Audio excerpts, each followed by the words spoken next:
You're doing well.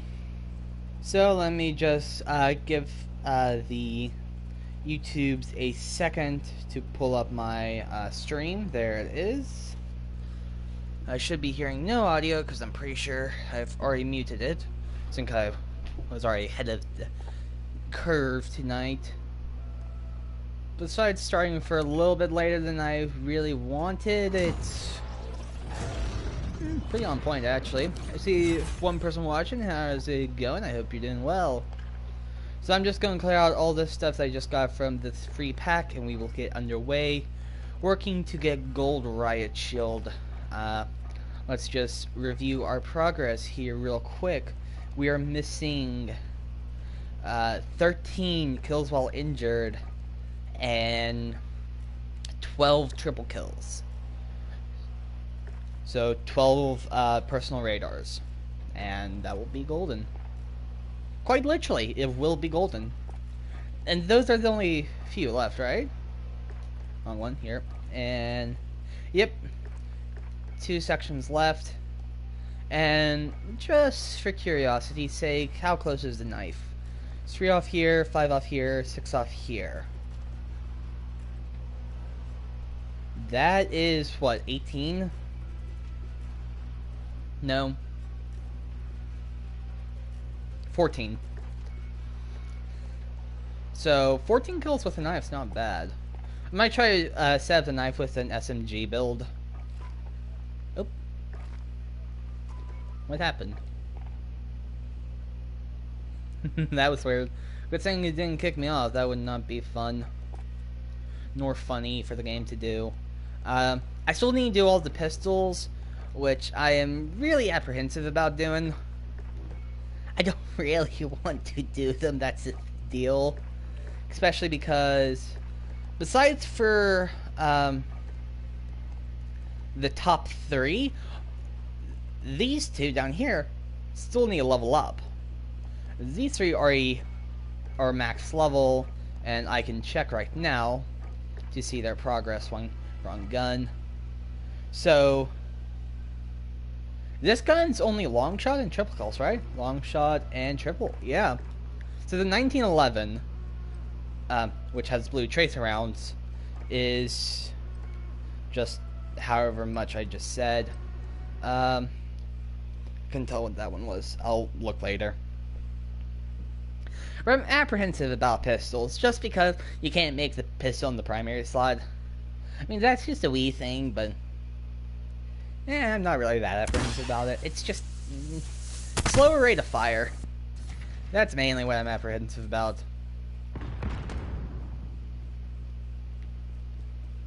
I think I can get around this way. But yeah. So, Cold War just recently launched. I don't know today's date, so I can't say if it launched. No, it launched today. I don't have it yet. Probably try to get it relatively soon. I mean, I do kind of have a few purchases I want to make that in my head take a slight bit higher priorities in the next gen COD. That being, I personally want to get a Christmas tree for my room, which I mean is not necessary, but I just really want to do that. You know, try spruce up my room for the festive season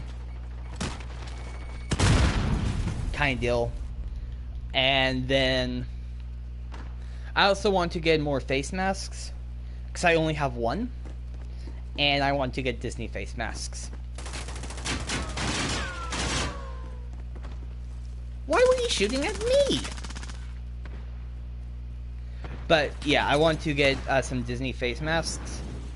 I see that they have some killer Christmas face masks.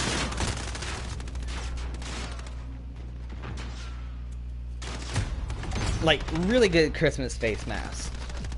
Not only do they have like their, I think it's called Christmas Varsity face masks, which is like red with a green Disney World or Disneyland logo. but they also have just some fun looking holiday ones too, like a plaid one with like Mickey and a Christmas hat on it, and a Santa hat on it, and some fun ones like that. I'm tempted to get like the Lilo and Stitch pack, which is primarily Stitch. I would probably like give my sister like the Lilo shirt with Stitch on it. I probably wouldn't wear that, but I don't know. Maybe I just stick with the Christmas one, or the Christmas varsity. I don't know. I want a few just because I only have one, and I don't really like the material of that one. It's like a very heavy, like rough, rugged material almost.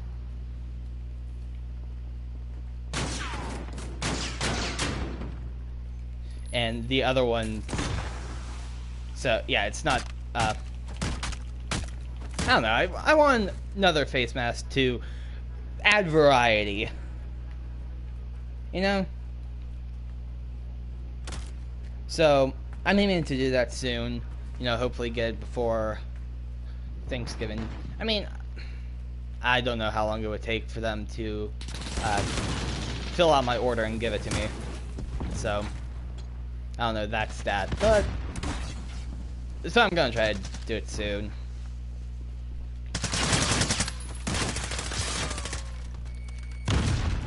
And tomorrow, tomorrow, my dad and I think we're gonna be taking inventory of our Christmas lights, and then sometime in the near future, we'll decorate the front of our house with boring white, like bush lights. It's like a light net, and it's just white lights. I'm not a fan of white Christmas lights because dull,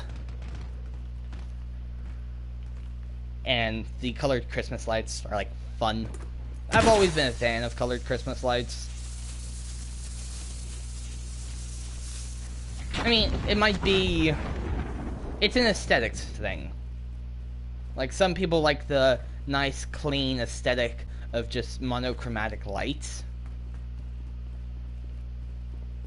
in, like, a color... in a neutral color that can almost go with everything. But, I don't. Unless the monochromatic color was blue. I mean, in that case, you could say if I was green, I would die. Just a little EDM song reference for you. I think it's EDM, right? I don't know. But yeah.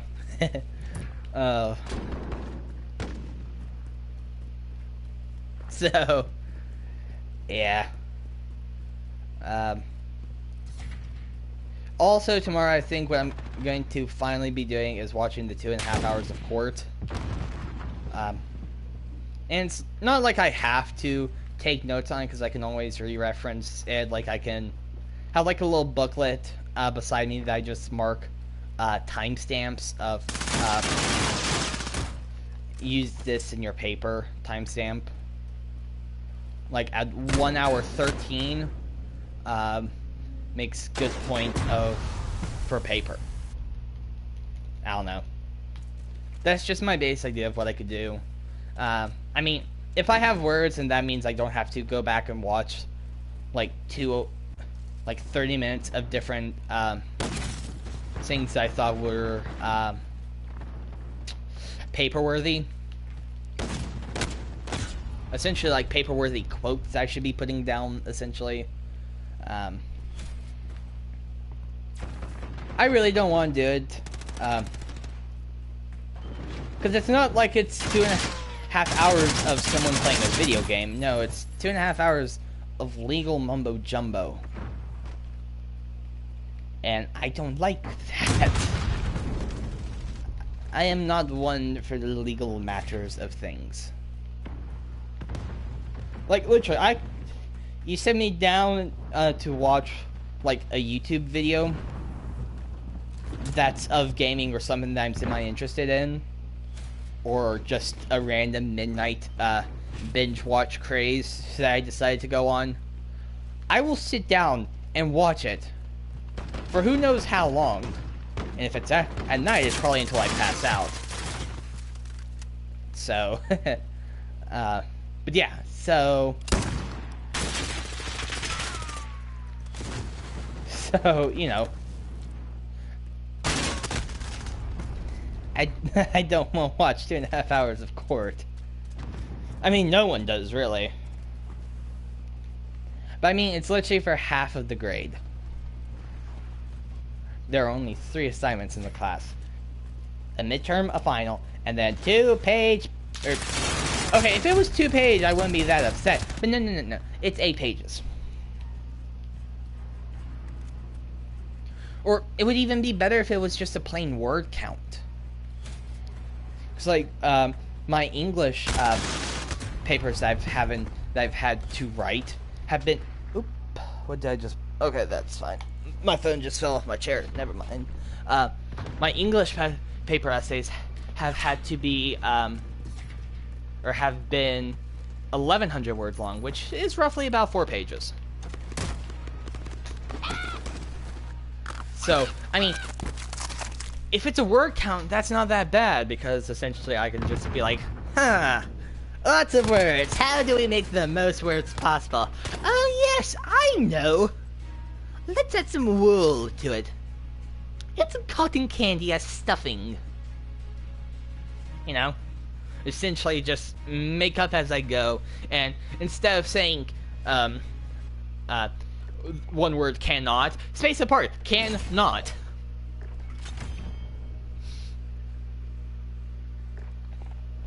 Or essentially that, instead of saying one word, that means, say multiple words that could have been replaced with one word that means the exact same thing. I don't have an example of that off the top of my head, but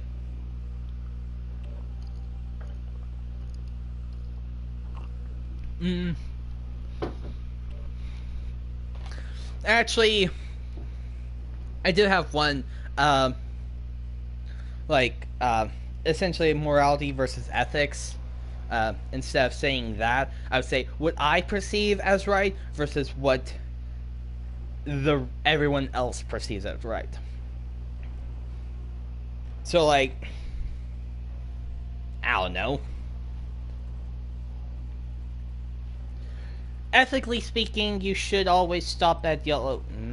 I don't know. No. I can't give, like, a good example because, you know, what's ethical is most times what people also see as morally right? So, I'm trying to think of something. Okay,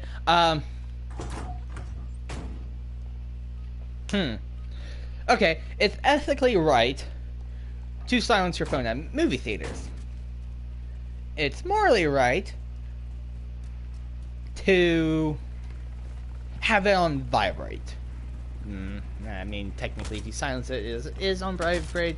I don't know. See, it's hard because you see how it's kind of hard.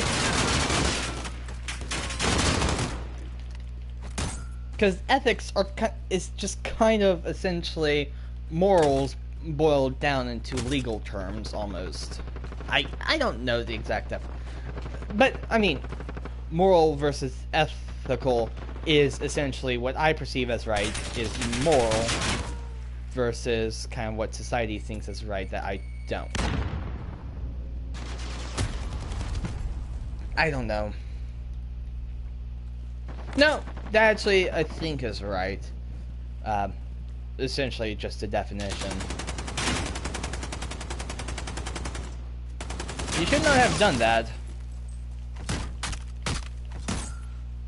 He should not have shot at me, because I was not even going to go to him first. I mean, I assumed he was still there, but I wasn't going to test that out. I mean, I kind of was, but... Shh. Also, RPG dudes hurt. If you can land an RPG on me, I'm pretty much dead. 9 times out of 10. Hey, RPG man! Hi! No. I'm pretty sure that counts as a kill while injured. Hey, Bushman! Hi! I'm no longer injured, so I don't...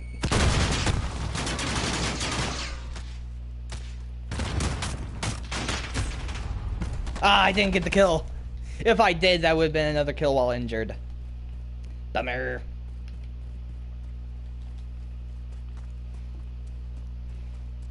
But I mean, technically it is a legal paper, so I should be using a little bit bigger terms.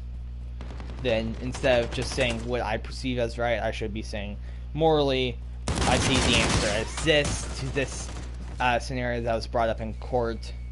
But ethically speaking, the law says that this is kind of the right thing. Heh. Just jump out of the way of an RPG. Always works. I mean, if you can time it right, then they whiff their shot, and unless you have the right perks, it's still forever to reload.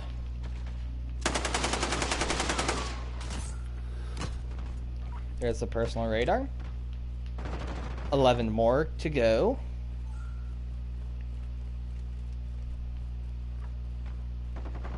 Am I not seeing anyone on the... There someone is.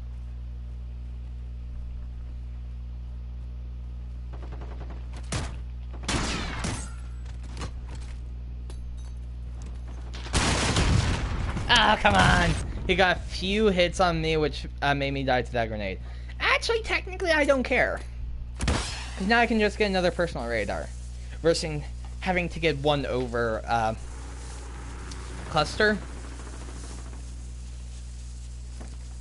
This is just a good benchmark. Even if I get a personal radar from this, wouldn't have been that bad.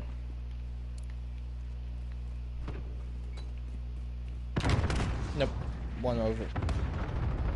I jumped down here because I thought I saw... I did. Oh man. So close. Post-mortem. Gotta love that.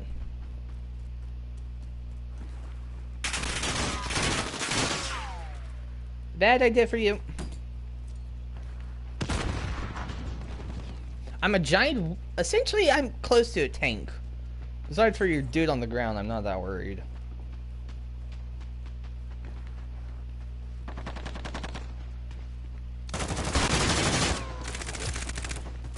Good job. Good teamwork.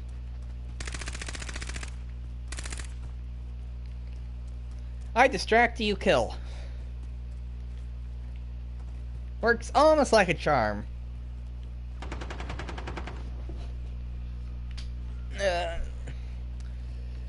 Got a text, but not from a number that I care about.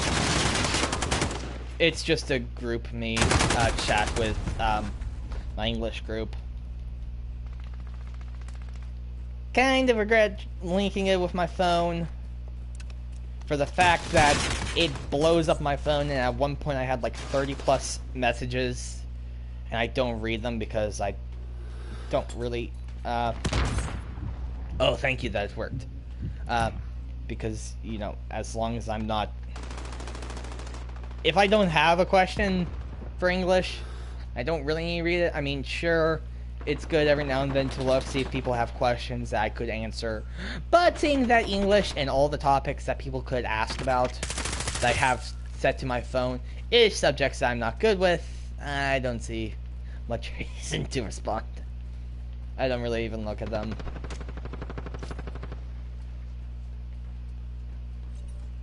Should I try to see if I could swap out to an RPG? It's my secondary. To kill the counter Yugi. No! I sold the bush wiki 1 second too late. Ugh. And I was one off from getting another personal radar. Oh man, that hurts. That stinks. Oh well.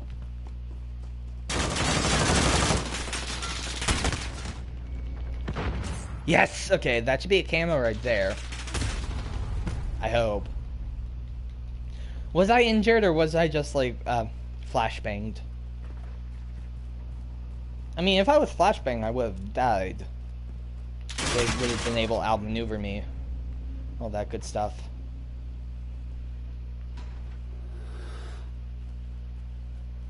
Oh no. Hey, we meet again! Uh-oh, I'm dead.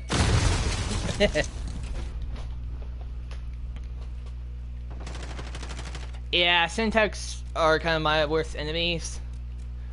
Because with everything else, I can semi-avoid as long as they don't detonate too soon. And the detonate too soon is really only implying C4. Every other one I can block in some way, shape, or form. Except for a syntax that's stuck to my shield. Which, I mean, in ways I understand why. Because all the concussive force is being blown into the shield-ish.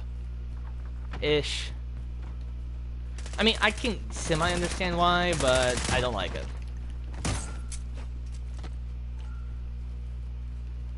Because it doesn't help me.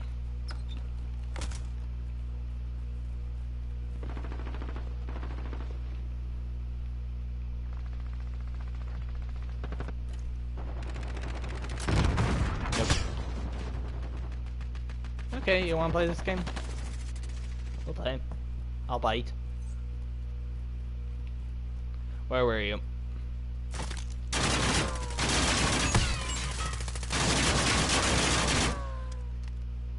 Uh-oh, what you gonna do? What you gonna do? I'm on top of you! I had to.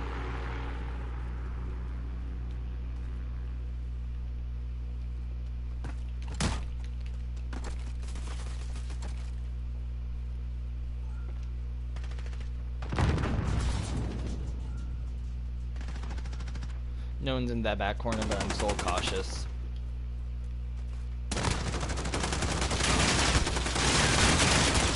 Ah!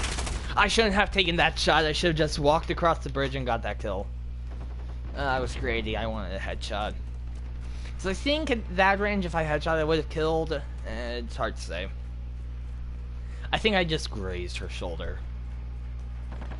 No, hit her shoulder, but not a headshot territory. Which stinks.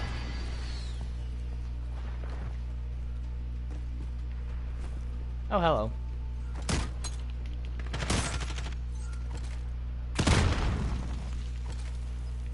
Nope, ally. Okay.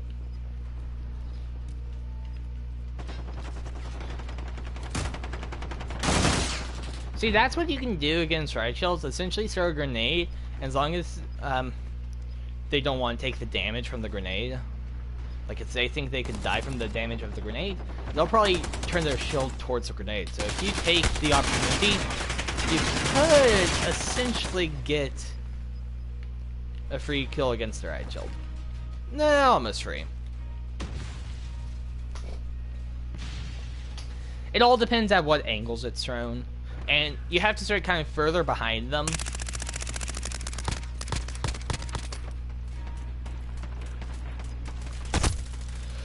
But yeah. Hey, top of the leaderboard. Not bad.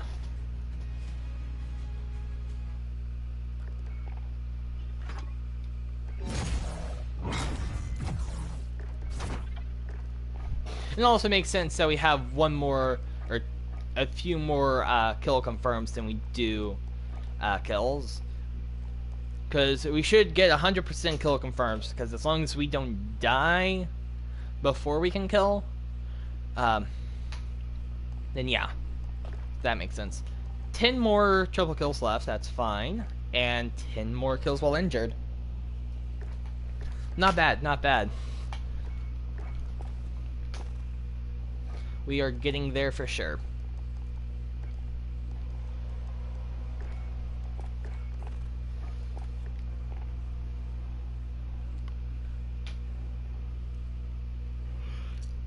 I did at Walker and Mini Egg.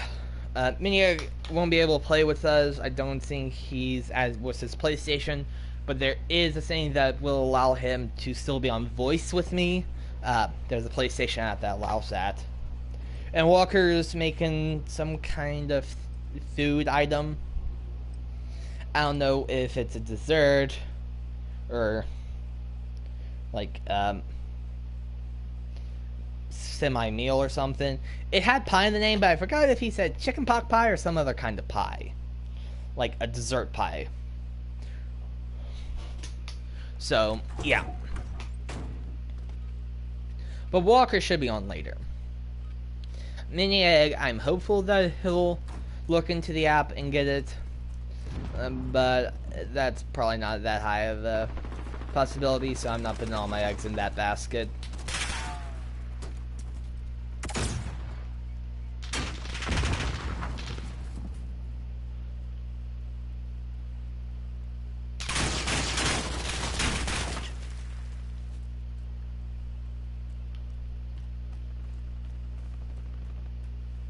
Peekaboo.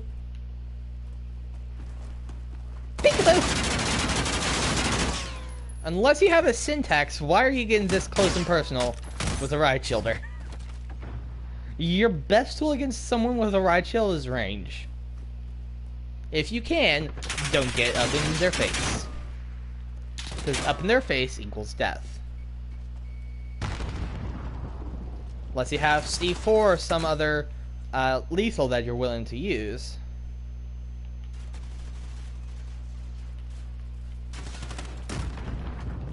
Thank you for not staying in that corner, because I would have had to expose my back. So thank you for playing nice. And I kind of lift that. Because I was trying to get to that dude before the dude that I was chasing turned around and be like, ooh, I can kill you.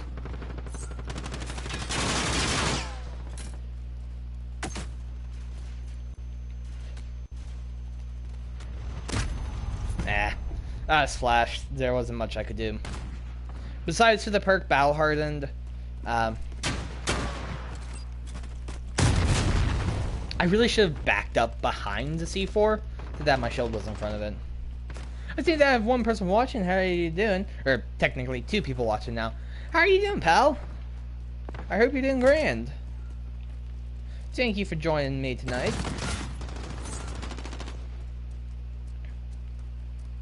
Please, come in, relax.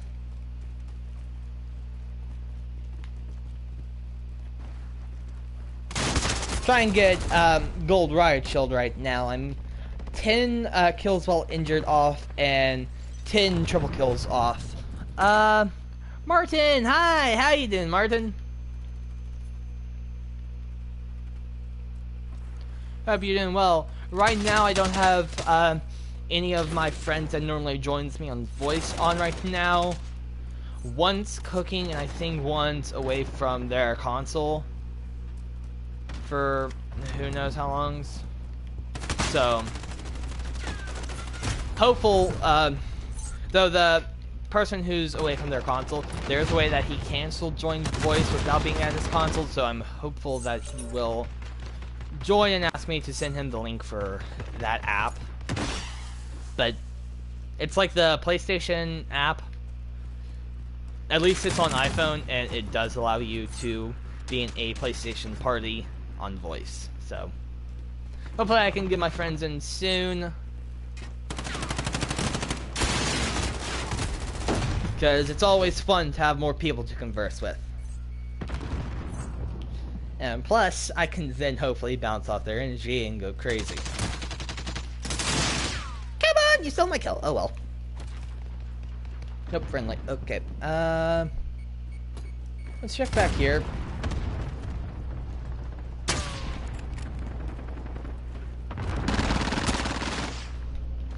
Oh, I need to get this kill. I need to get this kill. Where did? Oh. I healed. Bummer. Kills while injured is not the easiest in casual. And I know I should be going into hardcore to get it done fast, but I don't care that much. I've already gotten 4 or 40 out of the 50 kills while injured, so what's another 10 more to do? Well played, well played. Sneaky.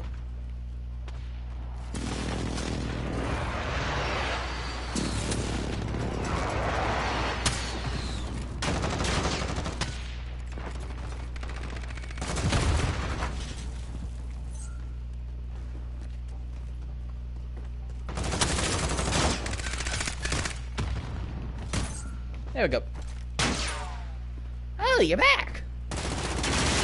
Multiple of you. I should have backed up again. The other day I had that almost down pad where I couldn't die by C4 being tossed at me, but I've lost that. Oh well. I see humans. Hello, human. I'm afraid not. Oh, another person. Nope. Run! Run!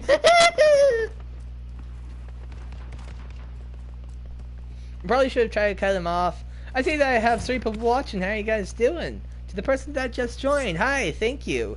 Thank you for joining. Please come in, relax, and feel free to talk. We recently started the stream, and we're trying to get gold riot shield tonight. I think I'm still 10 kills while injured off, and 10 triple kills off from getting a gold. So I'm getting close. And you know, before recently, I didn't think it was possible for me to get it. Because it just seemed like such a huge task.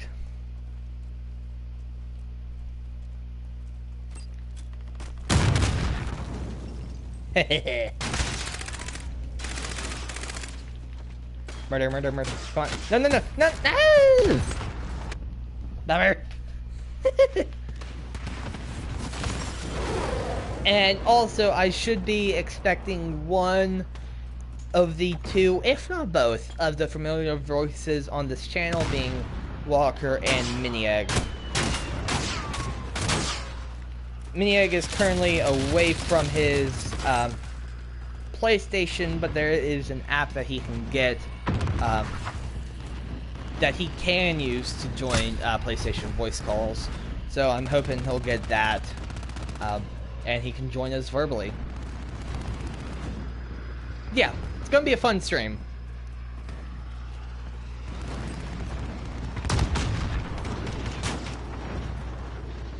So yeah. And I'm partially, there's a few talking points that I want to, that I already kind of think I want to hit, but I'm kind of waiting for one or both of my friends to join me in voice so I can, bounce ideas verbally. Martin, gotta go. Okay, Martin, thank you for stopping by. I hope you'll, come back next stream. But yeah, thank you so much for dropping by.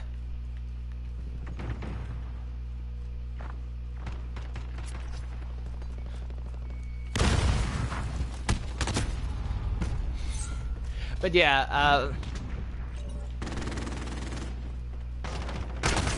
some of the talking points, I guess I can already talk about them. I mean, if I do it, it would just be talking about it twice, which, I don't know, different points of views might be good to get in perspective. So, might not be that bad of an idea to do it anyway. So, essentially, the talking points I want to go about is the prospect of me moving over to Twitch for streams and using YouTube to either post VODs from the Twitch streams, or just to post and just post other smaller content videos that I will try to produce. Because I've done the calculations, and at fastest, at the shortest time possible, it'll take me about 7 months on Twitch to become a Twitch partner. I think that is the fastest time possible, because there are 4 At least 4 that I know. There are only 4 achievements that you need to get before you can apply for affiliate and do the affiliate stuff. And there's 3 things you need to hit to become a partner. And you can only do 1 a month. So that's why I'm saying 7 months is the earliest I can do it. And so, I don't know. Maybe tomorrow, if I my friends about the channel, like rebranding my channel, then tomorrow's night stream might actually happen over on Twitch. If I can get everything squared away for like the channel rebranding, because this is something that I want to do. Just something that makes my channel sound a little bit more professional, a little bit more search friendly, and yeah. And plus, so at soonest, it's looking like end of February, early March is when I would become affiliate with Twitch if I start right now. And I mean, so far from what my research has brought me, for affiliate there are 2 semi-hard ones, and as of right now, at least how I perceive it. And for partnerships, there's only 1 hard one to do. So, if I remember correctly, to become an affiliate, you need 8 hours of stream, and 12 different days of streams. So, that's easy. I've already done that. I can do that. At my current schedule, it would take me 4 weeks to hit that amount. But seeing that Thanksgiving break is coming up, I can do that. Plus, if this is something that I'm going to pursue, once you become a partner, it's close to a job. I mean, it's still fun and everything, but, you know, you're actually turning a profit a little bit more easy. Am I expecting that the moment I get on Twitch, money is just going to start rolling into my lap from donations, subscribers, that kind of stuff? No. I'm not expecting that. If that happens, just an added bonus. Affiliate is when, I think at affiliate, you start making some profit for advertisements, but then, like, once you get, partnership, that's when everything kind of ramps up, if I'm not mistaken. So, that is something, because, you know, if I could make a job, or earn an income on doing something that I love, playing video games and streaming it, then, you know, I would want to pursue that. Because, you know, for me, streaming's fun. It's me playing video games, hanging out with some awesome people on voice and in chat. Like, I would want to do that. If I could do that and earn money, I would do it.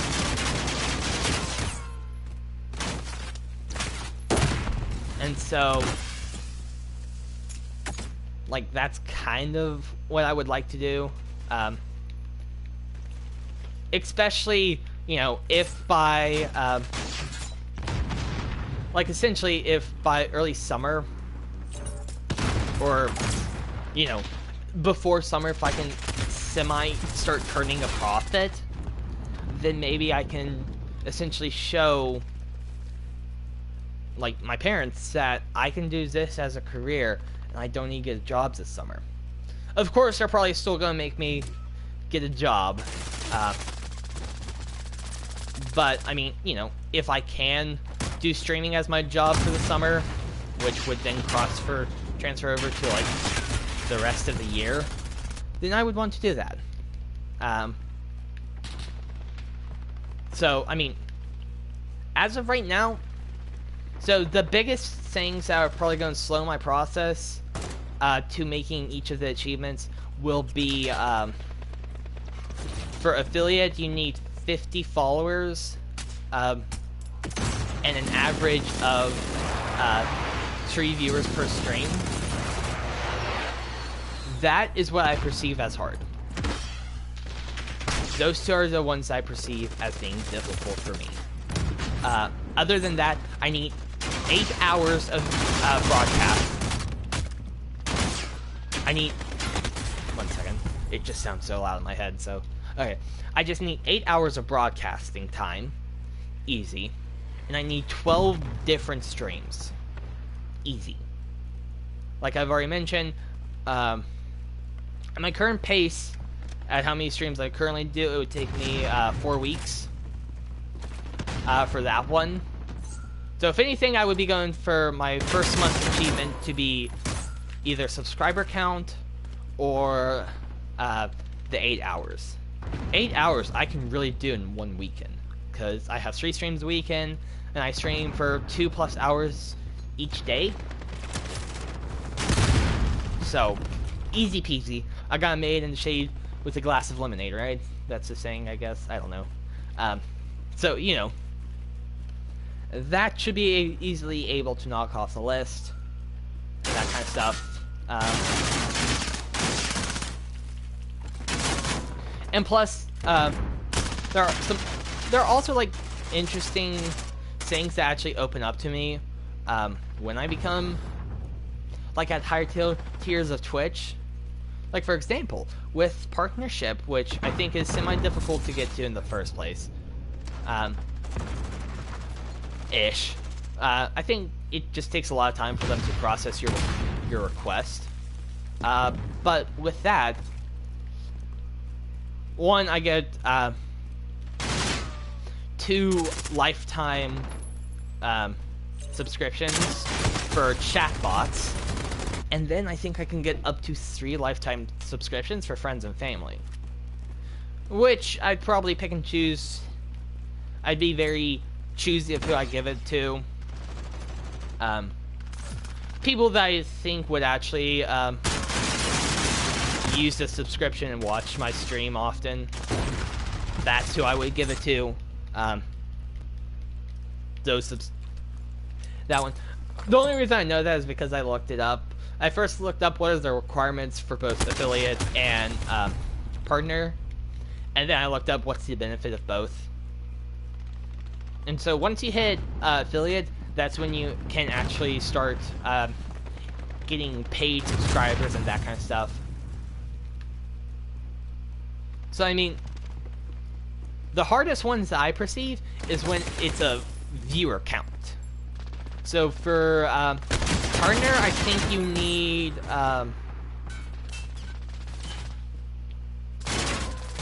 you need 75 views average on a stream, and then it's just a lot more hours and a lot more like different days of streaming, which it's a bummer. I mean, I say it's a bummer that I couldn't just knock it off all within like my first stream, like get like 3 out of the 4 achievements for affiliate in one stream, being length, sub count, and average view. But I also understand why, because you don't want to give people this power, essentially. Partnership and affiliates have, let's say, a form of power, because you technically have to pay them. Whatever, you know, their viewers give them, you have to essentially they're turning a profit, right? You become an employee at that point when you hit partner and affiliate.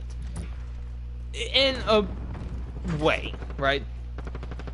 So you don't want to give it to someone who's going to be a one-hit wonder, who's going to be like, okay, I'm going to stream, oh, you give me affiliate, I'm going to do one more stream, I don't really like it. Then just goes off the air, and you never hear from them again, and then they try, like, dispute money or something, right? You don't want to give people like that. You want to make sure that the people that you're giving partner and affiliate to, like, are active members within the Twitch community and will actually stream and that kind of stuff. You know, at least that's how I perceive it. I could and can be totally wrong about that.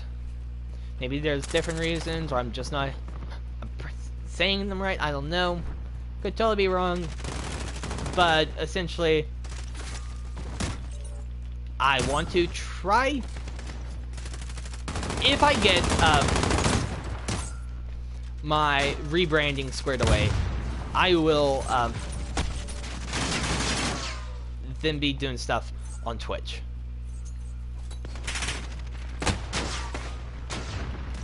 Ah, almost. Almost a triple kill right there, I think. Yeah. So close.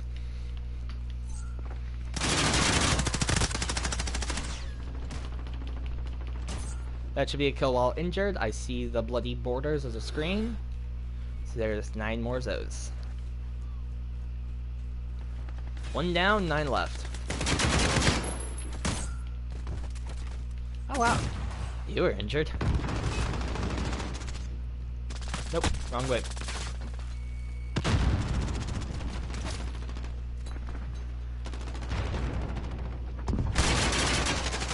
And plus, like, if I do this, I think that I could start, especially when I start making it to like bigger levels, like affiliate and that kind of stuff.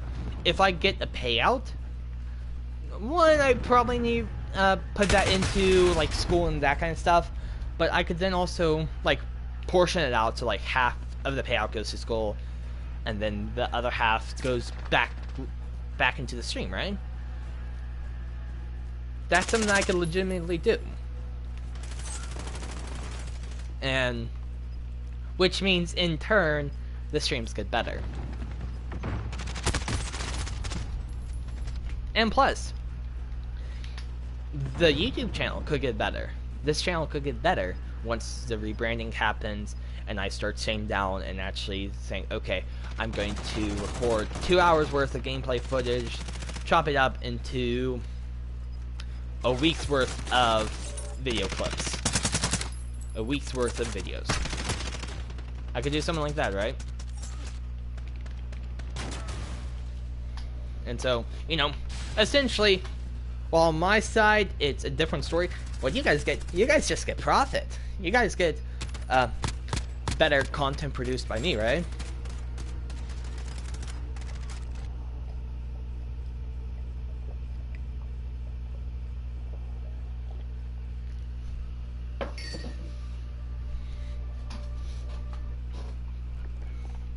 So, you know, this is something that, I mean, yeah. Vlogs, this is also coming up from today. But it's a step in the right direction. Right?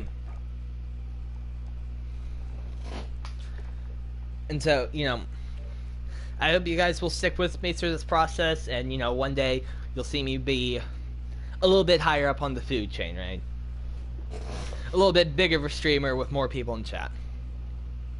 Producing great content that you guys love. That's my hope. That one day I can be streaming and playing with people that either right now I currently love watching their streams, or like awesome streamers that I will get to know just from being within the community at a certain level. Like, that's something that I hope. That I can play with people that I want to play with, that I enjoy, like, their content already. So, and I mean, I can't say for certain, but I think that you guys would also want that too. Maybe. I don't know. It's hard to gauge audiences in general. It's also hard to gauge my audience. So, but yeah. If in the re-upload of the stream, if you guys are watching this, or if anyone's watching now, please let me know down in either the live comments or the post live comments. Let me know what you think. Tell me if you think that you guys would want to see me essentially in the long run do like collabs with other streamers eventually, and like do more streams, co-op streams essentially. I mean, I already tried to do that with like my people, that being like Walker and Mini Egg, And I think you've heard the voice of Sparrow as well. She was on a stream, so hopefully I can do like more streams with other people watching, or other people live. You missed. And also, something that I would do as I like grow in, like especially Twitch, I would be doing like community day streams, where it might not be like once a week, but it might be once or twice a month, maybe. I don't know. Right now, I can't like say anything of like perceived processes, because it hasn't even started yet. I haven't even rebranded, found a new name that I want to take, and that kind of stuff. So everything's still like clay that is still being molded, right? Everything's still in the works. It's not yet a final project. So right now, this is more or less just spitballing my ideas. If I had Walker and Mini Egg with me, or one or the other, this spitballing process would be a little bit more refined. But as of right now, this is just kind of where my general thoughts are.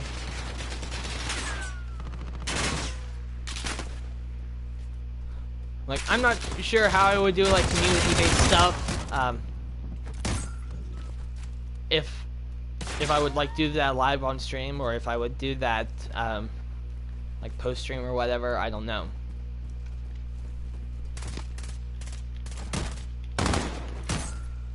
I think he was expecting me to still be running around. That was funny.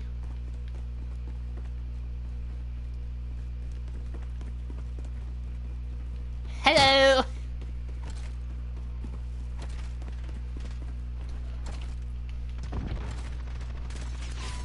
Does he know I'm here? Well, he does now. I got that good. Okay.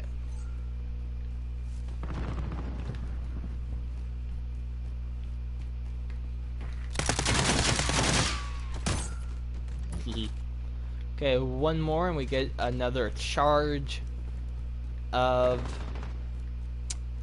actually no, one more and we get another Skulls camo.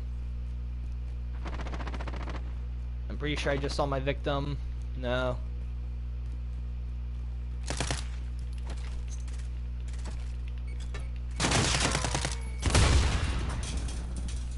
I think I got that kill.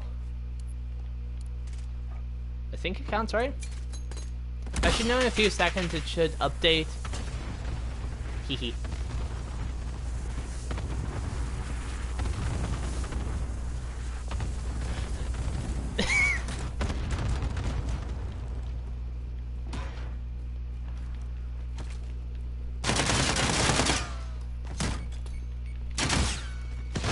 There we go. That should count for sure. There it goes.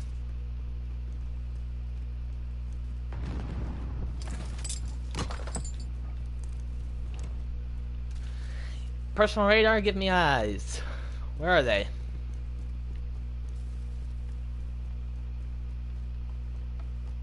But yeah, so yeah, I hope you guys will stick through me with this whole process, and maybe one day, I don't know what you guys would want from me one day, but I don't know what you guys would like feel as an end goal with kind of all of this. I don't know.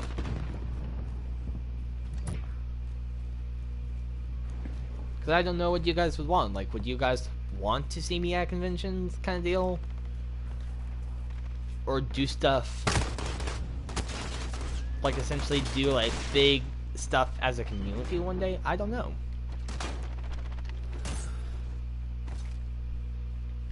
So, just guys stick with me.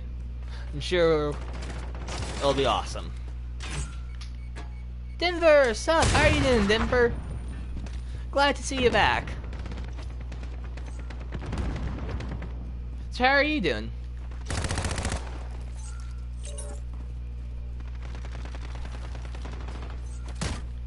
I'm currently running rampant with a riot shield. Going merciless on a 10-player kill streak. We are about 9 kills while injured away. And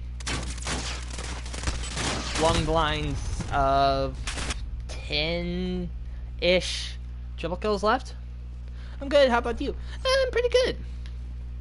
I mean, something that for me is awesome. So, the person who got me into Phasmophobia is this YouTuber and streamer called Dusk the Viking. I've mentioned his name on my channel many times before, and I have about 3+ days of watching his live streams live. And so I was watching today, and one, by the way, he got partnered with Twitch, which I did say in chat. In Twitch right now, I'm using a different account than like a PenguinCraftJr account. But I did say congratulations on making it to partner. But yeah, so just yet again to reiterate that from me to him, congratulations, Dusk. Awesome job. Even though he won't watch this video whatsoever. But yeah. But so I was watching his live stream, and for the past few streams that I've been watching, you know, people have been giving out gifted subs. Meaning they give out, I think it's only a month sub to the person, but today I got a sub. I got a gifted sub to his channel. So I'm subscribed to his channel, and that's awesome. That is probably the best thing that has happened today. That is awesome. Like, every time that I've seen the gifted sub thing, or the sub feed of his come up, you know, I'm always go into the emote section to see, do I now have access to his emotes? And every time it's like, no. But finally, you know, I'm speechless, pretty much. Because as of right now, he's like the only streamer that I watch. But, like,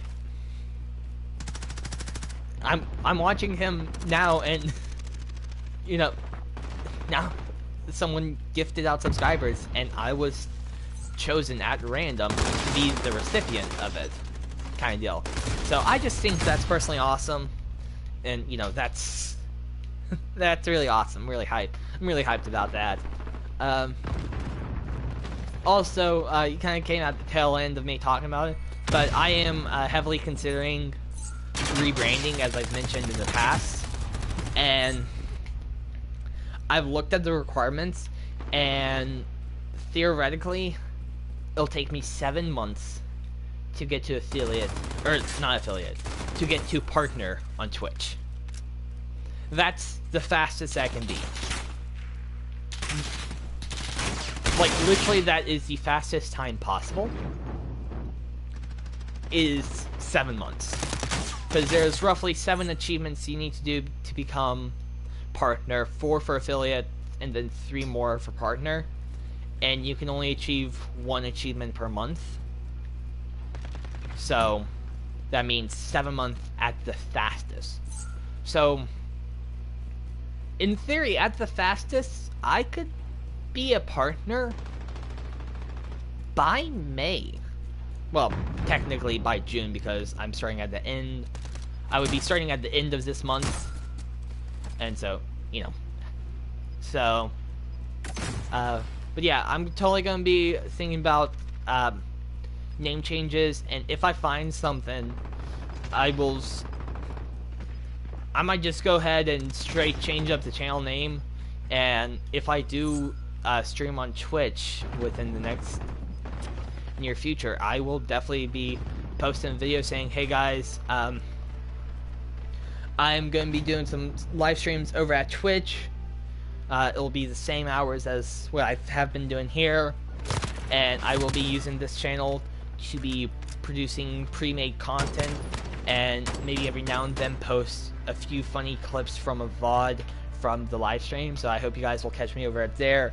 and a link in the description to my Twitch channel. And I still want this channel to be active, so I don't think I have what it takes to broadcast it to both Twitch and YouTube at the same time.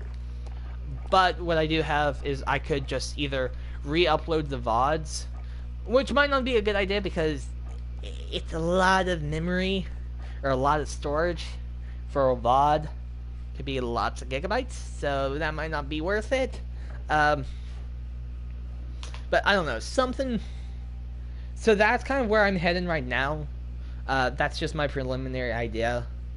And, I mean, so fastest I could get affiliate, which is the lowest level that I could get paid. And I'm saying paid because, one, if I can get paid soon enough, then maybe I can show my parents that it is a viable job, and they will let me just be a streamer for the summer to be my job. They probably will still make me get an actual job, which I don't want to do, but c'est la vie. But having said that, it'll take me 4 months. I can only do 1 achievement a month, and there are 4 achievements I need to hit to become an affiliate. I need to have an average of 3 viewers per stream. I need to stream for 8 hours. I need to have, I think it's 12 different streams. So stream on 12 different days. And also have 50 followers. And I personally perceive having the follower count and the average viewer count, I perceive those two as the hardest ones.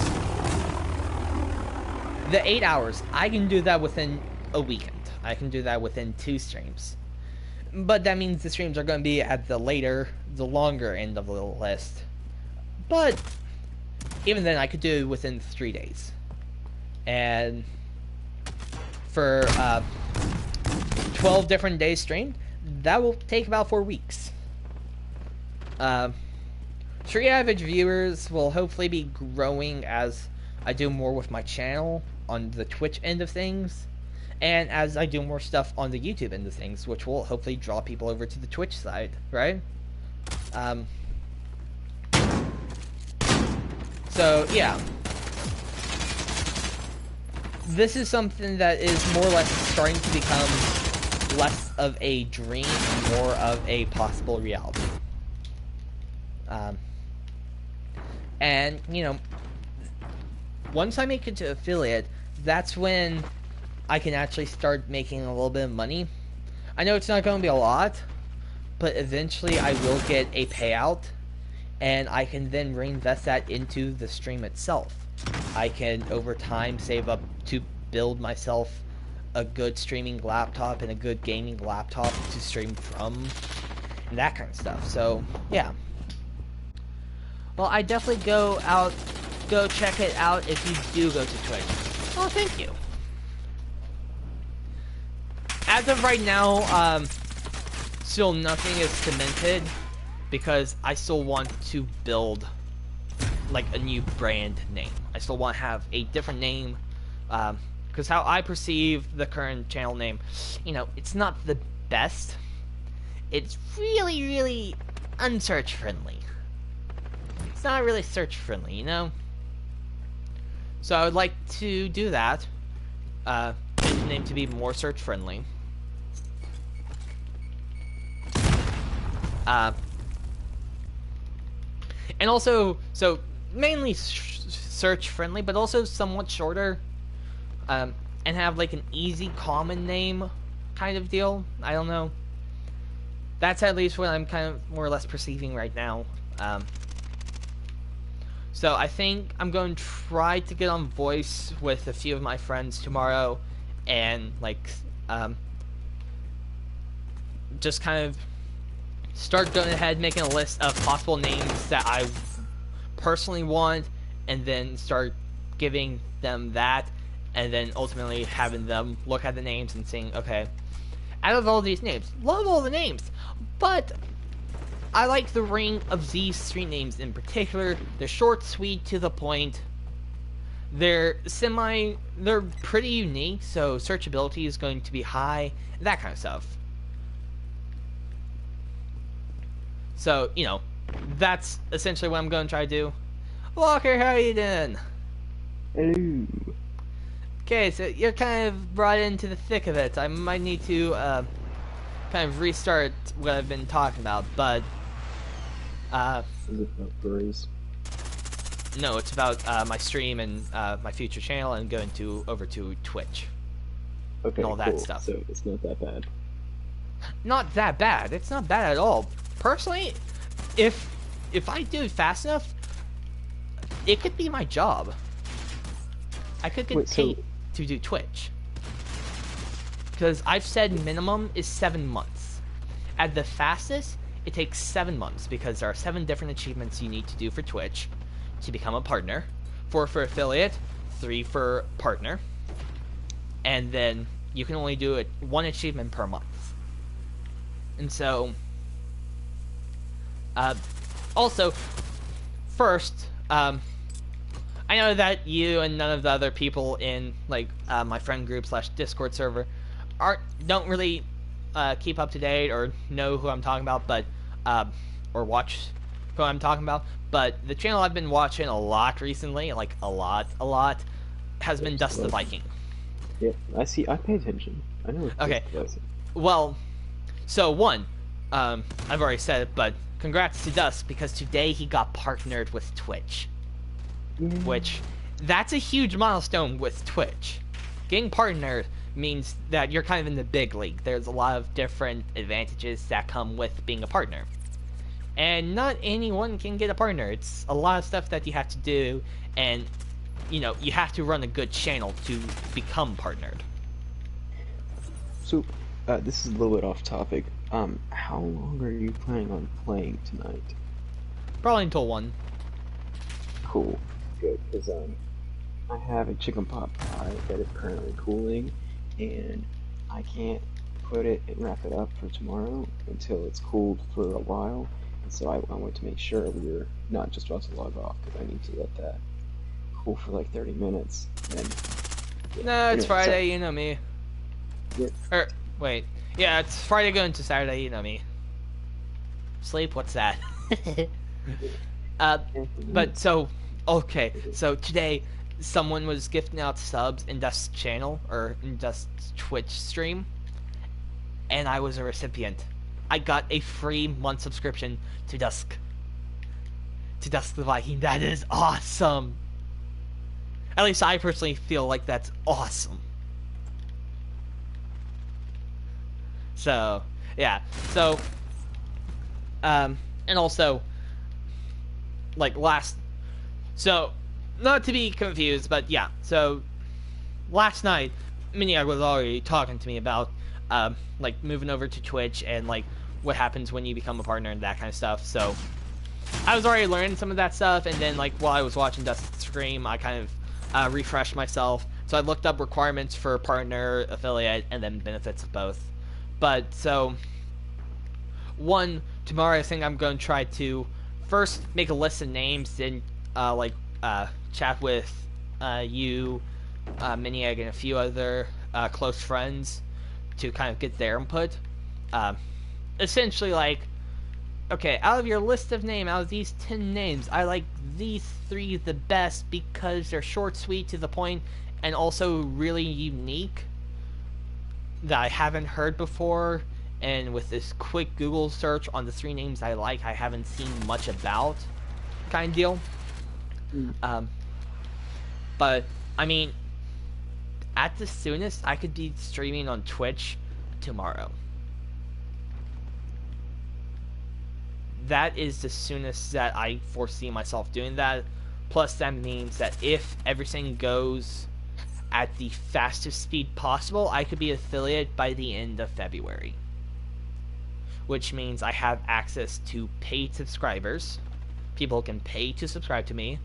I can run ads when people join my stream. And some other stuff like that. And so I can actually start making a payout.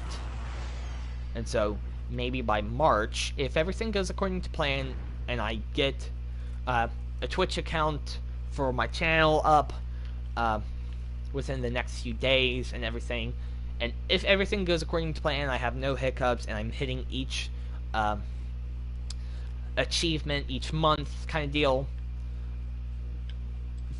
March might be my first payout. Yeah. You know, And March then, comes in storming in like a lion.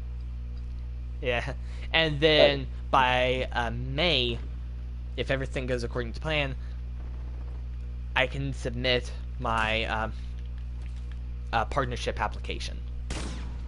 So, what's your plan for like content-wise? Are you just gonna stream, or do you have like an actual plan for what you're gonna stream? Okay, or... so on Twitch, I will probably be a variety streamer, dealing with FPSs, turn-based strategy, essentially games that I currently like to play.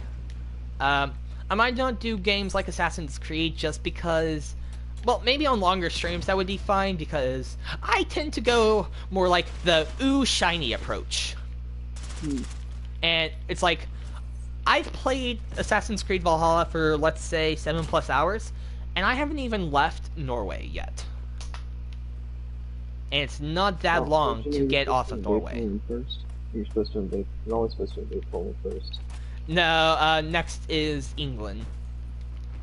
Like, I just did the mission that teaches you how to use your cloak. I mean, I already knew how to use your cloak because I also watched other people play it, but, so, yeah. So, I haven't even left Norway. I mean, I'm not even gotten into the real meat of the game yet. That's 7 hours. But, I mean, on a long Twitch stream where it's only that game, I think that would be acceptable. But in YouTube format, that would not be. So, maybe so essentially, on Twitch, I would become a variety streamer. And what I would do for the YouTube channel is, yet again, a variety of content. But it would be like pre-recorded content, like after post-production. Essentially, so like I sit down on Saturday, play for 2 hours of a recording session of 2-ish hours, get all the content I need,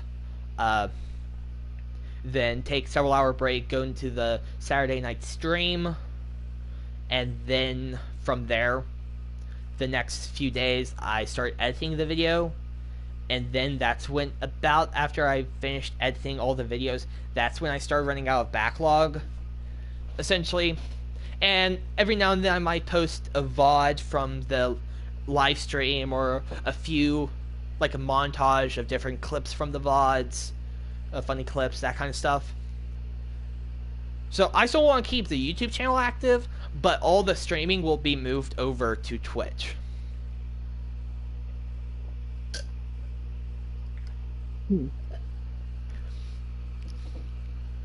And also something that I figured out. So when I become a partner, I think I get 2 lifetime subscription for 2 chatbots. And I also get up to 3 lifetime subscriptions for friends and family. Paid subscriptions for free. So I am not familiar with Twitch. So that's like so paid prescription or subscriptions. So on Twitch you have subscribers and followers. Followers are for free. Subscribers you have to pay money for, like per month. What subscribers get, they get like emotes, like channel customized emotes. So, and there are a few other benefits for subscribers. So, for example, if you want to, you could put your chat into subscriber mode only. So you have to be a subscriber to chat. It seems like it would limit growth. Well, I mean, if like you're doing a subscriber day, and like it's just easier to narrow down, like, okay, who's a subscriber? Okay, so these are the people who subscribe to me. I'm going to pull you guys into a custom game, and it's going to be community day with my subscribers. Yeah, you could do a custom day, but yeah, community day. So I would only be putting having it in the follower. You have to be a follower to chat, because that's literally one click of a button to follow. And essentially, it's a little bit gamey as well, because at first, if you have to be a follower to chat and you want to say something, you will. And so that will help me get the 50 followers I need to become an affiliate faster, kind of deal. I don't know if I can do that pre-affiliate or not. I haven't looked that far. But, so mainly, like, you get channel-specific emotes, and also like a channel badge. So, for example, on whenever I'm in Dusk streams now on the account I use for Twitch, I have a little axe by my name because he's a Viking and Vikings use axes. That's kind of his thing. So, yeah. So you get that, and you get emotes. The main thing is like channel custom emotes. So once I get, but you only get that when you're a partner, I think. No, affiliate is, partner is when you can add a lot more emotes.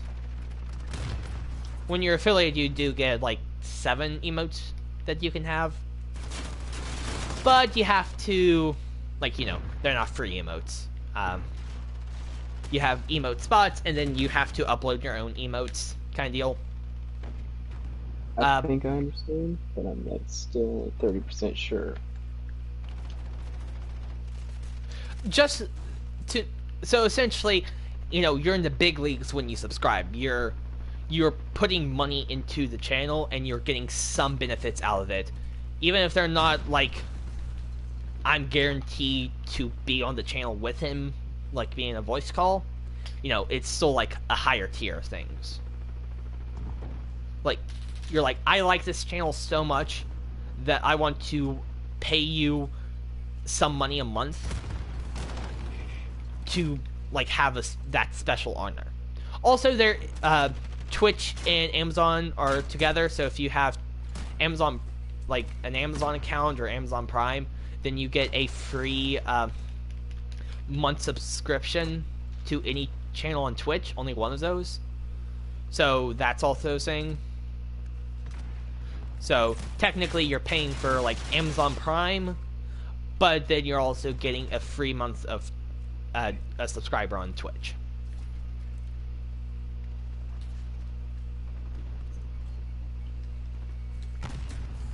I still killed him.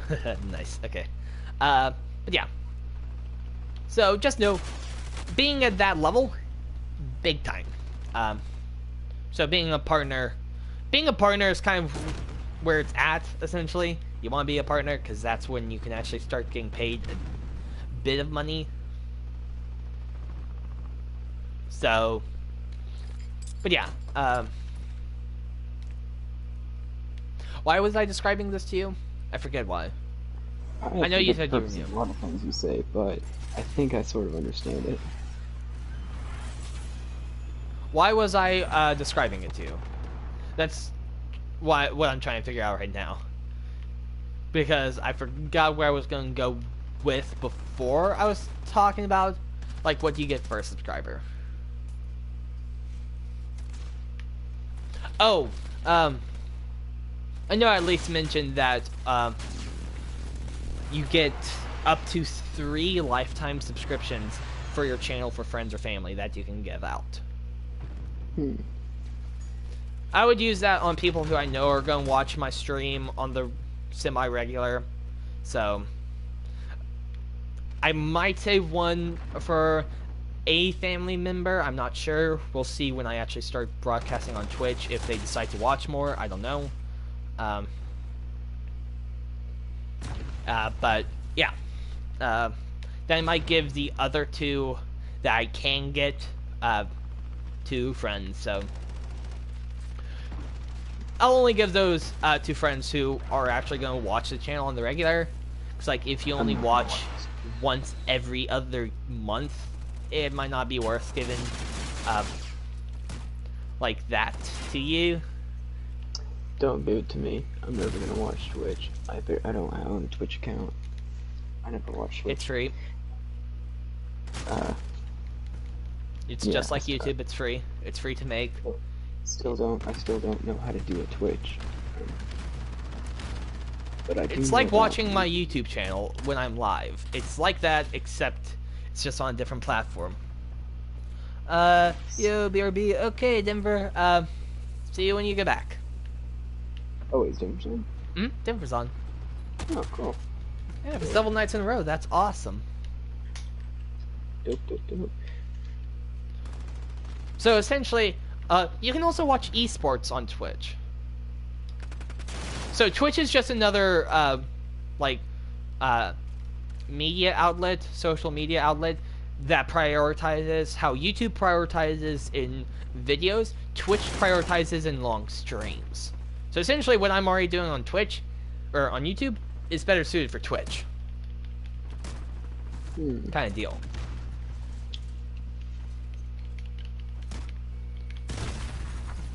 So, yeah. So, I mean, at the fastest, 7 months is when I can become a partner. So it'll take like 4 to 6 weeks for them to actually process my request and, you know, see if I'm actually up to snuff to become a partner. So, How much do you think, so like, are you gonna continue to use your MacBook for Twitch, or? oh no, once I become an affiliate, like, primarily, for Twitch streams, it's going to be a mix of, essentially what I've been doing, a mix of PC games on my Mac and PS4 games on the PS4. Or if I upgrade to the PS5, then the PS5. So, that's how it's going to be. But once I actually get a payout from being an affiliate, then I'm actually going to start using some of that money to reimburse into my stream. But, I mean, I'm also going to have to, essentially, like, half of it is going to go more or less to school and other needs, and then the other half is going to go over to Twitch. Interesting. So, like, essentially, if I get my first payout of $100, if that is what it ends up for my first payout, then I will be putting $50 into Twitch, and the other $50 either into school itself or other things, like extras. That's smart. And I know that's not a lot, and a lot of it is going to Twitch, but over time, it will start adding up, and eventually, you know, a bigger and better setup is what it takes to first Twitch. It's like the person, Dusk, when he gets his first payout here soon, he's actually going to be building like a new streaming PC kind of deal, a huge new gaming setup for his stream. So he's putting back all the money to his stream. And plus, also with becoming an affiliate, that's when you can actually start accepting. That's when it opens up on your channel to have bit donations turned on and donations turned on, and also subscribers. So, you know, you can start getting a little bit extra money on the side of just advertisements. So, but I mean, for me, that's one thing, and I'm not saying that's why I'm doing this. I'm doing this for fun. It's a hobby, and sure, if it pays like a job, that's awesome, but it's gonna stay a hobby. But it's just gonna be a hobby that actually has a turnout rate.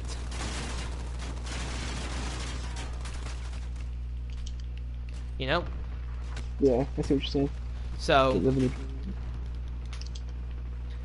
yeah, and so essentially, if I do that, then my streams can become better, and, you know, for subscriber-wise, for the people who watch me, that means that they get better content, both live on, like, streams, and also on, like, the YouTube side of things. With that setup, and plus more time streaming on PC, that means, you know, I will be better at PC games, and yada yada yada, which means better content for everyone.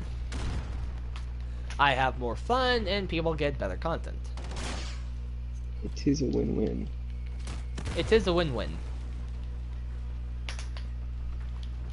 But yeah, so that's kind of something that's on my pipeline.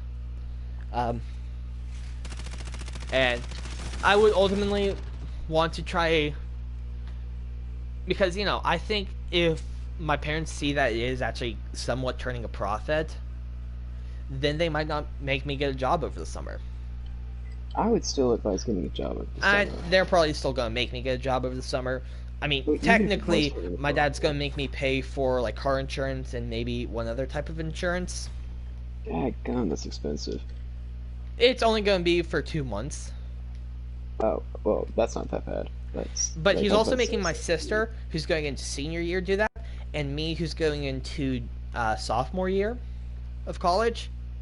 So, you know, it doesn't necessarily line up ish. I mean, it is what it is. It is what it is. But I don't like what it is. But it like you said, it is what it is. And, I mean, originally that was used as a punishment for me not actually holding a job over the summer. He said, next summer, if you don't get a job, then you have to pay for car insurance. And now he's just making me flat out pay for it. So Wait. So now he has no punishment for if I don't get a job. Because what if I get enough money from, like, Christmas and stuff that I can pay for tuition and also pay for 2 months of car insurance and other type of insurance that he's making me pay for, and I'll have to hold a job. Then what can he do? Sure, I guess he could say he'd take away, like, my PlayStation. But that's a little harsh. I portioned my money out so that I wouldn't have to get a job. I don't say what's bad in that. I would still advise. I know, get a job. I am going to plan on getting a job. I'm going to see if our school does. I'm going to try next semester to see if I can get a job at the school's climbing gym.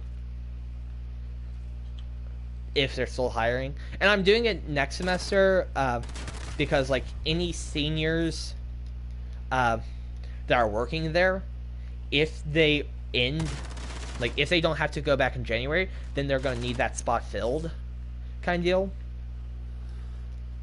And so, I don't know. I was there the other day, and they do seem like they're short-staffed. However, you might consider applying to more than one place. eventually, that probably is what I'm going to do. But, you know, I'd rather, because I would start early, I would be like the first weeks of school, I would then apply to it. I would then, you know, start, if they get back to me and say, you know, you're not quite what we're looking for to fill the position, then I'll be like, okay, time to look at a second place. And that was only 1 week's worth. And even though, and essentially rank it from the jobs I would actually want to do to the ones that I don't want to do, but will hire me. That's what I would do. So it's like, while climbing gym is something that I would want to do, but they might not be wanting to hire me, you know, it's what I want to do. So I will make sure I try for this one first. If I don't get it, then I try it for the next job down the list. That's a little bit more likely to hire me, but a little bit less of what I want to actually work. Kind of deal. Finally, I killed that dude. He was just a little jackrabbit running around. Man, he was hard. You can always turn down the other job offer. Like, if you really want to make sure that your chances of getting a job over the summer are Right, high, but, like, essentially, I'm looking for a job over, like, spring. And, you know, I don't want to turn, like, let's say the climbing gym job takes 2 weeks to respond to me, but the other job takes 1. I don't want to turn down the job that takes 1 when it's on my second place in the list of places that I want to work.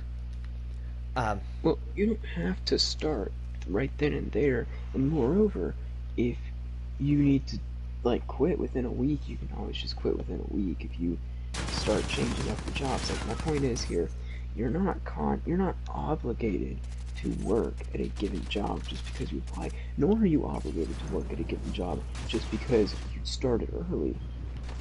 I quit one job within like a month and a half because it absolutely sucked.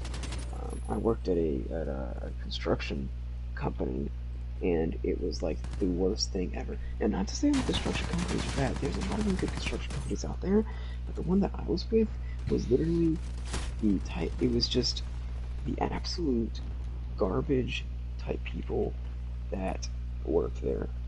But Not a anyway, very enriching environment. well, no, not even that. Like, okay, because there are some pretty nice people that work in construction. The guy that was my manager was really, really, really sexist and racist. And I voiced a complaint. I said, hey, listen, I don't think this guy should be saying these types of things about these types of people. And they didn't do anything. I was like, all right, I'm out. And so it wasn't a very interesting environment, but it is. I don't know. It's interesting. But the point is, you're not obligated to work there. And so if you want to make sure you have a solid job over the summer, just apply to a bunch of places. And if you have to turn down 3 of the 4 job offers, and you just then that's the thing. That's what you got to do. If something takes a week or 2 to get back to you, you can say sure thing. I just need to, if I start, it would need to be in a week or so. Like for instance, Papa John's, when I was working at Papa John's, they said, hey, you got a job. I said, fantastic. And I didn't know if I got another job. So I said, can I wait 1 week before until I start? And he said, sure, you can wait a week. And so I started a week after I actually got accepted, just to see if the other thing didn't come through. And so you don't have to also start the day after you get accepted. You can start a week or 2 weeks. About that, I wouldn't go more than 2 weeks at the very maximum. But you can start later. Or you can just straight up accept the job and say, hey, this job isn't what I thought it was. I'm out. Anyway, Yeah. all to say, I think you should apply to more jobs than you think you need to apply to. I mean, essentially that's what I'm going to do. But I first want to at least try to solo focus on the jobs I actually want to work at, and then other jobs that are looking for a position and they hire near anyone who applies. No solo focus. Apply to at least one of those guys that they hire anyone to apply, so at least you have something. I would highly advise that. Also, go in person. Yeah, I know. Anyway, I'll get off my soapbox. But I mean, technically, if I could actually be turning a profit from streaming, like It's enough, that would be like the main job. Like some people, like for example, the streamer that I've been talking about, Dust the Viking, that is his job. He doesn't like.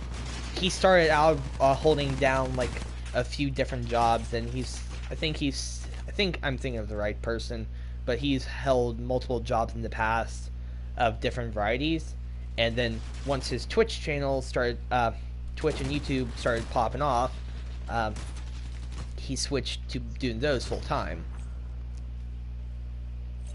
And essentially, that's what I could do until, like, I get, my job from the degree. And then,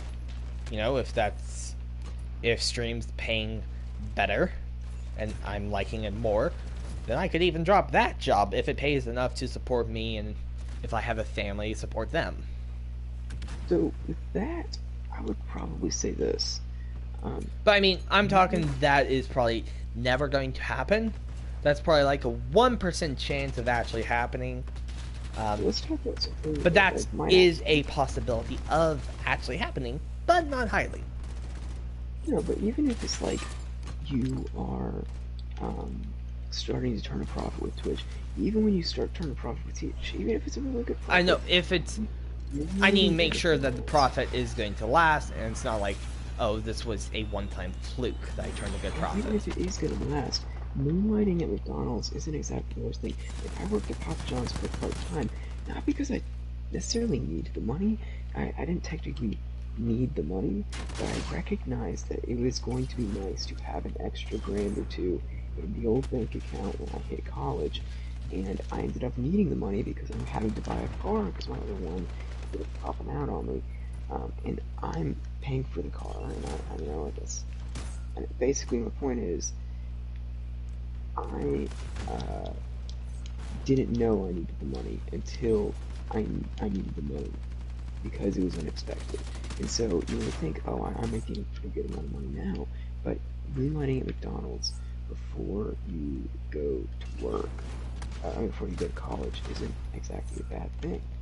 I know what you're saying, and I'm not saying that once I start turning a profit, I'm just going to quit any job I currently have.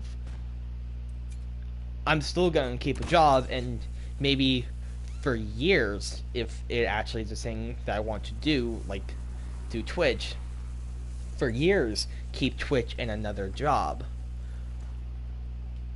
I mean, yeah, Like, the job is the main thing, and just Twitch is a thing on the side. So, like, for example, once I get out of college and actually have a degree and a job that needs a degree kind of thing, and it's making a lot more money than, like, your standard entry-level job, right? Then, Yeah. like, that will be for necessities. So that bill goes towards paying off mortgage, healthcare, car insurance, that kind of stuff. And then any money I get from Twitch is either going to go back into Twitch or like fun stuff for my family, kind of deal. And there's nothing wrong with doing Twitch as a hobby, or even doing it as like a hobby slash job. But, it is like I don't know, like think of Mr. Beast before he made it. He was working just rando jobs, and yeah, it was like. Yeah, and essentially that is, like, it's hard to make it to Mr. Beast levels where, YouTube is your source of income. It's hard to get to that level. So, I will still be holding a job, and maybe I never stop holding a job. Maybe I don't go to where Twitch and YouTube is my only source of income. So I hold a physical job and just have that on the side. So kind of like a side hustle, but mainly it's a hobby. And that's how I'm treating it right now. It's a hobby, and it'll always be a hobby. But if the hobby can turn a profit, then maybe that will turn into a little bit more serious of a hobby, hobby job. That is a perfect example of a cost-benefit analysis. Oh wait, that's right. You're not a business major anyway. And I haven't taken. I think you need econ. You do. You're gonna have to take it. You're not gonna have to take the same level. But yeah, I don't have to take the same level of econ, but point is, where's it going? This cost benefit analysis. Yes, exactly. So when you are basically could be making more money on Twitch than you can on your actual job, that is when you can switch over. Mm-hmm. Just like basically, for example, my dad was in the National Guard, and he stopped doing the National Guard when he could make basically the amount of money he could be making as an independent contractor with his software development team outweighed the amount of money. This, I'm trying to think here, wiped out the amount of money he was making on real pay. That's when he decided to stop. Anyway, I'm not explaining this very well, but I mean, I understand when one opportunity makes more than the other, and you're having to split your time between the two. If you focus your time into the opportunity that makes more, then you could make even more money because you can spend more time into that one outlet than splitting your time into two. That might not be the exact definition, but that's essentially a penguinized version. That is a decent definition, but it goes deeper than that. Like, for instance, what is your time worth right now? For instance, what opportunity is your time better suited? Like, what? No, not even. like per Really don't. hour, what makes you more profit? I don't know. See, I haven't even taken econ, so I'm just going to stick with that first definition that I gave. That was good, and that by talking more, I've kind of made a little bit less good. The more he talked, the lesser good it did get. But whatever. Because I'm trying to, because I still don't know, like, haven't taken that level of econ kind of deal, so I don't know the exacts, so I'm trying to supplement. So I've already hit level 1 of talking about it, and now I'm trying to get to level 2 without even being on level 1. Kind of deal. That's essentially what happened by me talking more, making it worse.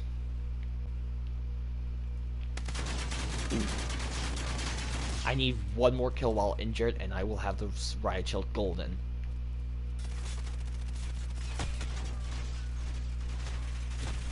Okay. I really should be on hardcore playlist. Injure myself at the beginning, and then any kill I get that life counts as kill while injured. Because in casual play, there's a natural healing factor. Hardcore, there's no healing factor. So it's a lot more rough that way.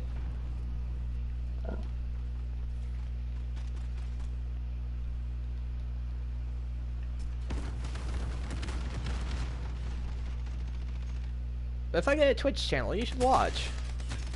I definitely will. Well, I'll try to.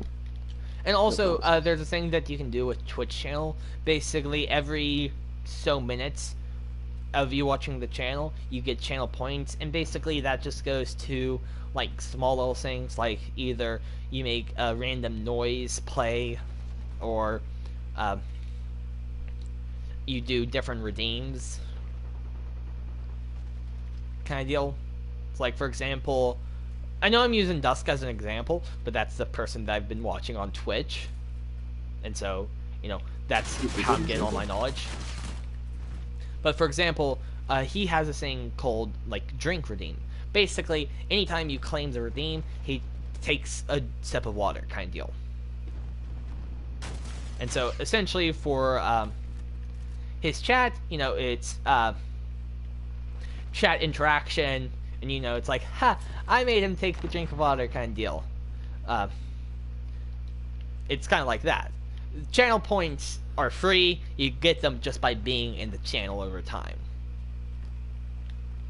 So, it's not like bits or anything. That kind of stuff. Come on, come on. Ah! The dude with the kunais. No, what are the melee sticks called? Kali sticks. Kunais are something different. Essentially throwing knives.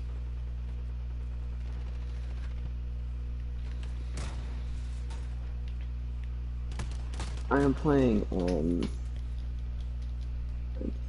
Hyperscape right now, and it's like... Wait, you're playing a game? Want to play Call of Duty with me? Want to play Warzone? No. Why not? Warzone is just slower paced Hyperscape. I am playing a game because I doubted my ability to stay up if I started drawing. But it's early. Like 12 something. Yeah, it's so early. Not to mention, my brain's practically dead because, like, I was thinking, you know what I'm gonna do? I'm gonna finish my paper, and I'm gonna finish my calculus, or my algebra, and then I'm gonna finish this other thing. And so right now, I have finished my paper and most of my algebra. Well, that's good. I need to finish a quiz. So I have a test in algebra on Friday, and it's a fairly large test. But the point is, basically, I need to finish a quiz as well. And that can be done anytime before Wednesday, so I'm in pretty good standing to the point where I don't feel the need to start and like freak out and do stuff over the weekend. Yeah, so for me, for the rest of my semester, I have a test, my final calc test on Tuesday, then I have the calc project due sometime early December. Let's say December 10th, for just a good even date. Then I have my political science exam, December 14th, along with the due date of my 8-page paper of doom, paper of all misery, which is also due the same day. 8 pages of pure torment. And then I have one more lit paper.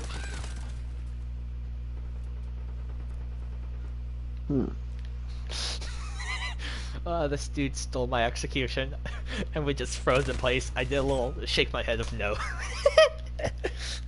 That's a kind of bad thing in Call of Duty. You don't steal someone's execution if you can help it. I mean, for him, I think it was a pure accident because the person was shooting at him or attacking him before. So, just leftover reactions. But yeah, I have one more English paper, and then I have a history exam. Cool. And so, essentially, I think it's safe to say that my calculus will be an A. That's good. So I will have 2 A's this semester. So that means I can afford 2 C's and a B. And then that means I'll have a total of a 3.0 GPA. Right? That adds up. Yeah. I don't know. 4.0 plus 4.0 plus 2.0 plus 2.0 plus 3.0 equals 3.0 total.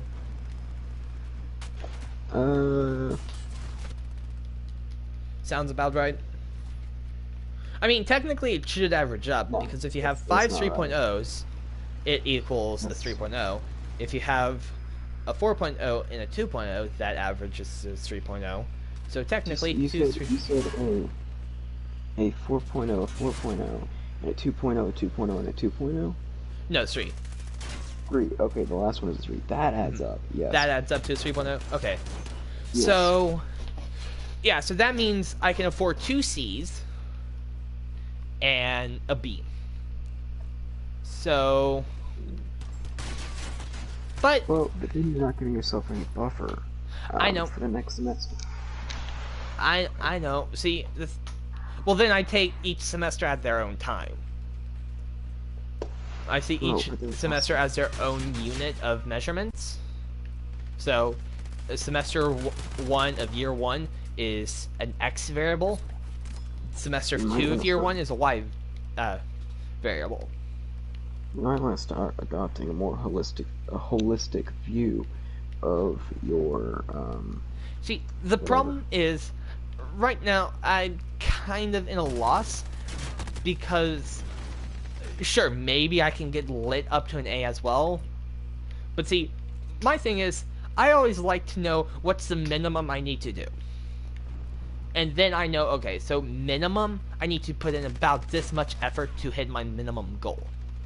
What do I need to hit my maximum goal? Well, I just need to add a lot more work. So essentially, I like to have a minimum goal just so that I know I have a fallback line.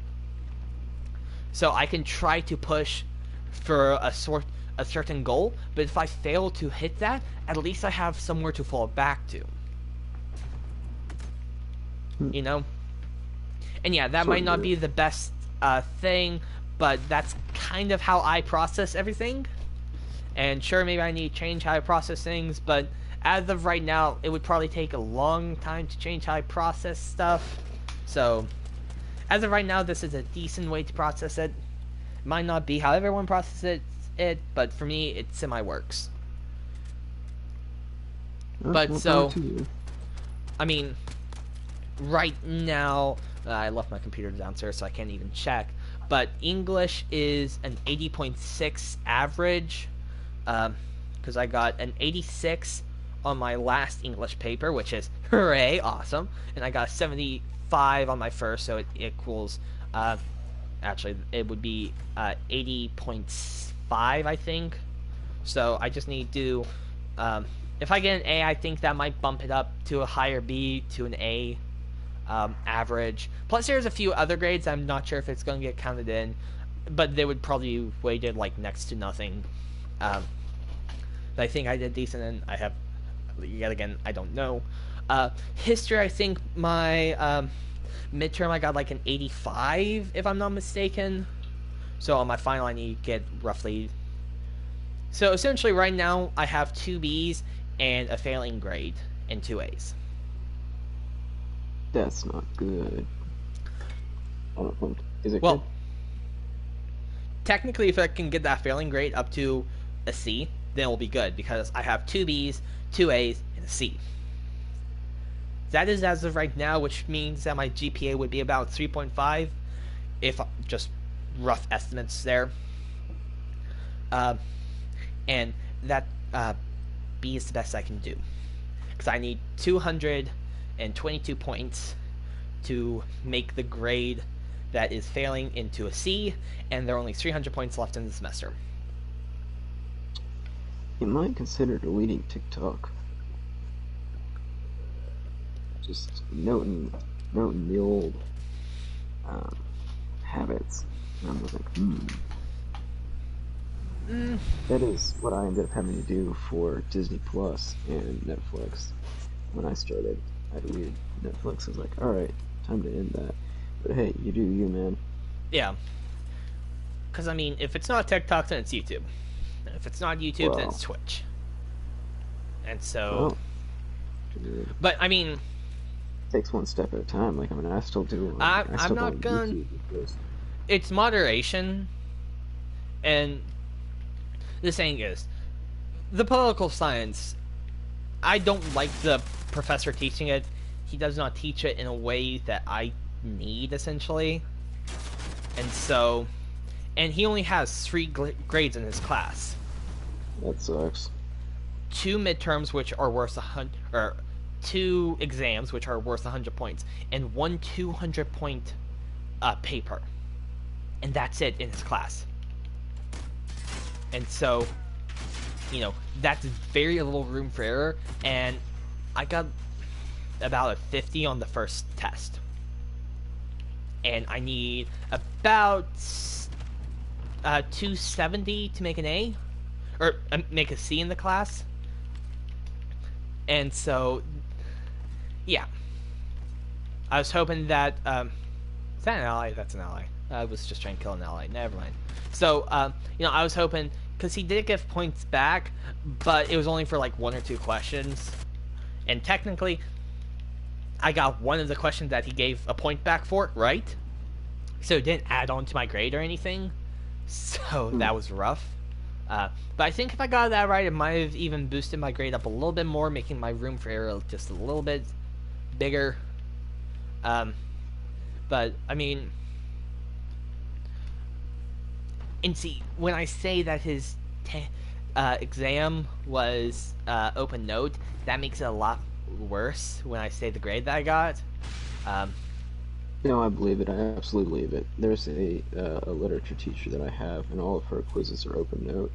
Boy, howdy, was it difficult. But I mean, like, oh my his word.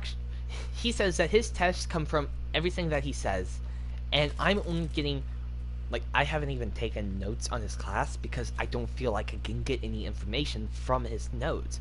Because, well, I think that, like, I was only getting like, the front side of a page or less per class. Well, it's still one page more than you. But Yeah. yeah. And also, I probably didn't, like, yeah, I finally got gold. But I mean, and I'm also gonna make sure, you know, that next test, like, I look on the group me and see if anyone's posted anything about, like, their notes, and or I might just ask, hey, is anyone willing to share notes with me? Because I think there was some note sharing in the past for the last exam, but I might not have gotten the, like, final result of it, so, you know, I probably could have gotten more information out. I mean, yeah, like, I know people that'll take And the test also, early. so I have 2 hours to finish, And so technically, it doesn't use a lockdown browser. So, I could just Google the answers, really.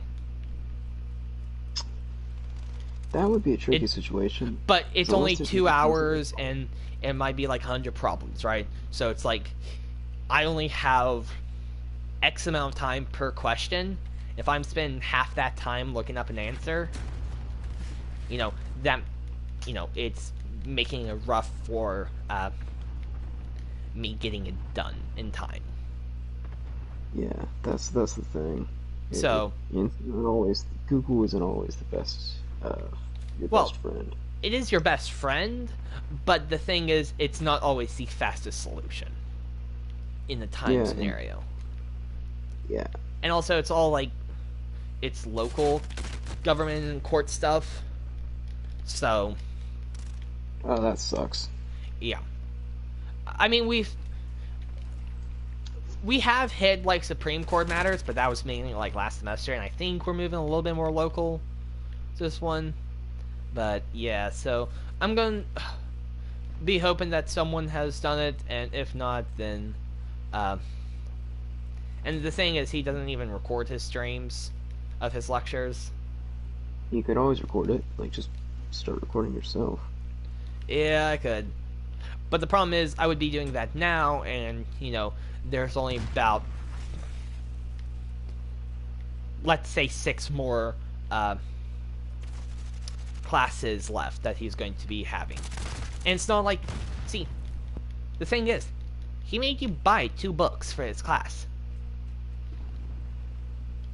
And sure, but all his exams and stuff are from what he teaches in class, what he says in class. And sure, yeah, he might reference the book. He doesn't reference it by name. Oh wow, that was just southern of me. Did you hear that? That was very southern of you. When I said name. Oh, jeez. Man, I don't get that southern. Not often. I'm sorry, that just baffled my mind. How southern I got there. But so, yeah. He doesn't mention, okay, I will be, this, if you look in your book, this is from section yada yada, chapter yada yada. No, he doesn't do that. He just talks. And also, some of the stuff just sounds more or less like personal stories from when whenever he does court, when he's the lawyer in court. So it's like... Some professors are like that, bro. I mean... And so, it's like, do I really need to know this personal story? Like, okay, sure. Do I need to know that Mary Sue, the exact details of Mary Sue's court case in so-and-so county of so-and-so state where you're able to judge? Or do I just need to know that this is the proceeding? Like, okay, so Mary Sue was on this charge of so-and-so, and her best defense would be to claim so-and-so, right? What do I need to know? And so it's very his class is just very demotivating and exhausting. It's like, I don't know what I need to be writing down. And so because I don't know what I need to be writing down, I only get a fraction of the notes, and when it comes time to test time, it's on the other fraction of notes that I don't have. So it's always the notes I don't have. So I mean, yeah, I should have recorded the lectures, but it's essentially too late to start now because I will be missing all the first half, and I will only be getting the last fourth. So with that, I think your econ professor is a lot political like... science. Sorry, yeah, close enough. Yeah, your political science professor is a lot like my literature professor in the fact that my literature professor has all of her notes open note, and it's all comprehension.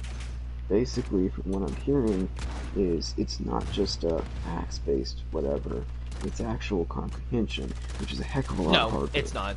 It's from his notes. I think he's mentioned the stuff in his notes. The problem is I just don't have enough notes.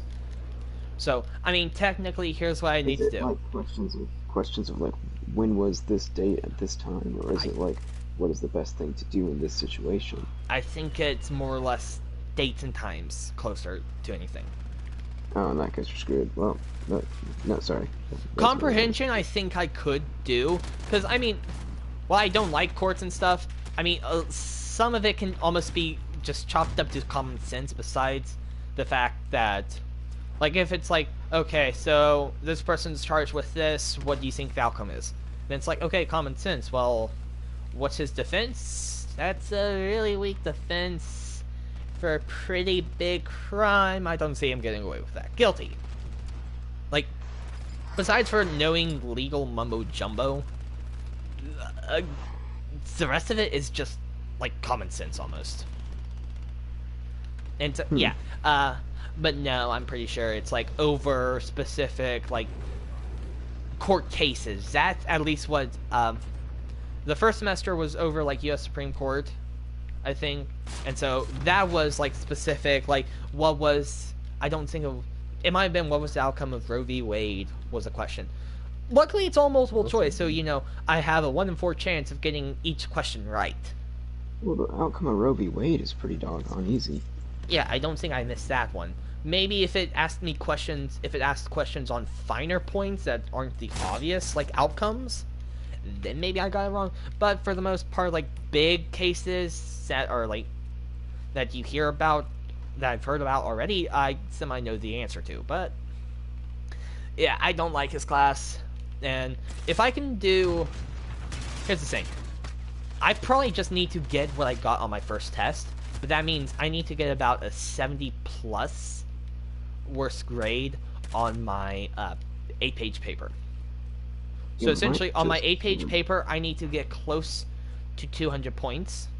About 170 points on the 8-page paper. And then I can make a 50 on the exam. And then boom, that is the exact amount of points I need to pass with a C. With that class, that's all that I can hope for. It's either C or I fail the class. And so, you know... Or you drop the class. I think I miss the period where there's no... Isn't there some kind of punishment that happens? Like, isn't there some downside that happens if you drop a class, like, after the dropout date? You get a W on your transcript, but that just basically lets people know that you dropped the class. It's not as bad as if you kept the class and you failed it. But yeah, say Lovey. I'm sure I actually do have a lot of confidence in your ability to. The thing is, it's 200 points for the paper. I need 222 points. So if I could ace the paper, get 100%, probably not going to happen knowing me. And the thing is, it's going to be over the material of the paper, not if it's, like, spelled incorrectly. So, and it's 8 pages long. So, I mean, this weekend I am going to watch the court session. I will be making notes during court. I will be making timestamps of, okay, at this marker, I might want to quote it word for word in my paper. And then just little note blobs off the side for 2.5 hours. And so that's what I'll be doing this weekend, and then I will probably start writing it this week. Actually, most likely I'll be starting it by Wednesday, because Wednesday is my last class I have to go in person, or that I have to be on for, because Thursday is a calc test, and I'm not the Thursday group. And Friday, there's no classes that I take. So by Wednesday, and plus Wednesday, there's no one that particularly that does anything that I want to watch, really. I mean, maybe every now and then, but though, you know, Wednesday's kind of my open days almost. Like, I only have one class, but then I don't have anyone, you know, any fun, shiny, entertainment that can distract me from work on Wednesdays, besides from the normal YouTube and TikTok. Which, after a while, I deviate from, you know, the people that I watch on the regular, the people I'm subscribed to, and I deviate down a rabbit hole. You might just want to consider putting a time limit on just the amount you can do. Once I hit the rabbit hole, that's a soft limit, time limit. But so Wednesday I'll actually start writing the paper. Um, the problem is it's 8 pages long, and I am a terrible writer. You should get help at the writing center. I mean, here's what I'm going to do. I'm going to first see how much I can write myself. Then I'm going to request. Mainly, I'm aiming to finish writing it myself, all the 8 pages plus some, and then submit it to my mom and sister, who are good writers, to review it. I think I might be able to ask my dad's mom. I think she said that she's a pretty good writer, so I can ask her, and then, you know, I can then also, I could possibly even take it up with the professor himself and say, That's hey, a great idea. the problem is little introverted me. No, just say, hey, I really need some help. That'll do. It'll go. And then A. also I can use the school's writing center. So I have, so the first thing that I'm going to do is I'm going to take it up with family first, and then I will go and be, and then I will have to contact people outside my realm. And even if, okay, I want to make this, even if you just email the professor, it's like, hey, do you have any tips before I submit the paper? You'll probably just say, refer to the rubric. That's the kind of it professor. doesn't matter. It's as if you were He's a lawyer. How much of a heart does he have, eh? But no, Actually, no, he's a judge. Slash lawyer, I think. He's both. If he thinks that you actually care about what he's teaching, and he thinks that you're showing effort, I know. If plus a glass of bourbon, that's going to make my paper look real nice. No, he's literally said after midterm that he drinks alcohol while grading our papers. So, you know, I hope I'm one of the last papers that he grades on any given day when his stock's running low, but, you know, he's had a glass or two. And so I'm hoping... That doesn't always make somebody nicer. You could say, man, I'm sick and tired of these stupid darn kids. I'm giving this one a 0 just because I hate people. No, he probably doesn't sound like that, but there is people like that. So, but I mean, you know what I'm talking about. Yes. Speaking maybe of, he's maybe he becomes a little bit more generous. Speaking of, maybe I don't know. Was it professors drinking on the job? Did I tell you about how my professor sat down with a glass of bourbon or a glass of something after the election? No. If it gets political, please don't mention it too much. It's not going to get political. It's not going to get political. But it is a very funny story. Keep this as political free as possible. But basically, my professor had made the point that Joe Biden was going to win in a landslide. And I told him, I said, Mr. Kersey, I don't think that's going to happen.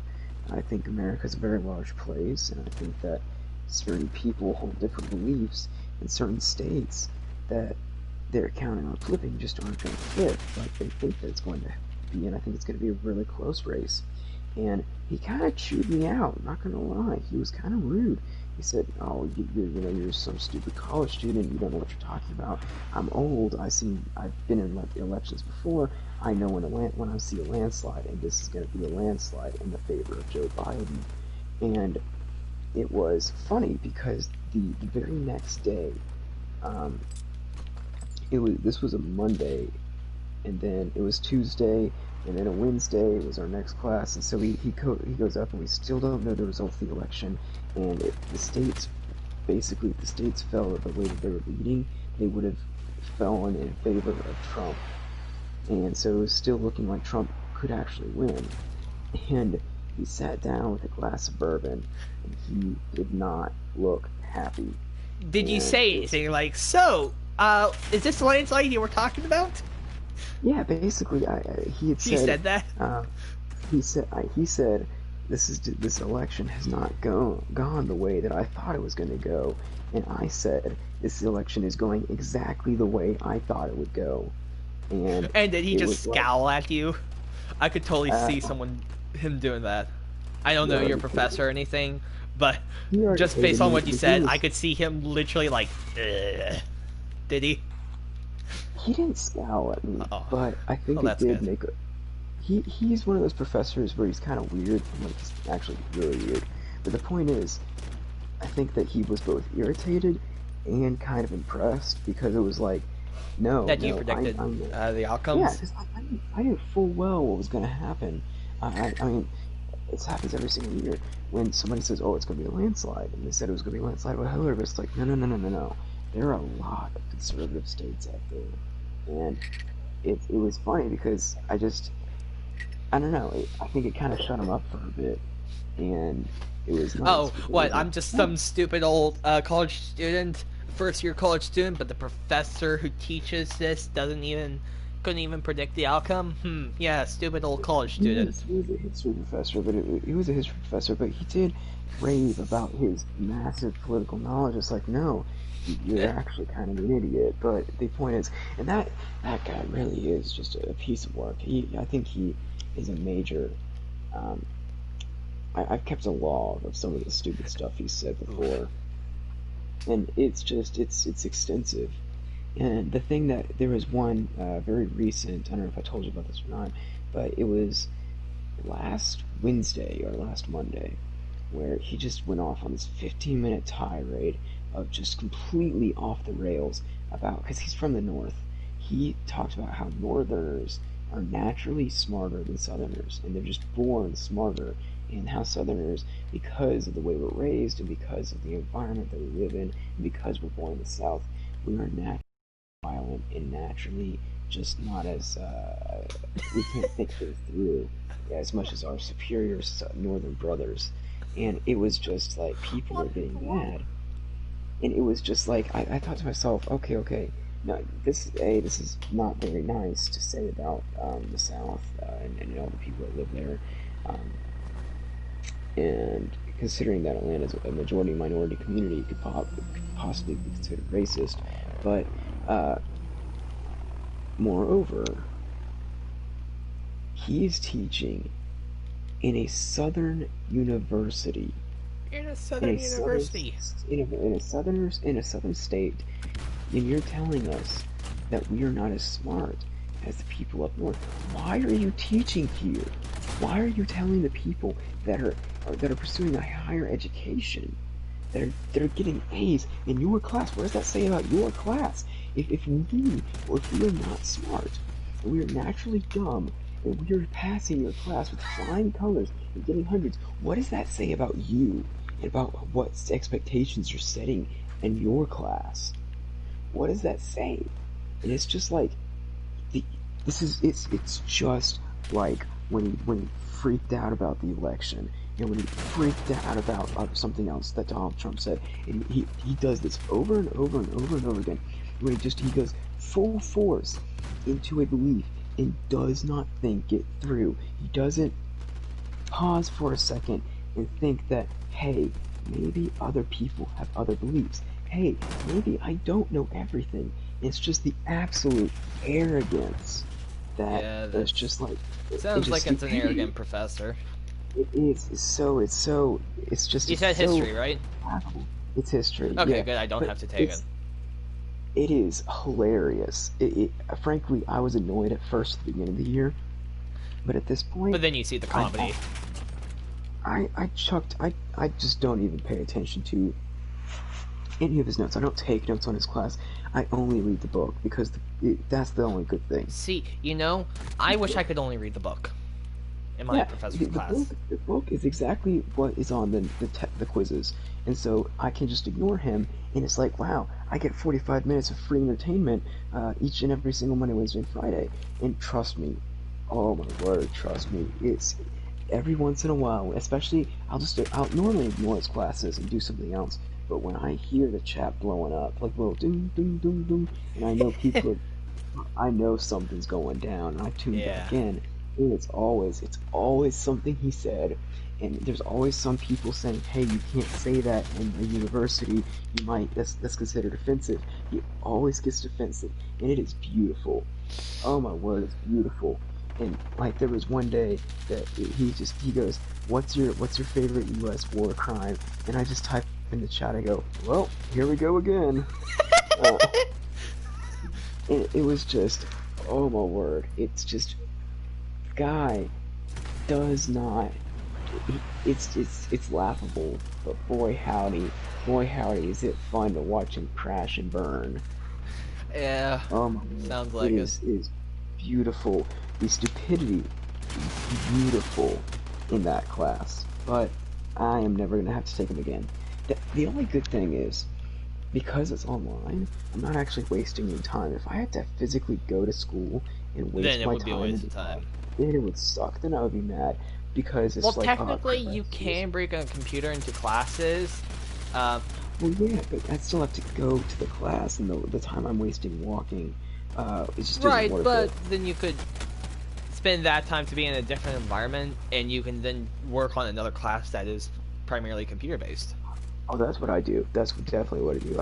I don't even unless the chat's blowing up and I keep his volume on. So sometimes I hear some funky stuff, and when I hear something funny, I start tuning back in. Or you But could also use that time to do art. I don't normally do that much art anymore. I still do art, and I'm actually doing art right now, but I don't do as much because it's very hard, and yeah, especially when it's at night and I get very tired. But it's so, shall we say, fun. Yeah, fun. And he'll say stuff sarcastically, but even sarcastically, it's just like, See, wow. some people are good at sarcasm and some aren't. And there's some things that even when you say it sarcastically, it still shouldn't be said. Yep. Like when we got into the slavery section, oh my word, how is this guy not being attacked by some grassroots movement, like some grassroots anti-racism movement? Because some of the stuff he said, because I told you at the beginning of the year, he made the point, he said it's not racist if it's just a joke, and I'm like, And remember, this is only one person. He only reflects himself. He does not reflect anyone outside of his own body. he does not reflect the university. He does not reflect the university. He only reflects himself. Even though we haven't even said the university, I just want to throw that out there just because, I want to cover my bases. I don't want to, Yeah, absolutely. I want, So, the whole environment is not, It is a wonderful university. I have amazing Wonderful professors outside of history. History is the only bad one. But boy, howdy. Oh. And the funny thing is, you can't say he's racist, he's just a racist southerner, because he's from the north. He's from the north. And he bragged about the north. And then he complains about people being stupid from the south, and it's like, that's why for the first 2 months I was trying to figure out what this guy's political opinion was, because he had the racism of like Mississippi, the extremism of California, and then just the sheer like rabies from Florida, and he slapped them together, and that's what this guy's like. Oh my word. Oh, it's just it's hilarious and terrifying at the same time, because it's like, wow, people exist that are like this, and I didn't know that was a thing. Like, I can tell you confidently, I have never met a single person that is similar to this guy. I do not know a single person that has the same personality as this man right here. But it is what it is, and I only have him for a semester, and I'm not failing the class, knock on wood. So that's all that matters. That's the only thing that matters, and it's not a bad workload. If it was actually hard and I was getting a B, I would be a lot more mad. But I'm not, so I don't care. In fact, it's even nice because I don't need reality TV when this guy starts talking about slavery. Oh my word! One day he goes up and he was joking, and he asked where he could buy a slave to the class, and he didn't say it in a sarcastic tone. And then he talked about slavery and the abolition movement when we abolished slavery, and he commented the biggest mistake we ever made. It was just like, ah, yep. Ugh. I know you're not being serious, but at the same time, I know full well that doesn't matter. He's not being serious, but he's not conveying it in a matter that's appropriate. The fact Even that if he's it doing it at was, all that joke, is the the matter joke, that's not even if appropriate. it was perfectly executed, the joke is still an inappropriate joke.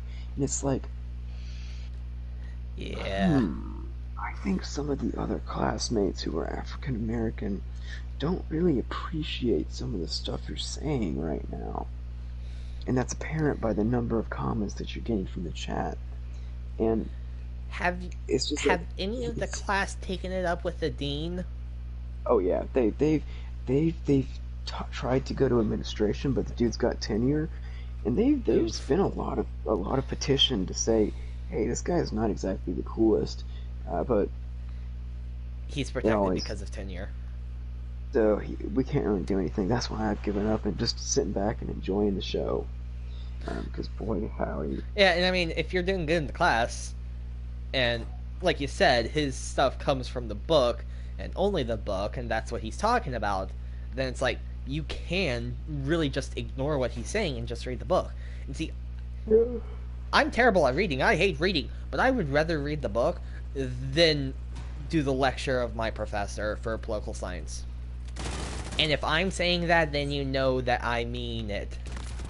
Because I would not say I would rather read, unless if it's for fun and a book that I enjoy, I don't want to read it. And even then, I want to. I've said that about books, a book, Kingdom Keepers, and I still haven't read it yet. So, if I say I would rather read to learn a class, that's saying something serious. Because I don't feel like I'm learning from this class. And I'd rather. you I'm, never need to use political science ever again. I mean, technically, yeah, I do have the two books that he says, and that, but like he said, all that matters is what words come out of his mouth for the exam. Other than that, it will not be on the exam. If he says it, it could be on the exam. That's what he said. And so, even if I were to read, it wouldn't matter. Because he might not discuss something that I've read, and he might not even discuss a whole chapter Wait, so that I tried to read. You're not reading the book? No. Because he said that all the stuff on the exam will be from his lectures. And he says that he does reference the books in his lectures, but still, it's not like the books are from his lectures. He references them. I would still suggest reading the book, though. Yeah, I might. I don't know. But it's like, it's two different books, and it's not like every. See, he doesn't have a Friday class because he's like, on Fridays when, like, you get the weed smokers, and it's like, I don't want you to come to my class smelling like weed kind of deal. Stoners. Stoners, yeah. So so that's why he doesn't have Friday classes, and so he just assigns reading, and it's like, it's from so many different sources. It's like two different books, but then like week 1 he made you read the Declaration and the Articles of the and the amendments to the Constitution, the Articles. No, it's Constitution's Articles and the Declaration of Independence all in week 1. That's not that bad. It's not that bad, but it's like just so many different stuff, and that's not even in the book.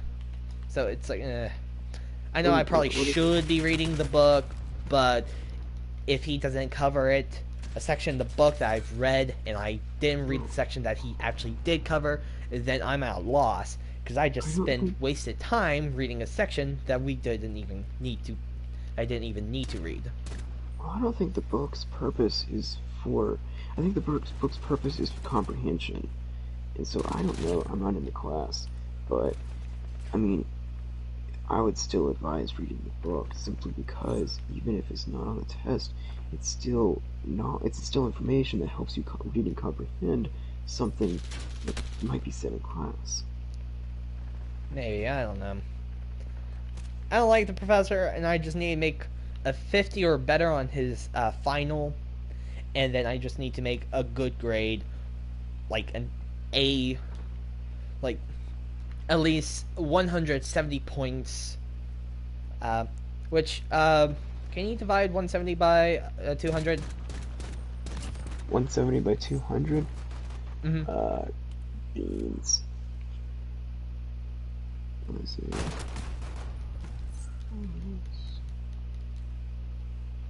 It's like what? Or that 95? no, that's just a 70. Because you subtract, you can take a common denominator of 100 out, and you just have 70 over 100. So 170 divided by 200 is Mhm. 85. Really? Yeah. Huh, okay. 170 divided by 200. Are you sure you're doing your math right? No, Okay, cool. but I mean, if you hear my math, if you hear what I said, it makes semi-logical sense. If you subtract 100 from 170 and 100 from 200, you can take a common denominator out of both of them, being 100. Right? 100 from 170. Wait, hold on. Oh, wait, that's why, because it doesn't factor evenly. That's No, right. it doesn't. Okay, so that's where I was getting my math wrong, because it wasn't factoring. Okay, so yeah. So see, I just need to make an 85 on the 8-page paper. Which, now saying that out loud, sounds semi-doable. So You're still gonna want to be by the hardest there, buddy. What? Never mind. Go ahead, continue. So, I mean, of course, 85, essentially, I like to know what minimum grades I need to hit. But still, I'm going to be cross-referencing this out the wazoo. I'm going to have my mom and sister either help me write it, like come up with stuff to say if I'm I'm stuck at one point, and then I will also have them help me review it. I will use Grammarly for however much I can, and then from there, I will then submit it to my mom and sister to have them review it. I can do the same with my grandmother. I can ask my professor to give me any aid he possibly can, and then I can also take it to the school's writing center. So I have, let's say, at most 5 options to help me with this paper. You might consider asking Jana, the English major that's from our school as well. I don't have any contact with her. Bro, seriously. Yeah. No, I mean, I know her. I could just say, hey, she wants you to review this paper. Maybe, I don't know. Anyway. But also, so, essentially, there's a will, there's a way, and I can get it done. Of course, I would want a better grade than that, because the better I do on that paper, the worse I can do on the exam. And I know that might not be the best way to think about it, but as of right now, it's my only option. It's the only method that I have a positive outlook on it. Because if not, I have to ace both the paper and the exam. So, my positive outlook is, okay, I can do above average good on the paper. That means I can do 50 on the exam. And I already got 50 before, so maybe I can get 50 again, right? That's at least how I look at it. And sure, you can spot the flaws out of the wazoo, but that's how I think. spot flaws out of wazoos. I mean, you can spot the flaws all day long, but as of right now, you can't change my mindset on such a short notice, so it's kind of what it is. So. No, I accept that. But speaking of Jana, did you know that she got a part in Stranger Things? She did. Yeah. Oh wow, Because that's awesome. They're casting and they're filming, and so she applied. And she got accepted as something on Stranger Things. I don't know the logistics of it, but she was talking about it in the group chat. Oh wow, that's cool. That's what I was gonna say. It was like, oh, Jana, she's doing that thing, which is really cool. That's cool. Anyway, sorry, random thing that I thought was interesting. But so yeah, I'm really nervous about the paper, but now knowing that I only need to make an 85, that seems a little bit more doable. I don't think that's enough. Wait, hold on. So what's your actual GPA? Not just like C or B or whatever. Like your number. I don't know my overall GPA because as of right now, I need to confirm what my GPA or what my. See, the thing is for history, English, and math, while they all have like their main grades, they also have like sub-things. So in math, every week, I will be graded on 10 different occasions for a small little one-question quiz in math. Same thing in history. There are in the 15 weeks there are like there's a 5-minute quiz plus the 400-word paper each week, which also adds on to the grade. And English, there's also like English discussion questions that have been added into effect. So I can get the GPA off of the base grades, off of the big ones, so tests and exams. But other than that, I can't pinpoint my exact grade as of right now. So in my STS class, which finished whenever midterms were, so a few weeks ago, that's an A. So I think that's about a 90 is an A, right? 90's an A. So a 90 is a 4.0? 90's a 4.0. Okay, so I have a 4.0 in one class. I am predicting a 4.0 in a second class. English right now is sitting at a B, so it's a 3.0. 85 is a 3.5, right? 3. It's just a 3. Okay, so it's a 3. So it's all numbers, so they're not going to be any .5s. Okay. So right now, history is also a B. So I have, as of right now, I have 2 4.0s, 2 3.0s, and then a fail. Well, that sucks, but so. Right. But with the fail, the thing is, there's 300 more points, and I only need like 222 more points. So saying that I have about 88 or 78 points of error. But also 78 other points that I could also get to the grade, right? I think I see what you're saying, yeah. So, as of right now, so let's say STS, and I'm going to assume that because it hasn't happened yet, and I don't want to spend all my nights stressing, I'm going to assume that political science, I'll be able to scrape by and get a C in that class, and maybe I can do good on the exam, the final exam, which could bump it up to, let's say, let's go crazy now, let's say I could get a B in that class.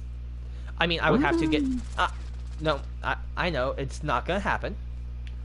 Well, don't say that, but what I'm saying is... It's not probable for me to get a B in that class, but what is probable is to get a C. C is the probable outcome, so currently, if you take one of them, so I will have two 4.0s, right now 2 3.0s, which both of those 3.0s could also become a 4.0 in themselves. The highest chance for a 4.0 is history, so at most I could get 3 4.0s, a 3.0, and a 2.0. So that is my expectation. So let's just say, for simplicity's sake, 2 4.0s, 2 3.0s, and a 2.0. That is simplicity's sake, but since I have a second 2 4.0s, that means that one of those 3.0s could be a 2.0. And it would round itself out that I would have a 3.0 total. So, something that's interesting with me is I'm exceptional at math unless you say numbers at me and I can't see them physically. And frankly, I have no clue what math just happened. I think I sort of grasp it. Okay, so we're I heard a using lot. addition and division. So we're taking an Yeah. average. Oh, I know how to take an average, but like between the number of letters the number of numbers that you just said, and my ability to Well, I mainly only multitask, said 4 or 5 numbers plus divisible by 5. that's a lot of numbers for me. My limit is 2. Okay, so 16 divided by 5. What's that? 16 divided by 5. Mm-hmm. Jiminy Cricket. Well, okay, so 16 divided by 4 would be is 2. 4. No, you're right, 4. No, 4. Yeah, And sorry. so 16 divided by 5 would be a little bit less than 4. So it'd probably be 3.5, roughly. Or no, maybe a little bit it's better not than 3.5. 3.2. 3.2? Yeah, because okay, so 20%. If you multiply 5 times 2, then that equals Okay, well, I'm dead. I'm going to actually 1. put this in And the so calculator. no. It's 3.2 because if you multiply 5 times 3, that equals 15. But you need a second point there to 3.2. add it, so it'd be. Oh! Okay, sorry, but I just thank you. I needed to validate myself. I needed to prove to the audience that I am good at math. You are. You're good at math. You don't need to validate Okay, that. so now. I mean, Sorry, you're not continue. taking calculus in college, but you did take calculus in high school. And who just was able to do simple division? This guy. Yeah, good job. Anyway, So 3.2 is my estimated total GPA for this year. that's actually not that bad. That's not that bad. But that... If I fail the class, do I still get, like, the points from it, or do I have to retake it? Oh gosh, no! If you fail the class, you don't get the points for it. Okay, You have to so I retake have to it. retake it. That would be ridiculous. You have to pass the class to get the points for it. Okay. Um, Bummer. So I couldn't get a 1.0 and be fine. Oh no, and you wouldn't want a 1.0 either because that would tank your GPA. And if you fail the class, it also you have to get accepted into the college that you want. Like for instance, Yeah, I know. See, if everything goes right, I should be able to pass with a C. But it's a slim chance. Because I have to get, like you said, I have to get an 85 on the paper, and that's 170 points. And then I have to get a 50 on the final. And so 170 plus 50 is 220. And that is pretty much exactly how much I need to pass the class. I can pull up his rubric again and see how many points it is to make a C. And then there are only 400 points in the semester, so from there you can kind of take averages. But so, it's slim, but I'm semi-optimistic. always be optimistic, but also be realistic. And I think. I mean, for the most part, I am realistic. I think that on the paper I could get an 85. I think you could. And especially with the fact that my last English paper, well, it was only a half of the length. It was only 1,100 words, which is about 4 pages. I got an 86 on that, and one thing is I forgot to double space the works cited, which probably took a little bit away, but not that much. There were some other issues I had in that paper. But wait, so did you not make the week requirement? For what? The paper? Yeah. I did. The thing is, I just forgot to resize because I did the easy bib thing and I just copy and pasted, but I forgot to double space it. So for my sources, so that's why I did that. So it's not the best, but that's way better, and it bumps up my grade in that class hugely. So it's possible I can get that GPA.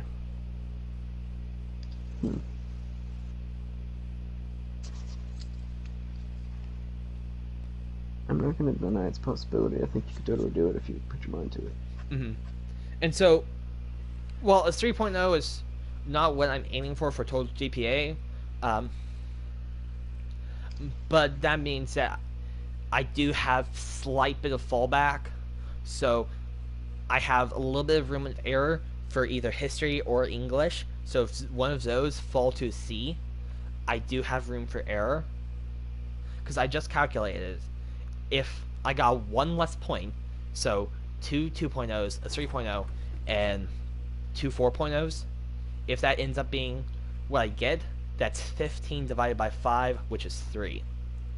So I can afford to get one other C. I don't want to get one other C, because higher GPA better. And it just gives you a buffer. Yeah, a little bit extra of a buffer. And next year, besides for the fact that I'm still waiting on a wait list for Calculus 2, which I really hope I get in. There were only like 10 other people in front of me. 10 other people's a lot of people there, buddy. Yeah, I know, but You might consider just finding a different class. I don't want to take another class. I want this professor. She's a good professor, and I like her teaching style, and I like her. I like how she does her class. I don't want the professor. And then also there was a campus restriction with my computer science class, which I remember I did talk to the computer science software engineering division advisors, and they mentioned something about November 18th that might fix the issue with that restriction. So I think I can get into those two. But other than that, besides for one other English class, I'm taking math and science and computer science. That's all I'm taking next semester. So no history, no politics, nothing. That's No nice. econ. So it's all math and science based, and that's kind of where my brain is at normally. I can do decent in math and science, even though I'm taking physics 2.0 essentially. So, with that, I'm taking the applied physics, not introduction to physics, which tell you I'm that a I'm little actually nervous about, probably- but I'm hopeful. I should be able to survive in that did I class. tell you did I tell you that I was probably going to end up having to graduate in 5 years? How many years again? 5. Because I'm 5 having full to take years or 4.5 years? 5 full years. Why? Because ROTC sucks up. I basically have an entire another class schedule that I have to do because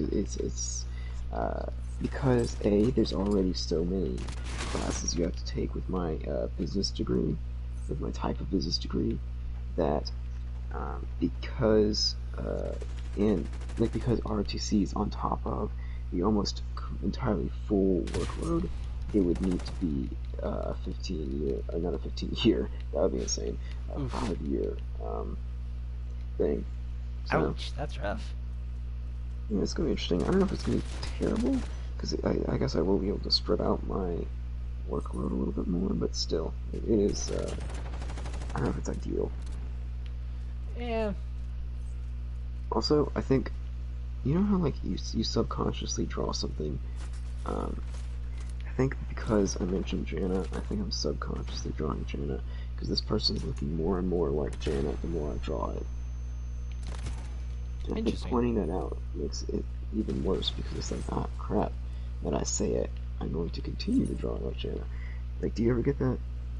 I think that's what happened with the werewolf drawing. Oh my word, that's what happened.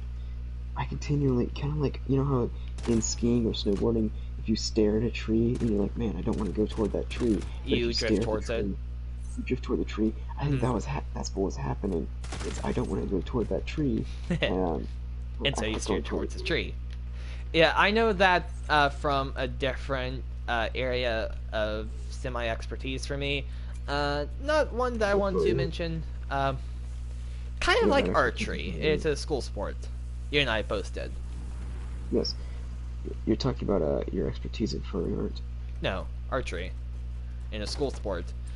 And essentially with what you said about how you lean towards something, like if you drive a car and you look left, you tend to drift slightly to the left. See, And so if you're Yeah, looking in the opposite lane, you kind of start to hover on that side of the lane. So, yeah. I know that from a different area of expertise. Pretty much archery. That's kind of where I know it from. Wherever you look. archery sounds straight up and down. Well, there is a side to side of the target. Yeah, but you said you lean into it, so anyway. I will text you what it is then, because you aren't Oh getting the wait, you're not clues. saying it's archery. You're saying it's a different sport that's not archery. It's practically archery. Let's call it that. Okay, cool. Yeah, I know which one you're talking about. I thought you were saying it was archery, and I was like, wait a second, what's going on? What? Yeah. Anyway, Yeah, from my archery lessons, I kind of picked that up. cool. If you're Yeah, I took winking, I can't see lessons it. from for that part archery. Good lessons. Hmm. That was a fun sport. It was. I don't know if I'd ever do it. Not archery. The other one. I don't know if I'd do I the know. other one again. I'm also trying to get away from not saying what it is and just making it sound like archery because you don't want to leave the mind open for imagination as much. See, you know that's not a bad sport, and you know it's actually an Olympic sport, right? And The biathlons. That no, yeah, kind of. Yeah, whatever. biathlons seem kind of fun. Cross country skiing and then very precise like target shooting. That kind You of know, sounds biathlons fun. are really. I actually researched, and apparently those guns are meant to be light, and the bullets that they use in biathlon shooting is like super lightweight because they don't need it to pack a punch. They just need it to go straight and just enough force to make a target, to make the little metal disc fall down, not destroy it, just fall down. But Interesting. unfortunately, there's no biathlon races near me because, it's kind of like the South doesn't have any snow to cross-country ski. Well, actually, Funny it thing. does have biathlons. Biathlons, which is like biking and running. Which, if it was running and swimming, that would almost be better for me because that means I don't have to get the equipment of a bike. Wait, you know they actually have running and swimming as well, right? They do. Yeah, they have running and swimming. I've looked it up many times, at least on Running the USA, and I couldn't find it. You gotta Google it, bro. But anyway, Yeah. and not only that, but if you really needed to borrow a bike, just borrow my bike. Well, the thing is, I don't even know if I would even do that. Hmm. No, I think you could do it. If you could do other stuff, you could do that. What If other you stuff? run, Spartan. Spartan? No, that's more upper body strength. What the crap is that? What? You said Spartan, right? Hold on.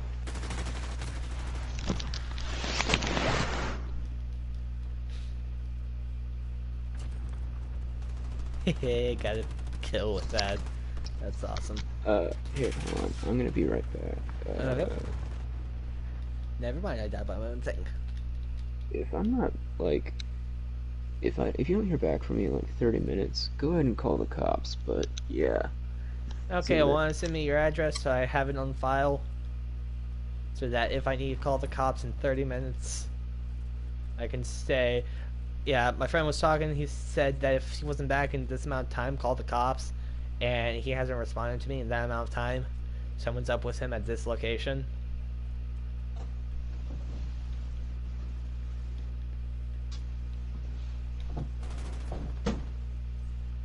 I don't think he heard me.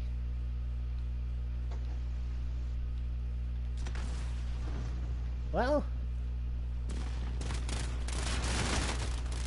Oh boy.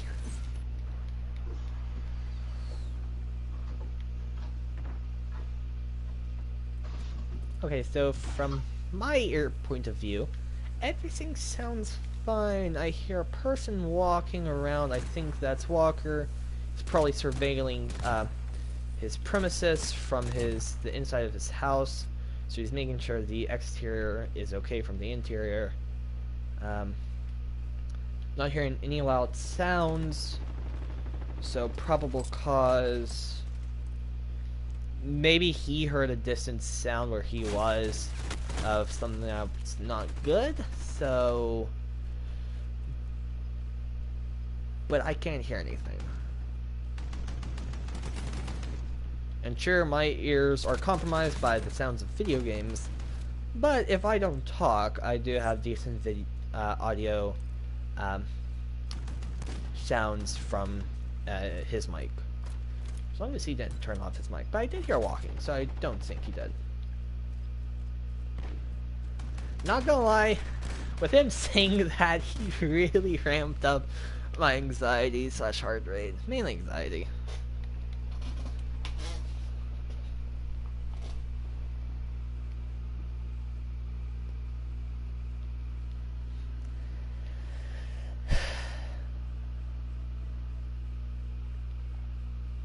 So at 1:30, he didn't even text me his location. I don't know where he lives. Uh-oh.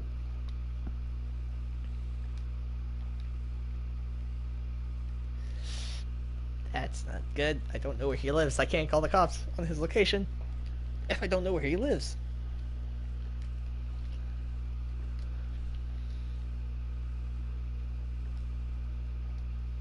But hey, at least we're making this gun camo go along pretty well.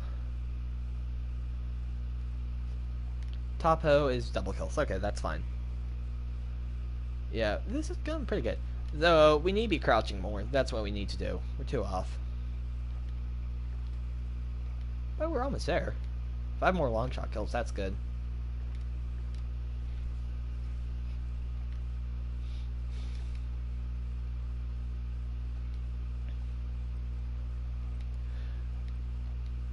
Okay, why did that just pop into my head?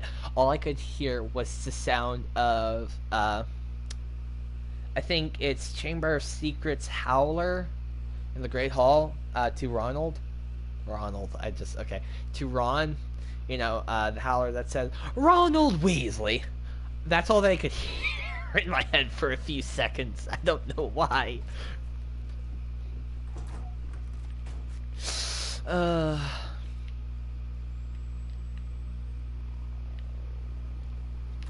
You know, we shouldn't be able to look down with the right shield like this.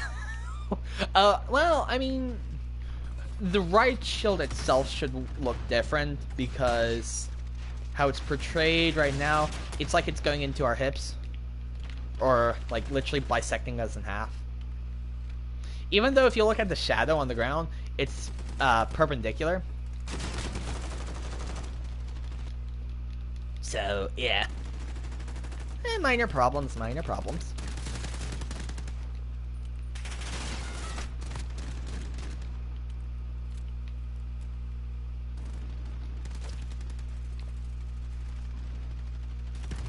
But hey, this is a good thing. We can actually use the pistol now. So we no longer have to use the riot shield. I might want to go ahead and finish up the knife. To do that, I could go to zombies. Or the infected game mode. I could do that instead. So, infected game mode's a little bit harder because, you know, instead of just a few guys running around with a knife and a few people that they're safe to that have guns, all your enemies have guns and you only have knives and a throwing knife, so, Well, yes, using zombies can be good to get the knife challenges out of the way. Not always the most effective. Also, kills while after reloading isn't going to be fun either. I hear sounds. Is everything okay over there? Hello?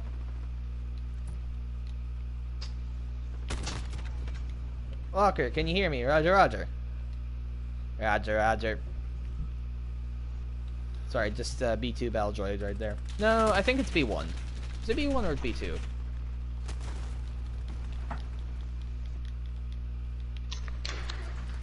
Hello? I'm back. Is everything okay over there? Yeah, it's cool. You had me worried. Yeah. Basically, I think I had forgotten to lock the door to one of the parts, like to one of the doors of my house, and someone or something was outside the house, and I think it was trying to get in. So I went out there, and yeah. Oh, that's not good. It's But cool. everything is fine now. Yeah. Door's Don't make locked. me worried like that. Don't worry me like that, kid. Yeah. So, because it wasn't a gunshot, so that was positive, but it was like something was going on down there. So I just had to go check it out. Are you in an old house, by the way, perchance? This wasn't like, I know what you're saying, but it wasn't a creaking noise. No. It was. I'm just saying, are there any parts of your house that are from an older building? It was like in the. For example, 80s. did you take a door from an older house? Because you could get. So, last night, I don't know if you saw, in general media, but I. Phasmophobia. What? The Phasmophobia. No, that wasn't Phasmophobia. That was Ghost Nation, a TV show. A ghost hunting TV show. That uses actual science techniques. That technically, there are some remnants of that in Phasmophobia. Literally, all the tools in Phasmophobia are actually what real ghost hunters use, more or less. Like, for example, in Phasmophobia, the EMF reader. Real-world EMF meters register it on decimal system. And so, you know, when you hit a higher decimal, that could just be radiation burned into a location. For some reason, you have maybe it's near a wire or something that's creating a magnetic field. Or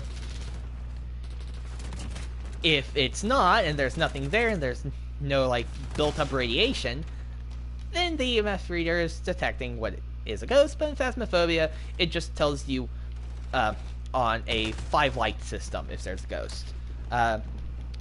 The spirit box, there are two different kinds of spirit box. One that is like Phasmophobia, which goes through all different sorts of radio channels, and the ghost essentially slows it down from the channel skipping whenever it wants to say a word.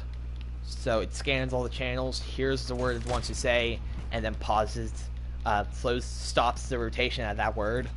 And then another one is essentially a really high powerful mic that just hears anything that might not be able to be heard by human ears. And those are two real ghost hunting tools that they use in real life, and that Phasmophobia uses. So Phasmophobia is based on some real-world science. But yeah, Well, yeah. with quotation marks. Science in quotation marks, depending on if you believe in the paranormal and supernatural or not. I do not. And to the degree of ghost hunters. I also do not. No, this was probably just a possum. Probably just a possum. Either that, or maybe there's just some residual sound of maybe the door, a ghost door, essentially. That is somewhat a thing. So there's not gonna lie, I stayed up way too late watching Ghost Nation videos, and they're not short videos either. I stayed up way too late. I'm not gonna say what time I stayed up, just in case like parents watches the VOD or something. Yeah. Well, so there's been times in the stream where like I'll hear gunshots, but normally you can't hear it because my microphone's pretty weak. But I think those aren't that bad because it's like, oh, it's just a gunshot. It's a tangible source of audio further away from you. Well, no, normally it's just down the street, but that's what I mean. It's not necessarily within your backyard. It's tangible sort of audio that you can pinpoint, and that is not like if it's not in my yard. It's not my yard. It's not something I need to figure out. It's not in front of the door. This was like outside my window, and that's why I was a little bit. Is your window framed from a haunted building, perchance? No, it's not. It's framed from Alabama. But is it a new window or was it taken from an old house? 'Twas a new window. 'Twas a new window. See, no hauntingness, just possums and burglars. Um, and so that's yeah. I'm not really actually scared of okay. Home invasions would not be a fun thing to have happen, but I'm not exactly that scared of being alone. It's just like, all right, See, worst if you case think about it, no one's scenario. afraid of being alone. They're afraid that they're not actually alone. You got me there. When you put it like that, you're a madman. I mean, you're not afraid of the dark. You're just afraid that you're not the only one in the dark around you. Hmm. I mean, I make a good point. You do make It's not my own point. I saw it on like a TikTok or something.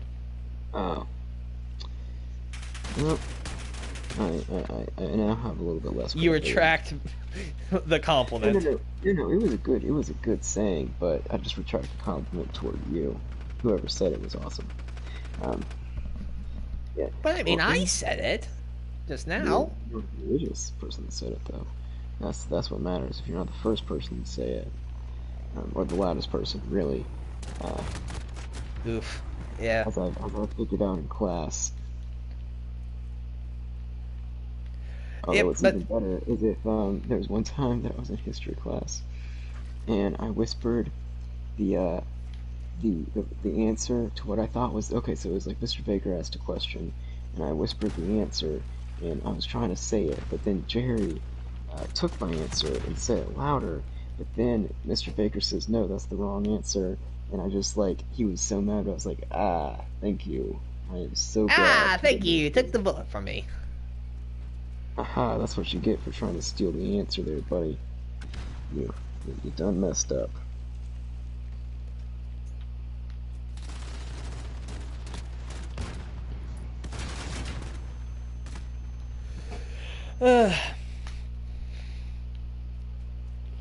So, are you getting ready for the housing? Of next semester's housing? Or not next semester, next year's housing? When is the application due by? Or when does it Uh, open up? January. Somebody said it opened up in November, but I didn't think that was right. Turns out that was for next semester's housing. And what do we like? How would I need prep for that? Just make sure you. What I did is I just figured out how to file a housing application. Okay, I Just already know like that yeah, and just, because you know, before just COVID, I follow was going steps. to live alone on campus. Yeah, and just But make because sure of you COVID, understand I the don't, and I don't have to take a loan because of that. Thank you, COVID. Also, I think not next year, but like next year, 2022, we might consider living off campus. Um, I have not. I wouldn't recommend it for us or for our first year, but I think after this year, it might be worth it. Okay. But yeah, I mean, There depends is something that I want to do, the Disney College program, but that requires me living at least a semester in like Orlando, Florida. Um, at I think it's Flamingo's Landing. That's it. That's the new Disney College housing. They shut down their other two housing locations for the housing program and are now opening up a super giant one outside of the western entrance to the park, which is not that far from Animal Kingdom. yeah, I don't know where those places are, but I do think it sounds cool. But I'm just saying that because if we're living together, there might be a semester where I can't live there because I have to live at Disney. Yeah, I'm down with that. I've got. I mean, it doesn't really make that much difference for me. I have enough money to probably go on my own for a semester, or potentially just find some rando roommate. But yeah, I think that sounds pretty cool. I hope you're able But to as get of right now, the college program. the Disney College program is closed, and so I couldn't do it this semester or this spring semester. the Disney Prolage program sounds. It I sounds don't really even cool. know how I was saying it. It was just. I guess I just have like a lot of saliva in my mouth build up. Probably need to take a drink. That might be why. Maybe I'm thirsty. I don't know.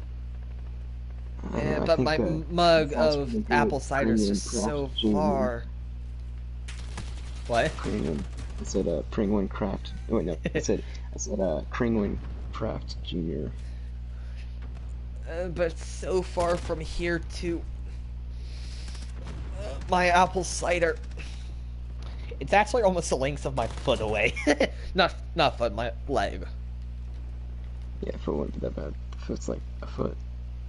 No, it's literally about 3 feet maybe. Alright, so Ish. this actually isn't that bad. It's not far away from me, but I'm just it's too fine. lazy to go reach for it. I was actually talking about my picture not being that bad. Oh, I thought you were saying the location to my drink. No. Never mind. I am drawing an actually a non-sucky picture of someone for the first time in ever. Can you share your secrets with me? Who did you make a deal with? Allie, apparently she's selling it, but only at $2,000 a pop. And you have to give part of your soul to her as well. The $10,000 is a lot. Part of the soul's not bad, but $10,000? Well, it is when you don't have a soul. I had to find one and give it to her. That is a good point. Wait a second. Did you steal some of mine? No, there wasn't enough there, sadly.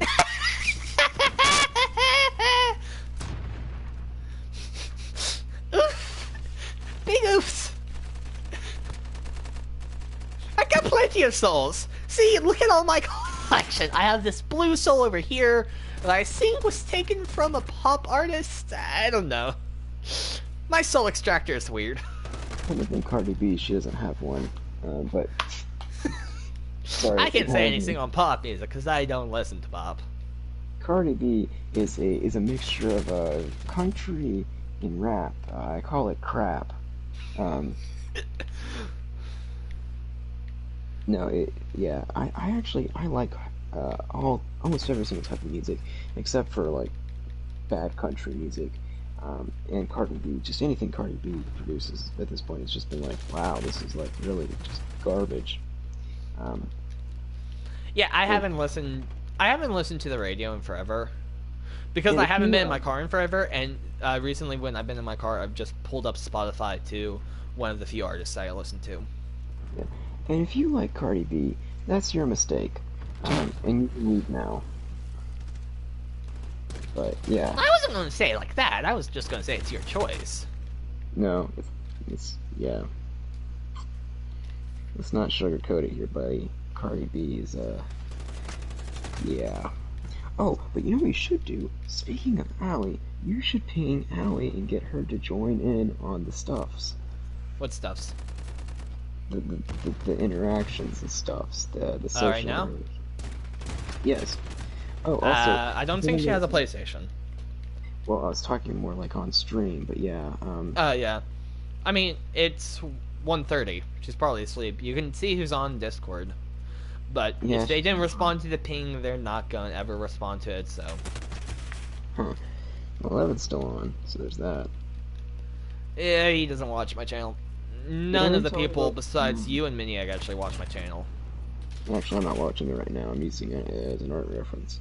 My I'm using my channel? phone as an art reference. No, I'm using my phone as for an art reference. I found a Ah. picture of something. But at least you interact with my channel. Everyone else Yeah. on the Discord doesn't. Yeah. Except for you and Miniag, and every now and then someone else from them. But not that often, I'd hate to say. Alas. Maybe they'd watch if I was on Twitch. Because I do know that at least one, Bigfoot and Squids on Twitch. They both have a Twitch account. And I think at one point have streamed on Twitch.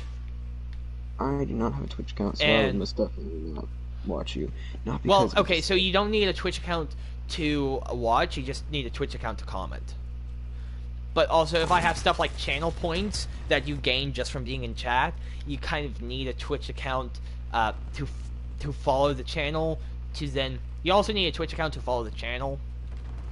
But I mean, well. it's free, and it doesn't take that long to set up. It's literally just tying it to an email account, really. Well, not even that, but just like, I would never watch it because I never log on to Twitch. Like, I'm pretty sure I actually have a Twitch account. I just don't ever get on it. But I mean, if you have a Twitch account and you have the app on your phone, you can have it set alerts so that if the people you follow go live, it'll push you a notification saying, like, hey, this person has gone live. Or whatever their notification is that they push out to Twitch. So, for example, like, Dusks is like, get your axes ready, or something like that, because he's a Viking. That's his whole channel deal, Viking. So he says, get your axes ready! To go on a raid. Like a raid. Yeah. And axes were one of the primary weapons of Vikings. They didn't really use swords. If I'm not mistaken, Vikings mainly use axes, some types of shields, and archery. Back in the good old days, not a phone in sight, just people living in the moment. Ah, the good old days. You have that. you got that guy. You got that guy dying of dysentery, and that dude getting his head decapitated by an axe. Ah, the good old day. The town's on fire. There are raiders coming in. They're stealing all my stuff. Oh, the good days. Nixon was still immortal. Oh, the good old days when I was still immortal. Technically, there's no proof that I am mortal. So technically, by that logic, I could be immortal. I am immortal until proven mortal. When we were talking That's someone else is saying on TikTok. I found that on TikTok. So, there was wait, what was I gonna say? Yes, there was a thing, a job interview, and basically I found one where it's like, describe your biggest weakness, and I put, to this day, the axe of 1,000 souls is the only thing that can still kill me. The axe of 1,000 souls. It's like, yep. Nice. That's my biggest Great weakness. legendary weapon.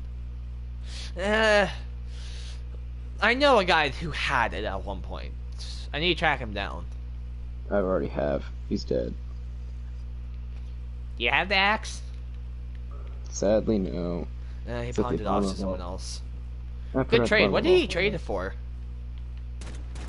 His will to live. Really? Mhm. Oh, that means he got a will to And a live. shake Ah, okay. That's, Yeah, and a shake weight. I gave him the will to live and a shake weight. But, so you have the axe? I thought you said you don't have the axe. No, I chucked it in the volcano. Oh, you Yeah, destroyed it. Yeah, I did it on a trip to Hawaii. Yeah, But that's- don't you want to keep it just in case that's someone else's weakness? No, Like, what if not my really. weakness was the axe of 1,000 souls? You just destroyed Well, it, so now both of those are in eternal fighting. I thought your you can't weakness was kill tree me. nuts. That too. Though, actually, I've seen someone on TikTok where this dude's been running an experiment to try to actually make himself be able to eat tree nuts. And he's been exposing himself slowly but surely to tree nuts by, at first started with rubbing it on his skin, and then starting to eat small, tiny, like, particles of it, and the end goal is to eat, like, a whole tree nut, apparently. Yeah. Like, he did actually have a reaction when it touched his skin and all that stuff. Which, That's so... one. That's one. That's one challenge. risky situation. Because if it That's a goes risky wrong... challenge. Like, I wouldn't do that. I'm fine with not eating tree nuts. If it was peanuts, maybe I would try that, because peanuts are in everything. Almost. Like, have you ever heard of the restaurant Chick-fil-A? Don't they use, like, peanut oil for their chicken nuggets? Yeah. Yeah, imagine being allergic to peanuts. That'd be rough. Dang. I am not good at drawing the female body. I'm not good at drawing Well, no, okay, so I'm anything. drawing pretty good at like that. I got the sleeves, and I got all that jazz. It's like, oh, this looks really good. But then it just is like not going good. Uh,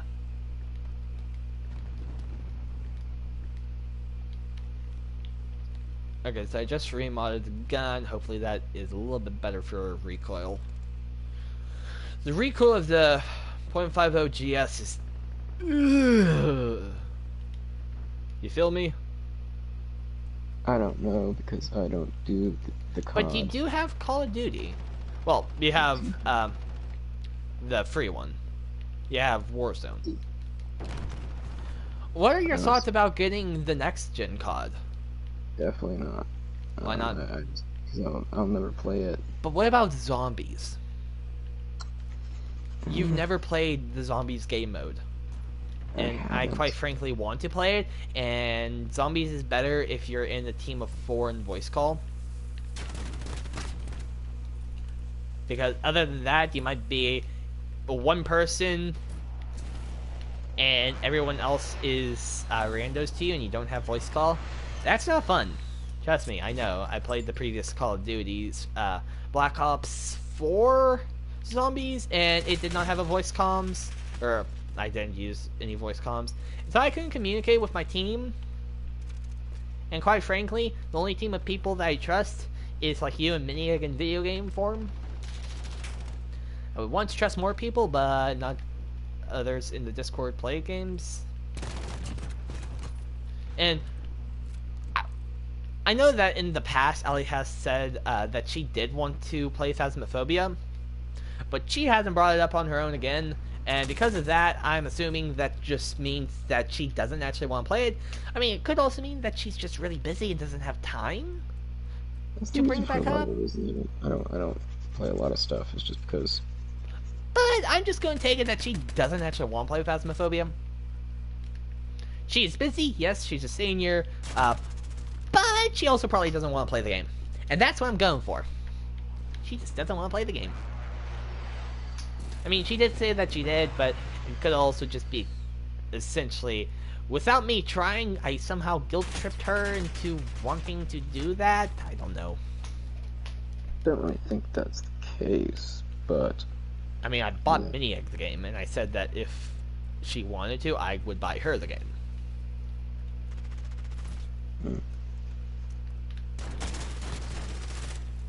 Ooh, maybe I could do that instead. So, you know the kind of lore or legend of the Jack-o'-lantern, right? No. Okay, so I did send it on, I think, general around Halloween time. So, essentially, this, I think it started in Ireland. So, what happened is, this dude, made multiple deals with the devil. Cool, Multiple cool. deals. So, for example, the first deal he made is that he would sell the devil his soul, but he wanted to buy one more drink, and so the devil turned himself into a coin so he could buy the drink, but the dude put it in his pocket next to a crucifix, so the devil couldn't swap out of it. So the devil made the deal and said that he couldn't take his soul for a certain period of time. When that period of time was up, he made another deal with the devil to do something else. And trapped him, let's say, in a tree. I think that was it. But anyway, he trapped him in something. And he made a deal that the devil could never take his soul for the devil's escape. So the devil can't take his soul. Then finally he dies. He can't go to heaven because he was a bad person in life. He gambled, yada yada, he died of bad person stuff. So he couldn't go to heaven. The devil can't take a soul, so he can't go to heck. So instead, the devil gave him some fire to keep in a lantern to, essentially the fire is like a soul or something. And I think originally it was, instead of a pumpkin, it was a potato because Ireland. So the original jack-o'-lanterns were potatoes. But then it got over to America, and that's when the pumpkin jack-o'-lanterns became a thing. And so literally, it's Jack of Lanterns. Jack-o'-lantern. That's the lore for the reason for jack-o'-lanterns. Interesting. Yeah, I didn't useless know that. information that you will never need to know. But hey, maybe that one time that you're on Jeopardy in your mid-50s, you'll remember, hey, remember my friend told me the lore of the jack-o'-lantern? That's the right answer. You win the grand prize. A trip to Hawaii and $1 million.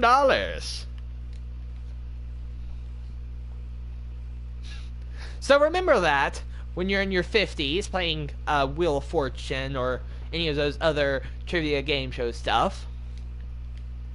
Most likely would be along the lines of Jeopardy. Rest in peace. Rip Alex Trebek. Yep, rest in peace. So, yeah, if you're ever in a game show and you just happen to need to know the lore of the jack-o'-lantern, think of me. And then I also need some reimbursement. You got a trip to Hawaii but don't want to go? Send it to me. You want to go to Hawaii but you don't want the money? Give me the money. I'll just take 50% of the shares. Fine, I'll be generous. I'll take a fourth of the shares of your winnings for giving you that information.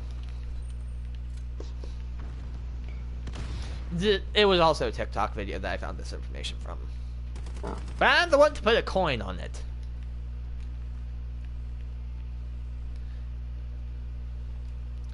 You may pay the court of laws or face punishment. And I forget the whole Skyrim quote, but it's something like that. Pay the court of fines. But there's like a lot of people that are like, oh, yo, I played this game, yada yada yada, and it's like Skyrim and all these classic games. It's like, I never played those games. I've never played Skyrim, but I kind of do want to play Elder Scrolls, but that's money, and I don't really. Plus, it's been around for a long time, so I don't know, like, what would be the best version for me to play. I mean, sure, like, the new one is, like, Morrowind or something, but I don't know, I haven't looked into it that much. Plus, I don't have a computer that would run it. Hey, I gotta play the game. I mean, technically, yes, it is on, consoles, but I think it would be better on, computer. But yeah. So yeah, now you know the history of just jack-o'-lantern.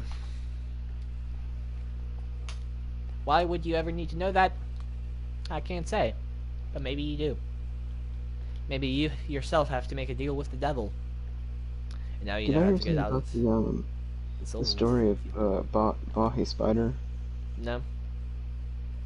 It was the story. It was an old African folktale of basically this guy who was, or sometimes he's a spider, sometimes it's a guy, and the story goes that this man was trying to seek out wealth, and he was a greedy man, and he would go out into the woods and steal from the forest, and so he would go and he would steal the skins of animals and abuse the forest and steal from it and use it to become rich. And then one day he became so greedy that he went out into the forest in search of an animal, a magical monkey, and take its hide. Oh wait, you did tell me about this. And yeah, you did tell me about this. I yeah, remember. the monkey said, if you shoot me, Kill your mother, kill your father. Yes. And then the guy who was the author, because the entire thing was an allegory. It actually was an old folk tale, but the entire thing was an allegory. Was being used as an allegory for the Sierra Leone Civil War. And basically, the hunter represented the government, and the monkey represented the rebels in the small town. And basically, if you killed the rebels, you would end up killing. The only way to kill the rebels would be to kill the civilians in the small town. However, because if you let the rebels grow, then you would inevitably kill the people, allow the rebels to kill the people in the surrounding towns. And so basically that was the big thing he was talking about. Yeah, it was a very, very well written book. It's actually a trilogy, and it's a trilogy of short stories. Like there's A Long Way Gone, A Long Walk to Water, and A Long Way Home. A Long Way Sounds Home like a is travel about, story. yeah, actually, is there a Long Walk to Water is about a girl that got abducted by terrorists, and the A Long Way Home, um, is about a guy who, as a kid, got lost and grew up on the streets of India until he got adopted. Oh, And wow. so yeah, and basically he got separated from his family when he was really young, and he was never able to find them again. Well, until it was like until he had grown up and become an adult. Hmm.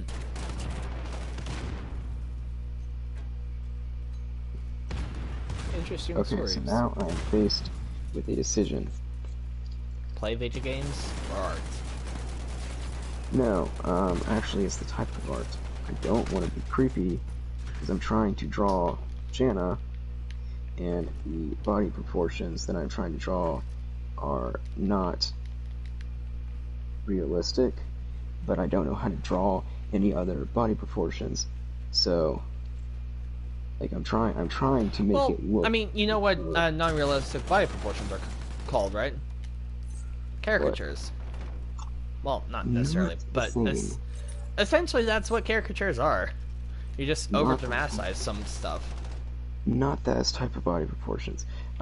Basically, I'm trying to avoid to make all of my characters look like Minecraft girls. Like just a straight box, just a full-on box. Actually, it actually doesn't look that bad. I fixed it. But the problem is, I'm really bad at judging how it's gonna look, and so like I'll draw something, and I was like, ooh, that doesn't look right. That looks like a Minecraft girl. So I try and go a little bit further in the opposite direction, and then it's like, oh, that doesn't look good. That looks very creepy. And if I ever showed this to anybody, they would also think it was creepy. And so I like go, and it's kind of back and forth motion, like one of those the things that help you keep pace or rhythm. Oh, what? A Metronome. metronome. And so it's like How do I know that? I don't want to question that. How and so how it's do I like, know that? I don't know. yeah, and so I go back and forth deciding between, oh, that's creepy. Oh, it's not realistic. Oh, that's creepy. Oh, that's not realistic. It's Well, what about like finding a happy medium? that's what I'm trying to do. And I think I finally did find that happy medium, but it's still like, interesting. Hey, did you hear about that small dwarf who escaped from prison? Yeah, No, it's a small medium at large. bunch. Get it? Psychic dwarf. Escape from prison. Small, medium, at large. I forget where I heard that, but I still know it. Why is it funny?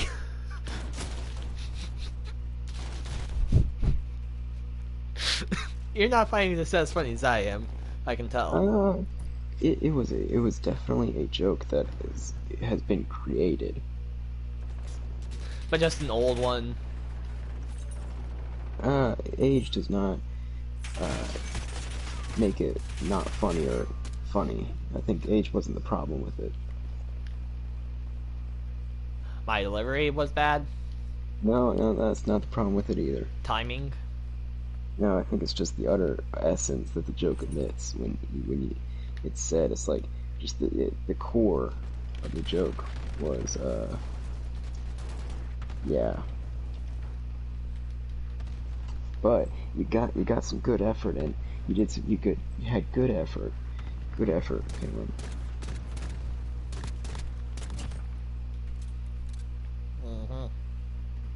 Hey, that actually doesn't look terrible. I'll take it.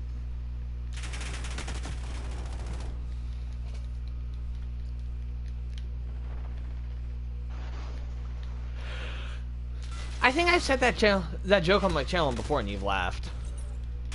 Or I've told Well, you it in person and you laughed. That's because I can be more polite in person. No, actually, I do think that it was because I heard it once before. It's like, oh, yeah. But it was a joke. It was a decent joke, and I applaud you for your joke. But yeah. Likely story. I Well, missed it. next year I hope you like Disney quotes, because you will not be able to avoid those. Well, I mean, you can't always avoid them. It's called a body bag. For me. That or just getting up at the crack of dawn. There's a new I'll be going to term sleep by created. then. Yeah. So you can't escape me. You can't escape the There's a new Disney. term that was But you can't coined escape by that the- Daphne. But on boop boop boop boop. Don't you mean wah, wah, wah, wah. He didn't So- say no. Guys, No, I didn't stream, say we all no. know what he's thinking. That's what he was thinking. Well, I'll make sure I just drill in Disney quotes and Disney jokes next year. So I have figured out a new term that I never realized was a thing in the army, which is called butt crack of dawn. And apparently it's when it's so early in the morning that it's dark. Have you ever heard that term before? Yes, I have. Really? Pretty sure. I never heard it before. And I am getting up at the butt crack of dawn. So, unless, I think there's going to be days where I will be fixing breakfast while you fix dinner. No, I eat dinner at the normal time. I'll eat breakfast then too, if that's what I choose. Maybe I just won't go. Maybe there'll be one night where I just don't fall asleep. That's lovely, isn't it? Alright, I did it. Here's the picture of the girl, of Jana. And I'm debating whether or not I should show it to her. That's up to you. Actually, that's up to you. You're the one that's going to be making that decision. I'm not giving it to her. No, I mean, I need you to decide whether or not. Although, hey, that's actually a better idea. If I just give it to you, you can give it to her. I don't have any good rapport with her. I don't have any rapport with her. That's because you haven't come to any of my parties. I didn't I mean, even it's not know. even fun. I was hardly even a friend. Like, I mean, I was on good terms with her, I think. But, like, we hardly ever talked in school. Like, Well, besides for, like, she's- 1 or 2 classes that we might have had together, that's all that she saw of me. That's all she knew of me. Well, okay, so tomorrow. I'm We had going no to- rapport. Me and her had no rapport, so, yeah. Tomorrow, I am going to do some stuff, like, or whatever. Like, I'm going to have people over, and I think I already invited you, but I don't know if she's going to be there or not. But if you I don't want think to- I should go. COVID and all. Hmm. You know, minimize my risks. Because it's within 2 weeks from Thanksgiving. So. And I have to go into class next Tuesday. So. If I'm going to catch COVID, it would be then. And I'd rather minimize how many chances and how many areas there are that I could have caught it. And also, side note, that's probably going to happen way later. I know it's been in the talks, at least with my dad, but he wants to go on like a trip after Christmas. He's going to want to go to Aruba. He did at one point mention Disney. And so I assume everyone knows the exact face that I made when he said that he was considering Disney. A big old stupid grin that's like, yes, please, please, please, please, please. But the problem with going to that, to Aruba where he wants to go, we have the points for travel and hotel, I think. Maybe travel we have to spend a little out of pocket, but mainly covered by points. But the problem is, there's like a 1 hour window period of time where we can get a COVID test. because there's not going to be. You have to get a COVID test to go to Aruba. So, I mean, if that doesn't happen, I personally, anyway, I would want to push him to do a trip. But I'd also want to make sure, I steer him in the right direction, right? Mm-hmm. Something a little bit more domestic, close to home and our hearts, and the place I should have been going this summer. Or this spring. Maybe I should push him for the one this spring instead. Take me to Canada. I could have just made that sound so much more creepy and cringier. I'm glad I didn't. I'm just gonna leave it at that. But yeah, so I personally want to go to Disney. I would want to go to Disney during the pandemic.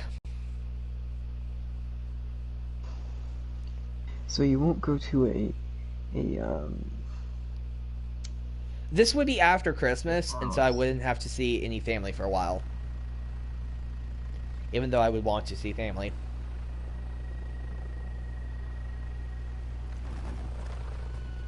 But I mean, it's a lot less weird to wear a face mask at Disney than it is at, like, a friend's house for a party.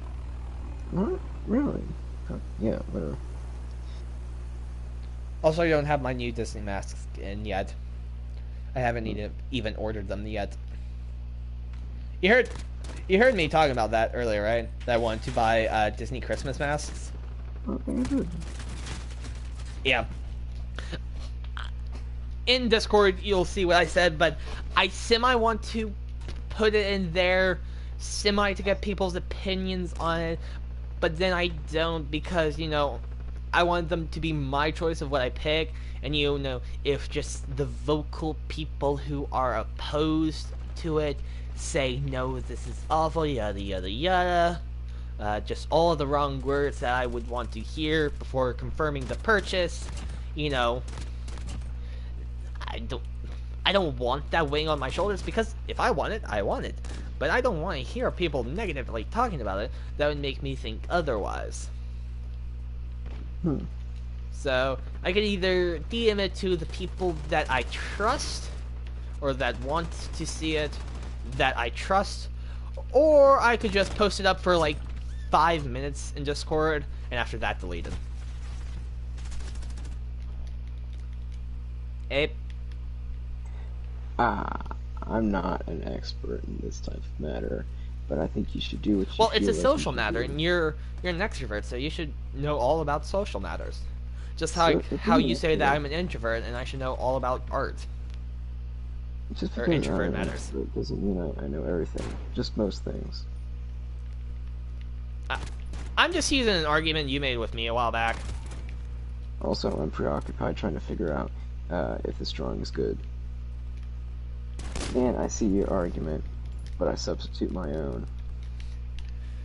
So, I mean, after stream, which I probably should be wrapping it up soon, I can post it in there for 5 minutes while I go downstairs, make myself a bowl of cereal, and an extra drink for bed. Okay, so we're posting, your ideas. Wait, hold on. No, this is just a mask or two that I'm going to get. It's just, Yes. there are several of them. They're each for like $11 to $12, or $12 to $13. The $12 are for 2 masks, and then there are a few like limited time. They're all limited time holiday edition, and then there are a few that are like $13 for a single mask. But it would be worth it in my opinion. So I'm thinking maybe buy 3 masks, or maybe 2 variety packs, and then maybe there's one that's like a Minnie Mouse Joy mask that I wouldn't want to wear, so I would be giving that to my sister. So I could do that. And see, it's not art, so that's why I'm posting in my subsection.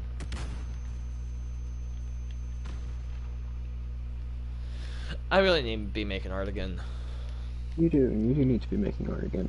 Especially since, as per our agreement, you were supposed to make a lot more art. I'm pretty sure that agreement expired like a long time ago. Well, that's just because you Because stopped wasn't doing the it. agreement for Hunt Showdown? No, it was for YouTube post art because you were asking people for art. And technically, I Yeah. made the agreement upon the behalf of others, not for myself.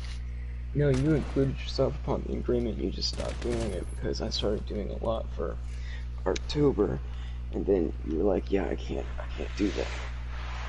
No, I So can't do any art. Have you seen my art? It is not good. if you draw furry art, that'll count for like 100 regular arts. No, that would count for one execution by you. Oh, I know, but so there's two things that bring me joy. Um, uh, One is watching old people fall down. It's just, I don't know what it is, just the way that they do it. It cracks me up. Two, it's watching furries fall down, or get injured. You know, it's just that is what brings me joy. That's what gets me up outside the bed. It's not the pride of being a military veteran. It's not the seeking of a better, higher education so I can live a better life.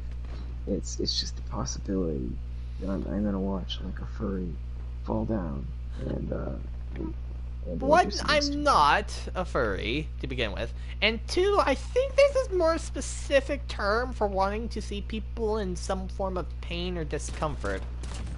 But I'm not sure which word that is. Because there are two that come into my mind that both start with an S, but I think they mean completely different things, but along the same line. I don't know.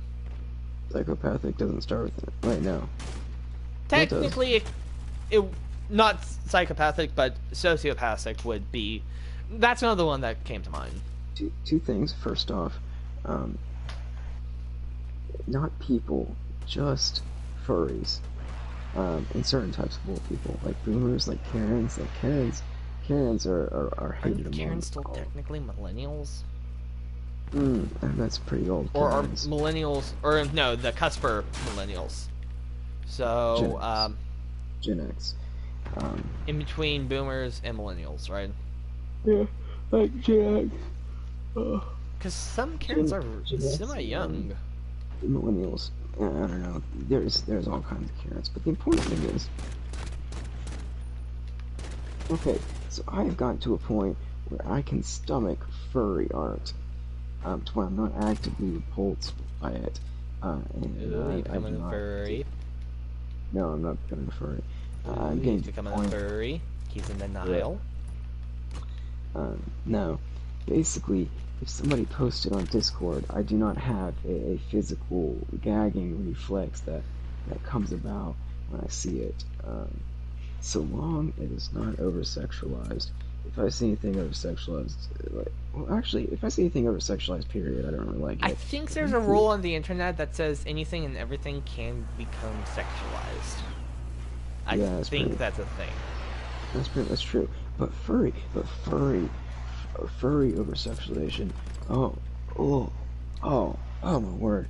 I still don't have any tolerance for that. I'm sorry. That's just that's actually one of the biggest problems.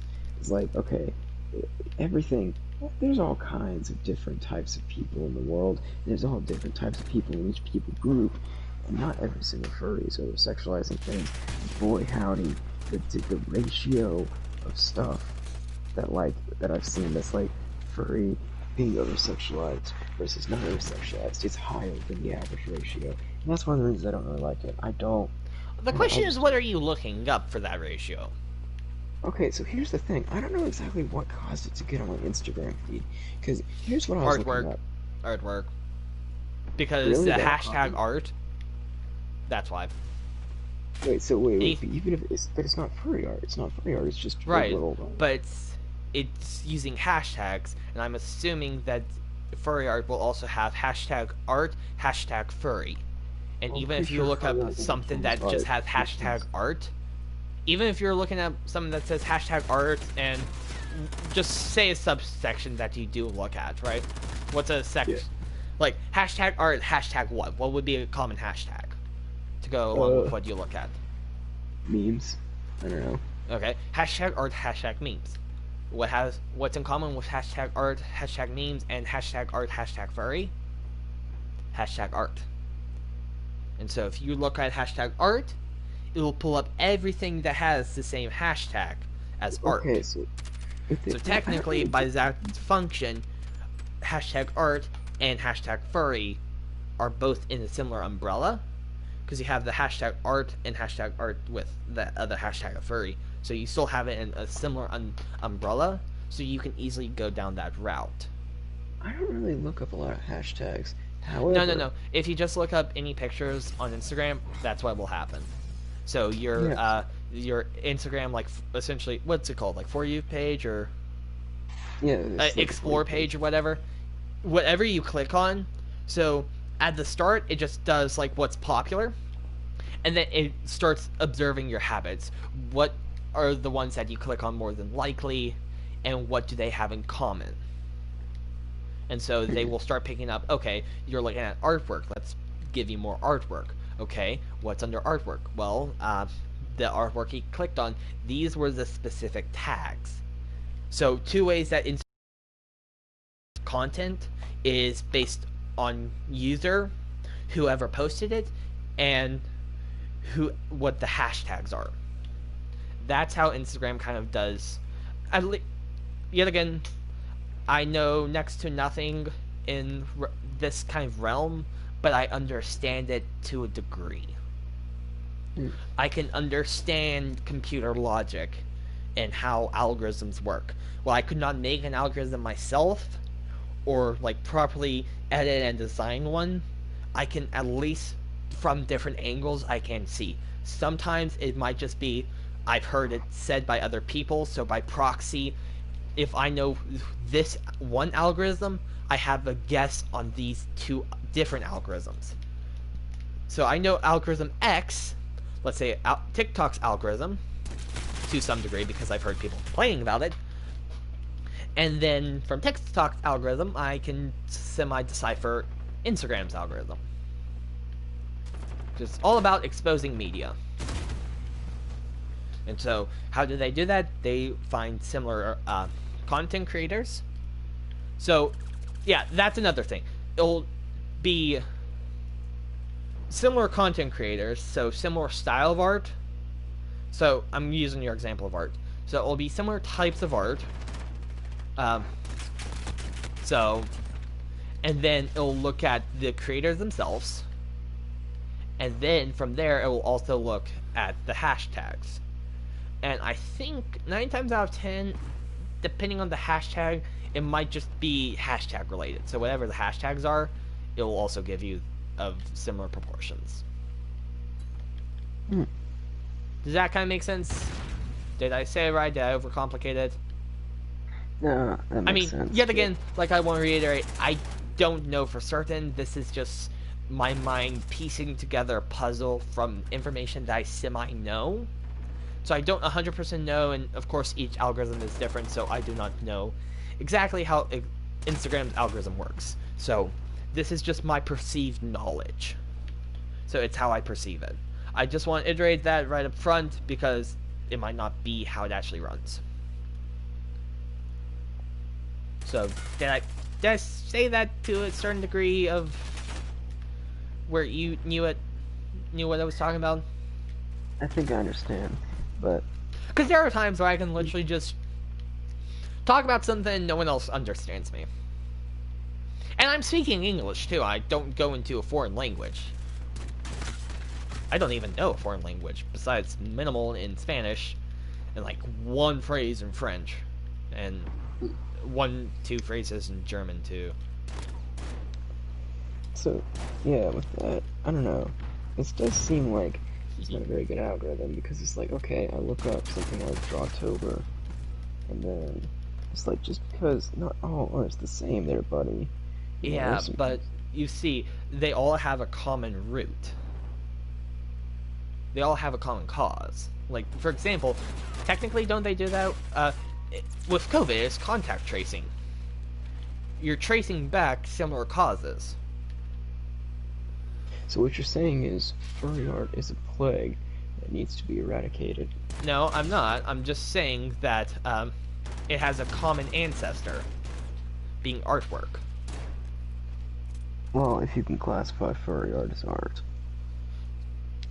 to those who appreciate it, yes, it is art. I am not one who particularly appreciate it. I mean,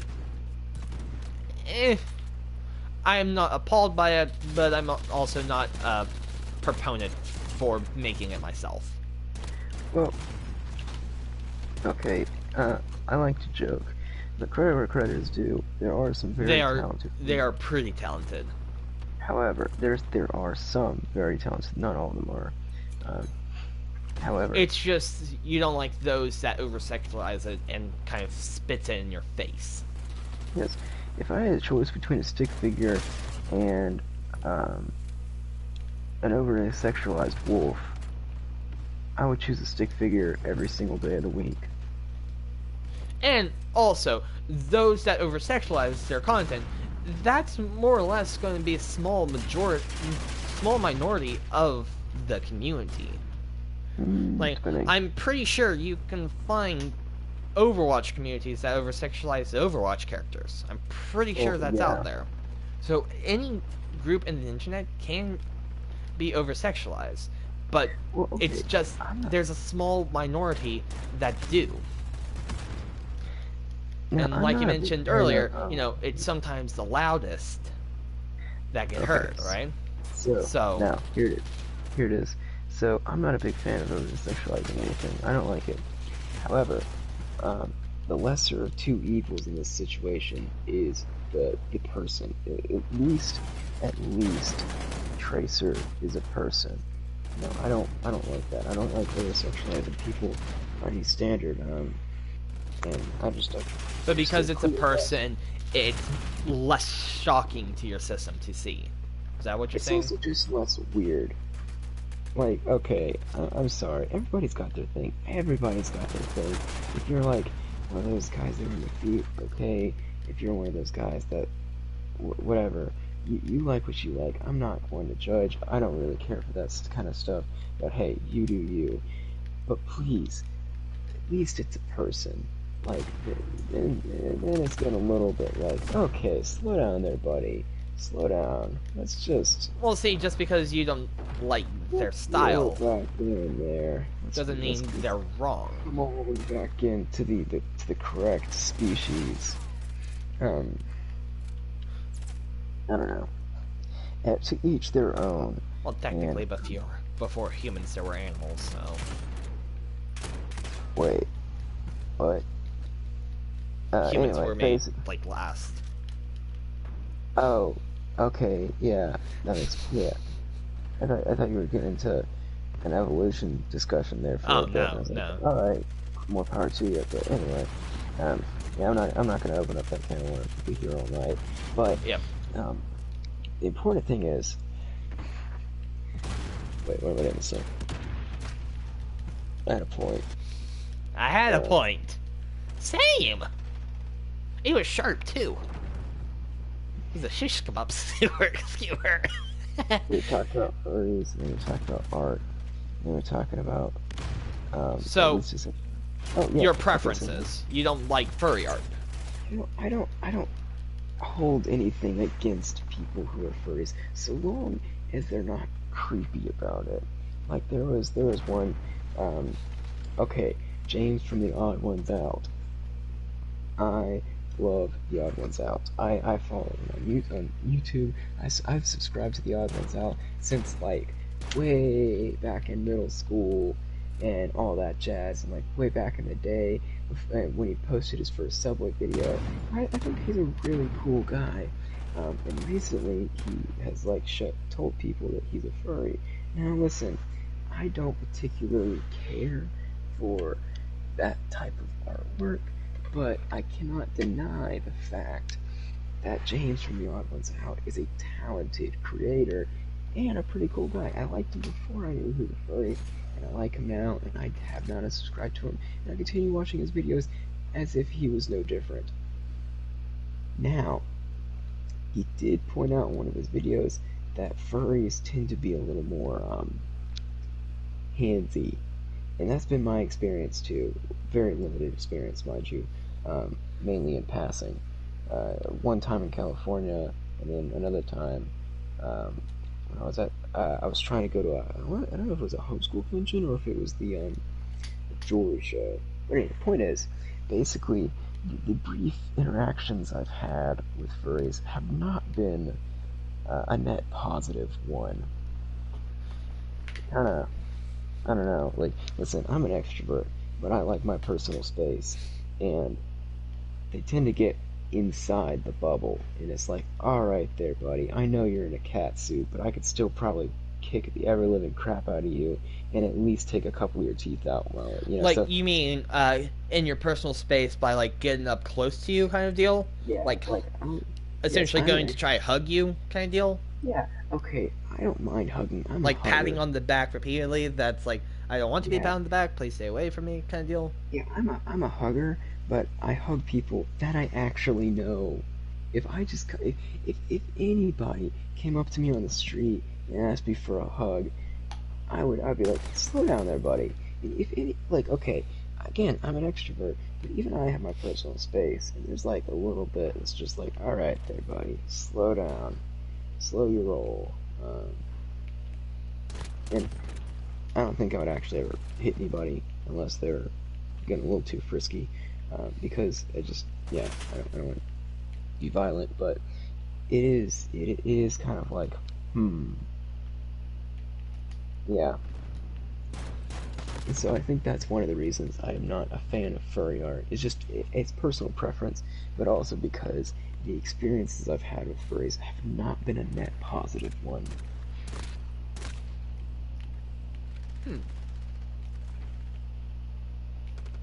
Although the one of the furries in our group, not Garrett, the other one,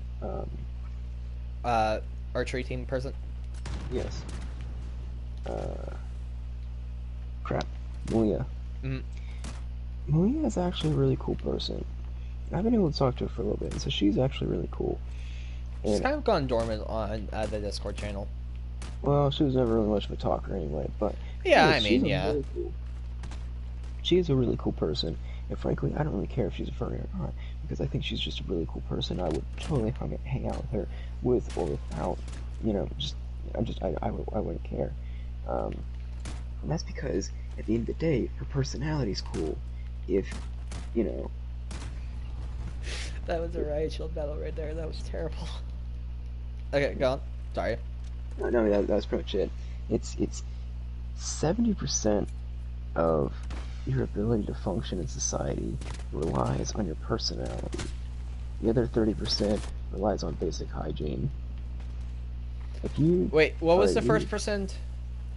70% relies on your personality. Okay, I and just want to make 30% sure you had your math correct. I thought I heard only two sets of 30%, and not Yeah. 70-30. It's a 70% relies on personality, 30% relies on personal hygiene, and a whopping 0% relies on pretty much other stuff. So, like, if you okay, let me break it down for you. If you are not a sucky person, meaning you're not a jerk and you're not super creepy, and then you're gonna get pretty far in life. Moreover, if you shower and shave and keep yourself maybe not even shave, maybe just keep yourself within a reasonable amount of hygiene level, then you will also travel very far in life. Those are just like the bare minimum requirements. But anyway, I'm getting off on like a weird rabbit trail of thought here. But point is, don't be creepy. That's the big takeaway from this statement is don't be creepy. If somebody does not ask for you to hug them, don't hug them. If you do not know the person, just because they cannot see your face does not mean Then break their that teeth. you can hey. Violence! Violence is never the answer. It's a question, and the answer is yes. No, just because somebody can't see your face doesn't mean you can get away with doing stuff that you wouldn't want to. Yeah, anyway, basically, if someone's fursuiting, don't be creepy. If you're fursuiting, don't be creepy. If anyone's doing anything, don't be creepy. this applies to not just furries, this applies to everyone. Don't be creepy. So you mentioned fighting someone, and all through that time I was thinking, huh, I remember that the 2 times in Taekwondo that I regret. No. I was thinking that. But okay, so there are 2 stories that I regret from Taekwondo. The first time, it was the mock tournament, and I threw, I'm pretty sure it was a right punch to this dude's stomach, knocked the wind out of him. I felt very bad. Like, I literally let him win the round. I just kept backing out, essentially trying to get strikes on myself and letting him score 3 points. I literally let him win because I just felt so bad for clobbering him in the gut. Like, I mean, he was decimated. Like, I mean, I feel bad for him. He lost. I'm pretty sure it was his stomach, chest area. Like, I knocked the wind out of him. I feel really bad for that. The second time, I also feel really bad, but I did not let my opponent win. I tried my best to win, and I did win. The second time was at a tournament. Me and this girl were fighting. It was a final round. Taekwondo sparring tournaments are knockout elimination style, so, you know, 2 people go together, whoever wins moves on to the next bracket. You know how knockout eliminations works. So, we were in the final round, and, you know, I kicked her right in the stomach, and I felt really bad for it. But, it was a tournament, and so I did not want to step down. If she was going to win, she would do it on her own merit. And she was a good competitor. I forget now how well she fought, but I'm pretty sure she was a good fighter. So, you know, I didn't want to step down. It was a tournament, there was a medal on the line, and, you know, if you're a good fighter, you can prove it. You get hit in the gut hard, wins you out. Of course, say, once you do that, whoever gets a hit gets a point because it's in the valid striking zone. But because of being winded, they do kind of pause the match for a bit. So I felt very sad because I didn't mean to hit her that hard. It was a tournament. I didn't mean to. And I mean, in Taekwondo, at least my division of Taekwondo that I did, and probably most, you do have like padded gloves, padded shoes. At least the top part of your shoes, the bony part of your feet. You have like a padded helmet on, that kind of stuff, or shin guards and other elbow guards, that kind of stuff. But I still feel really bad for making her winded. But she did well in the tournament, if I remember correctly. She did well. And it was an honor to fight her. And, I mean, I'm still remembering and feeling sad for this story after years. Literal years. I know I have the medal somewhere. I don't know if it has a date on it. It might. But it was actually, I think it was technically an invitational tournament, too. In my Taekwondo career, I went to 2 invitational tournaments. Both out of state, too. I mean, one kind of near where my sister lives right now, I think, and the other semi-near family. My family actually went to go see that one. If you want to know where the 2 tournaments were, I can tell you post-stream. But I'm guessing you don't really care that much. Not because I mean, it was a long time ago. It was back in my glory days.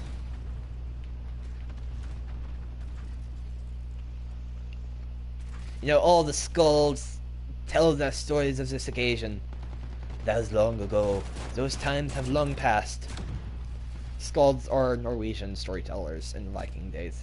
I don't know if they're still around, Skalds. Sorry, Assassin's Creed Valhalla on the mind. Can't you blame me? It's such a great game. It is a decent game. I I have got the it feeling off you're the getting bed. tired because you're not as talkative as you once were.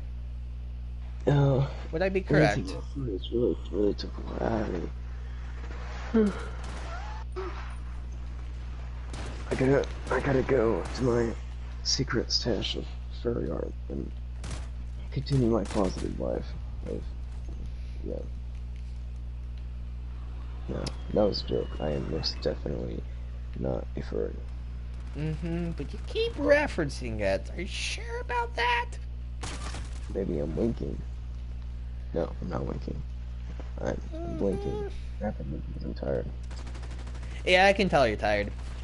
Mm, The common thing for people to do when they're tired is to kind of semi-stop talk and slow down their speech. I mean, you And can I'm even hear that in me. If I get tired enough, I kind of stop talking. you're on a different sleep schedule though, so yeah. I don't have a sleep schedule.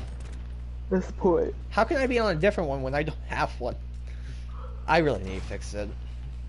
You need to fix that. And you cannot set me when we live in the same dorm. Just randomly at 4 in the morning, every now and then, you'll just hear raid music. Like, literally summoning the Valkyrie to come fight by my side. I'm thinking about sleeping downstairs or sleeping In the on dorm the room? couch.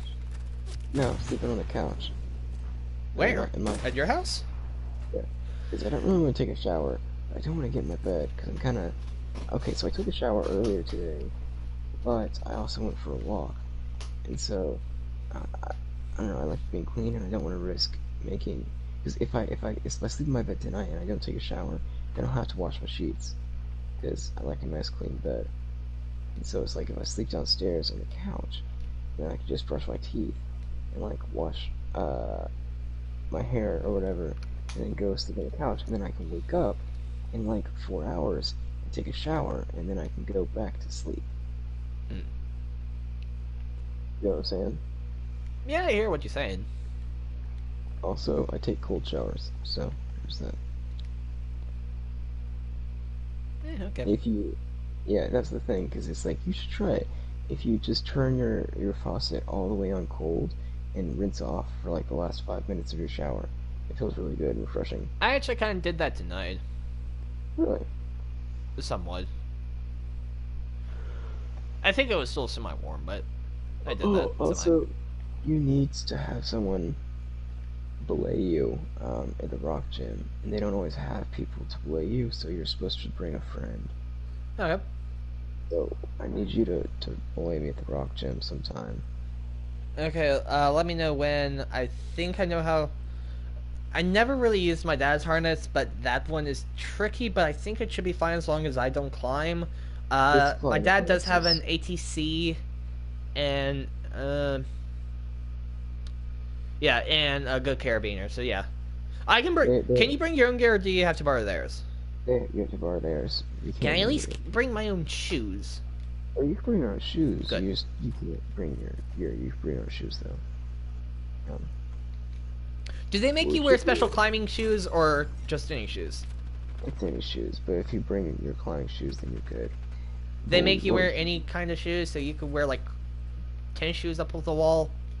Yeah, absolutely. Yeah. I like tennis shoes, but Okay, that's along the line of gross. what? What do you mean gross? Because you have to put your hand on those rocks too. Who knows where the bottom of those people's shoes have been? Just You know, guys' wash your bathrooms hands. are not the cleanest places, if you haven't noticed. Just wash your hands after you've used them. But then you also have to use a chalk bag sometimes while you're on the wall. If you're on a long climb and you have to re-chalk, you're dipping your hand in the chalk bag with hands that probably touched the bottom of a dude's shoe that was dirty. Gross. They wash their things pretty often. That's good. B, I'm guessing anytime they change up the pattern of the wall. yeah. And B, I don't know. Just use hand sanitizer.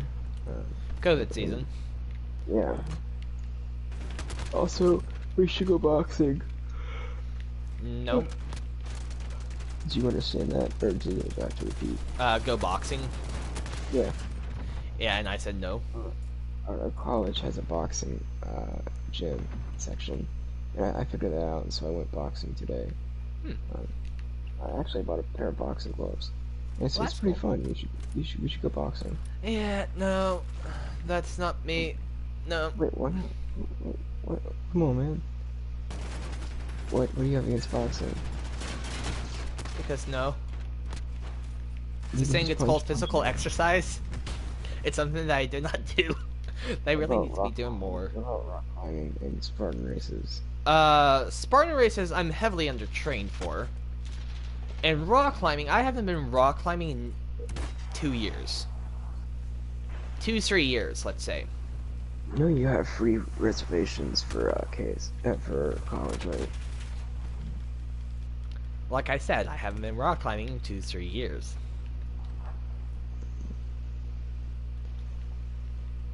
Also, I'm like really tired. And also, even when I was going rock climbing, I didn't try to train my muscles so that I could climb better. My dad got me into going rock climbing because he wanted a belay partner, so that's he could actually do the 60-foot walls. Because before then he could only do the auto belay walls and the like 30-foot walls. Wait, those are the auto belays. The 30-foot auto belay walls and the bouldering section. And he wanted to do more longer climbs than that, so he got me to go. I never went enough. No, it wasn't that I didn't go enough. I didn't climb enough 60-foot walls to get my own harness. That's why I don't have my own harness. So the deal was, every time you make it up a subsequent amount of walls, you get another piece of gear. Just to ensure that, longevity of me going. I wouldn't just go once, get all the gear, and then never go again. So after the first 60-foot wall called the Grapes of Wrath, yes, I still remember the name, I got a pair of climbing shoes. Literally after we finished climbing, we literally went to REI and I bought the shoes. We got the shoes. Then I had to climb up either 2 additional walls or 3 total walls to get my own harness. And I never finished climbing up those walls.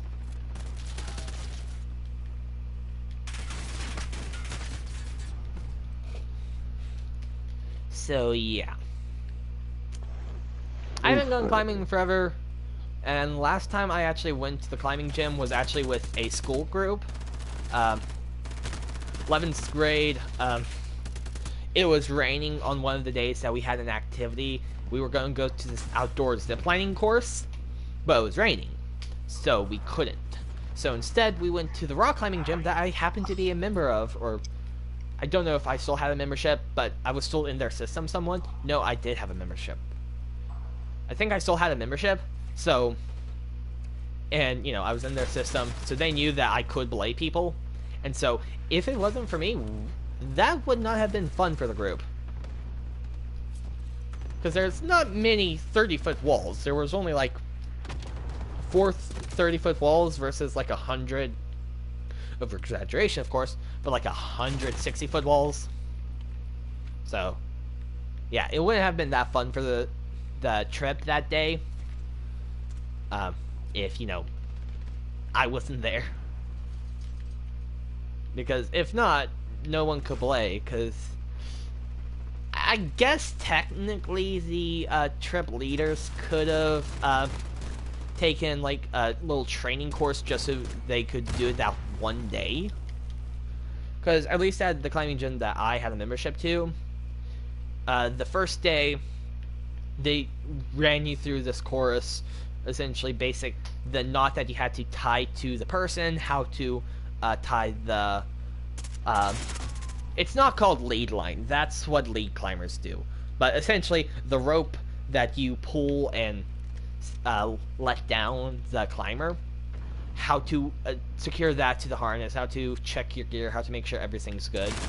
So I mean, technically, the leaders could have taken that course just so that they could be able to belay that one day, and to get certified and not have to do that test again, you had to take a test. Just um, basically a test of the code words to like climbing and that kind of stuff.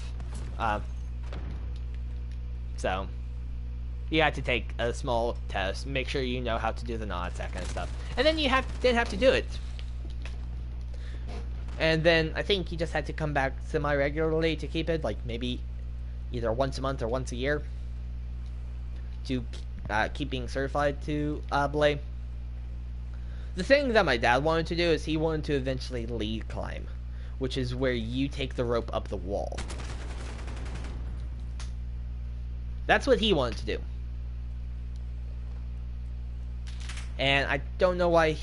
I think we both would have had to been certified to lead climb, and so that probably was a semi holdup, because that means I would have to do certain different rock wall tests, I guess. I don't know why he never tried for it. But yeah. I can tell you're tired because you're not responding as much as you normally do during a standard session. During a standard story time with Penguin. Yep. I think he's asleep. Do you guys think he's asleep? I'm dozing in and out of consciousness right now. Yeah, I could tell.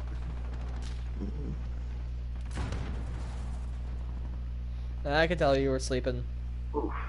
Yes, I'm up now. But boy, how did I actually fall asleep? Yeah, I could tell. I am about to go to sleep because I'm... See, I've been on enough late night streams with you that I know at the start of the night how you respond when I'm telling a story versus the end of the night where you're tired and starting to fall asleep. If you don't hear from me after like 10 minutes of telling a story, odds are I'm asleep. Yeah. So now pop quiz, this is for a grade. Mm-hmm. Why did I first go to the climbing gym? To climb. Wrong. Impact. It was a pass or fail. You failed. Well, you're not. I'm not wrong. Impact. Not. I said. That's not why I first went to the climbing gym. Oh, I don't know. I was asleep. So I'm guessing I know where you left off. Where Conscious just said, "I'm out of the." Impact trip is where that one. Yeah. The impact trip is where I left off. And then I started sleeping. Yep. I knew it. Maybe I'm just not a good storyteller, not very captivating my audience. No, you're good, but I'm just about to fall asleep. And so it's well, like... why are you tired? Let's get down to the root of tiredness. Have you had your coffee today? I didn't have coffee. I had a caffeine tablet, and I woke up at 6 o'clock in the morning. So, by my professional diagnosis, you need more coffee in your diet. I'm thinking at least one giant pot of coffee a day. The fact that we'll start you on that. Because I really did wake up early today, and I was like, huh, this probably have a negative effect when I'm trying to stay up late to stream. And I think in about 10 minutes or so, I'm gonna log off because I'm extraordinarily tired. Yeah, I'm really getting ready to wrap up myself. Yeah, because I am the dead. But yeah, you know that coffee actually doesn't give you any more energy. It just makes you focused, right? What? It just makes you focused, right? No. So what happens is, I forget exactly what. There are two chemicals. So the chemical that keeps you awake is A, and then there's a chemical. So once part of that chemical wears off from activity using it, it becomes a separate chemical, and So the only way to get the energy back, the energy chemical back, is by resting. So what caffeine actually does is it can actually bond to that other chemical, so you don't feel the effects of being tired. You still have the same scope. So essentially, once the caffeine wears off, you crash. Because the caffeine wore off and you used up all your energy, and once you used up all your energy, it bonded with the caffeine molecules, and so yeah, you crash because the caffeine left and the energy left. Thank you, TikTok. Yeah. Yeah, I'm not that smart. I just know stuff from TikTok. Yeah, I'm gonna sleep on the couch. That way I don't have to take a shower and I won't dirty up my bed. Sounds like a good idea. I mean, it's better than me. I sleep on the floor sometimes if I don't have a shower before bed. Smart, very smart. Nah, not really. It's not that comfortable.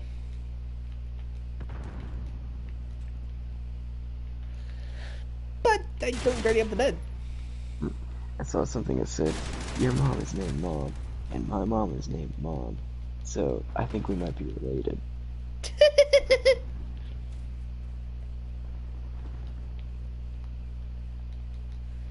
That's funny.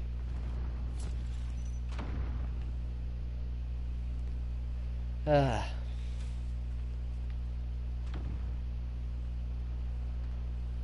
that's a C4. They're gonna blow it up.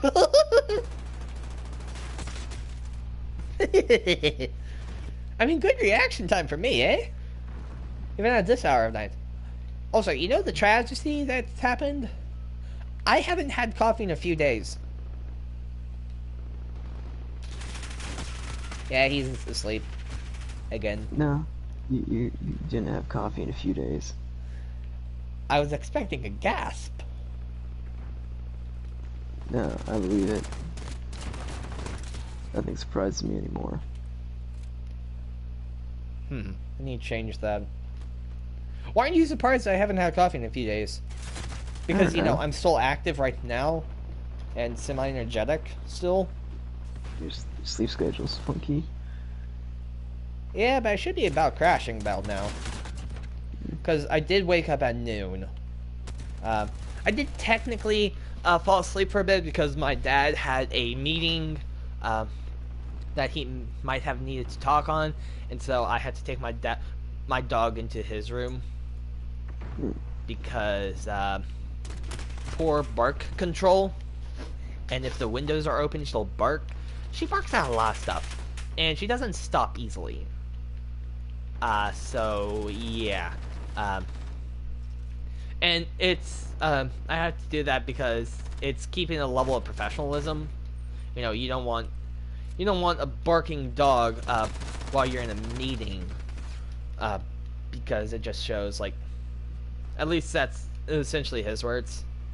Yeah. And I think someone in his work might have gotten written up or something because they had a child crying, like a baby child crying while on a meeting or something. I don't know. That's just what I think I've heard. Is it right? Is it wrong? I don't know. But so anytime that he has a meeting, I have to take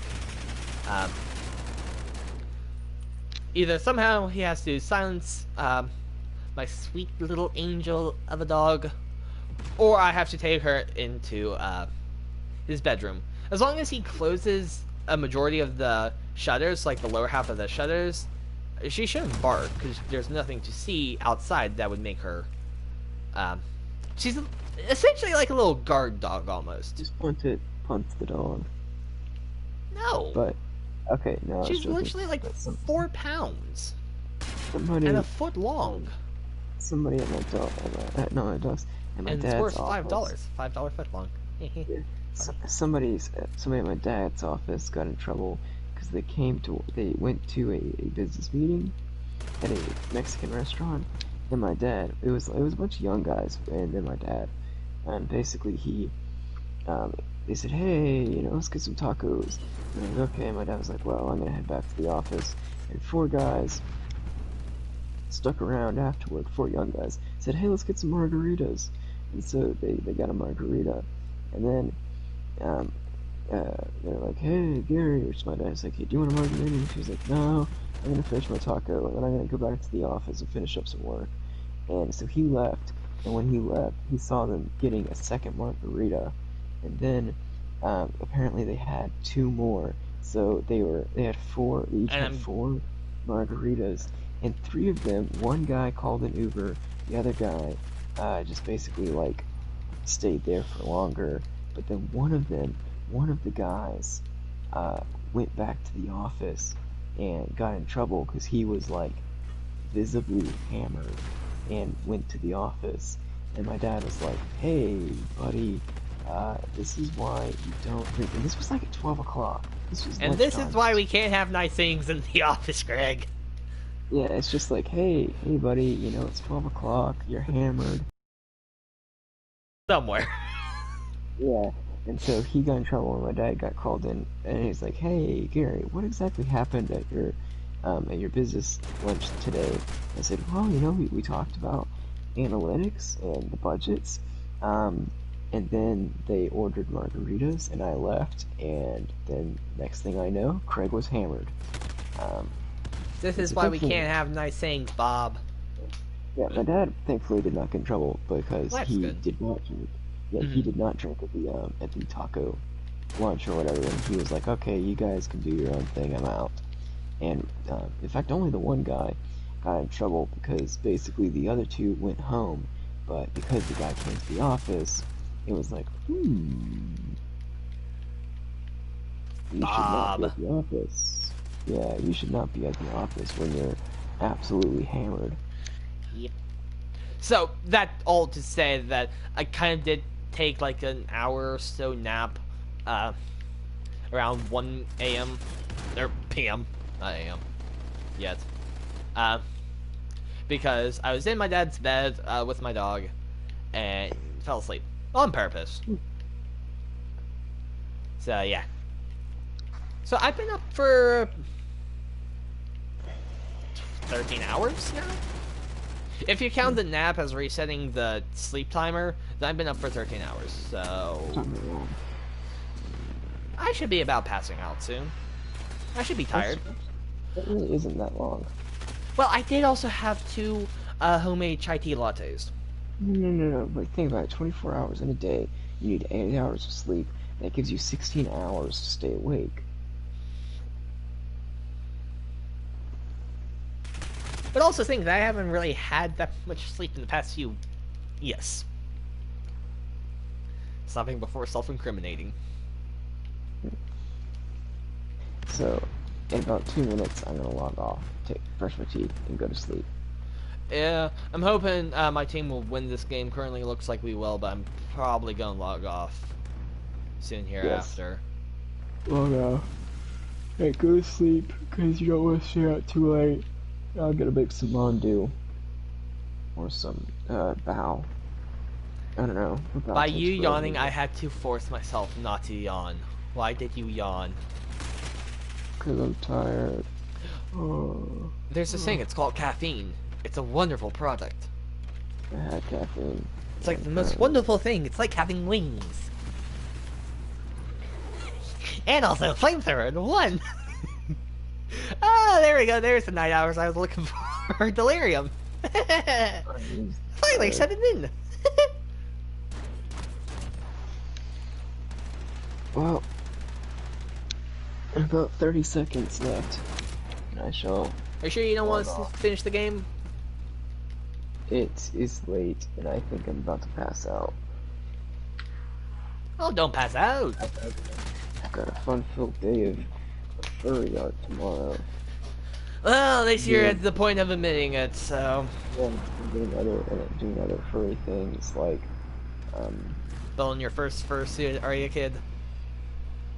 yeah, go to colleges meant for furries. And Well, furry I'll bars. let Miniac know. Yeah, and, I don't We were know. hoping you wouldn't go down this path, so I guess it's hunting season. Yeah, invading people's personal space is another thing that I've got to learn how to do, as well as just being kind of weird uh, making random sexual comments on Reddit, all things that I need to learn how to do before I'm officially furry.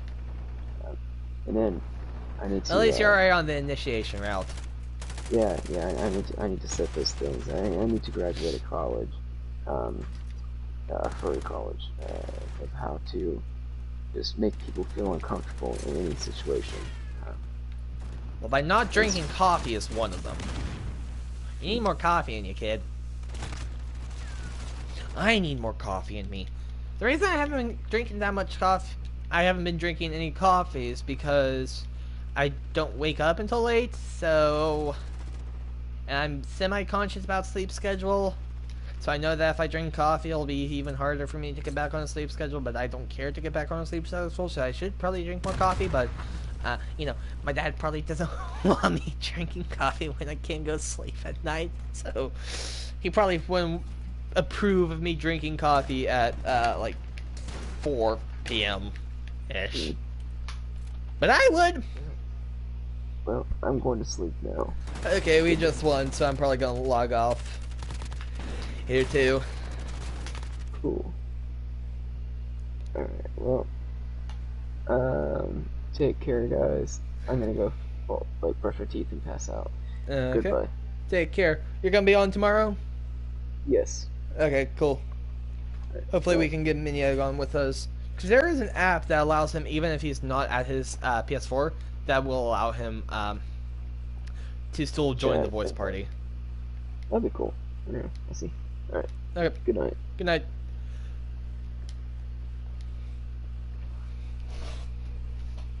Okay, so we actually made a lot of progress tonight. We're now just missing I was going to say I don't want to do the math, but it's 6. We're missing 6 kills while shortly after reloading, and a lot of triple kills. Right now, it's semi-hard to get triple kills because we don't have any perks, which allows us to have longer range, which means we can stay further back. But I could promise you I've gotten several triple kills. And I thought I even saw that I got, like, corpse sticker. I don't know. But yeah. So, we've made huge progress. We have the riot shield golden. And we nearly have the GS 50 golden. Or the 50 GS. Right? Yeah. 50 GS. That's awesome.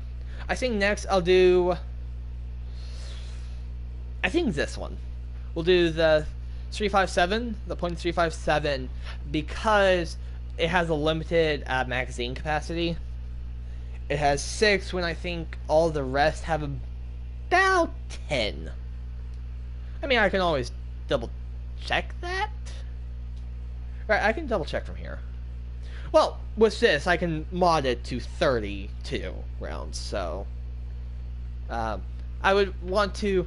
I'd probably do the .5 GS next, also because it has Reptile unlocked, which is a hindrance, and I don't like reptiles, so I can't use any, like, overpowered perks like Snake Shot. Yeah, right there, Snake Shot. So, I mean, overpower semi, really good for killing people up close. But other than that, it's really close. We're just missing reptile stripes and skulls. I mean, we do have Tiger, Digital, and Splinter left, and Spray Paint, but those are semi-easy. Pretty easy, actually. This one still has a bit of leveling to go. So I'm going to need to do that. Should check if... Yeah, I mean, I could always use the XP tokens, but probably won't for the time being. But I think next, so I'll be continuing to work on pistols. I also probably should do the knife next as well, because it's just so close. Kills while crouching, okay, not bad. Kills while injured, not terrible. If I have a riot shell on my back, that wouldn't be bad either. And then triple kills. So, literally, knife is, I'd say,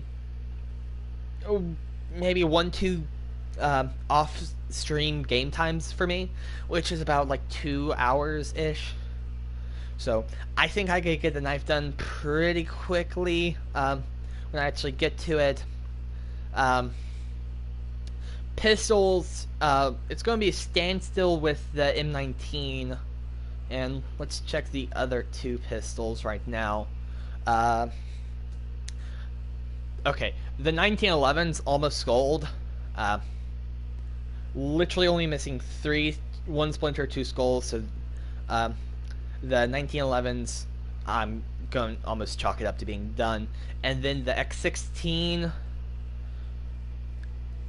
I've never played it in multiplayer. I think I've only played it in Warzone. And having said that, it is really, it's pretty across the board, with the heist being digital, which is crouch kills, right? Yeah. But I mean, this is really close to done. Reptile, that's why this one has no mods, because Reptile, I should see if I have a tracer version. I don't. I need a tracer version. Of all the guns I use, I should have a tracer version for each, just because it's fun to have tracers. Now, yes, I could do the Retinetti, and I do have American Pie, so it shoots red, white, and blue Freedom tracer rounds. That's funny. Freedom tracer rounds, okay. I could do that, but since I don't need to get Damascus, anything that I don't need to outright get Damascus, if I decide later I want to get Damascus, I will then do it post Damascus. Just because instead of trying to grind to get it gold as well before I move on to the next section of guns. So, like, what section? Like, shotguns. If I wanted to get these two Damascus as well, when I was on the shotguns, I could have played them, but if I actually wanted them gold, I should just wait until post Damascus, so that, you know, I can then easily just get them to Damascus. Same thing with every other category. I'm aiming to do the ones that are necessary to get me Damascus, and then anything else I will do later. The only exception would probably be the SMGs with at least the Finnick. The Finnick, I think I'm going to get Damascus and gold, because it's only max level. Literally, I only played for like 1, maybe 2 play sessions. It's already max level. I can actually check down here, because I'm not using this loadout anymore. It either goes this way. Finnick. All it's missing is Reptile, Skulls, Splinter, and Stripes. That's it! And 1 Dragon. 1 Stripes as well. But still, yeah, 1 play session. When I first got it, that is. I don't know if I had double XP. But yeah, almost gold right off the bat. So, yeah. I will probably be doing this one along with the SMG series. And I'm thinking I'll do the SMGs last, with exception for, like, the Uzi. I don't like the Uzi's recoil. I don't know if in multiplayer it's a different recoil, but from what I know, I don't like the recoil of it. It's just incredible. So right now, I know I should be wrapping up, and I said I need to be wrapping up, but it's me, and I like to procrastinate wrapping up. I could also get the Ram 7 gold. Do I already have a gold? I can check. So I know I should be wrapping up. This is a semi-common thing with me. I say I should be wrapping up, and then I procrastinate wrapping up. Because why not? Rem 7's close to gold. So, right now I'm kind of just looking at these real quick. Seeing which ones I will probably prioritize getting gold. So, AK-47's gold. So I just need anything between Hotel and Alpha to get Damascus. Everything else I don't. So, sorry. So for everything else, I'm not going to be looking at these. I might want to do some down here just because I think I have a tracer pack or two. Yes, I do have Shadow Tracer rounds on the N94, so there might be one or two down here that I decide to do as well. Like the AMAX, I do have the pumpkin rounds, or no, the grounds I have pumpkin, the pumpkin Punisher, so it's a cool skin. I probably will get the Ram 7 afterwards. So from what I'm seeing in the FR, the FR is this gun, and the Scar. So I played the Scar in Battle Royale, and with whatever mods it had, I just didn't like its recoil, and the FR, the burst fire. So it's probably going to be FR, Scar, then the Odin. Slow rate of fire. It does hit a little bit harder, but still a little bit slower. I mean, I can still test around with it. M4A1, do I have a Freedom rounds? So maybe save that for later. Looking to see if any of these I do have tracer rounds for. I think I skipped over this one. Yeah. Any of these so far not looking likely. And then we check that, and then yeah. Okay, so let me just check again. Yeah, no. So yeah. I don't know, cause I do like the M13, so I might save that for the last of the ARs. But I also really did like the M4A1, and I played it a lot until I got the Kilo. The Cerulean.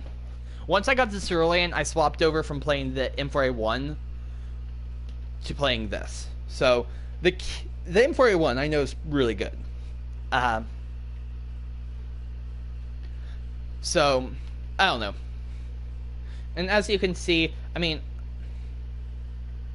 some of this I don't know if I play. So the combination of why I have like higher levels with these guns is a combination of gun game and Warzone. So that's kind of why. And then let me look over here. I want to say I don't have any tracer rounds over here. I will check right now because I am procrastinating wrapping up. It is what I do here. So far I'm seeing no tracer rounds.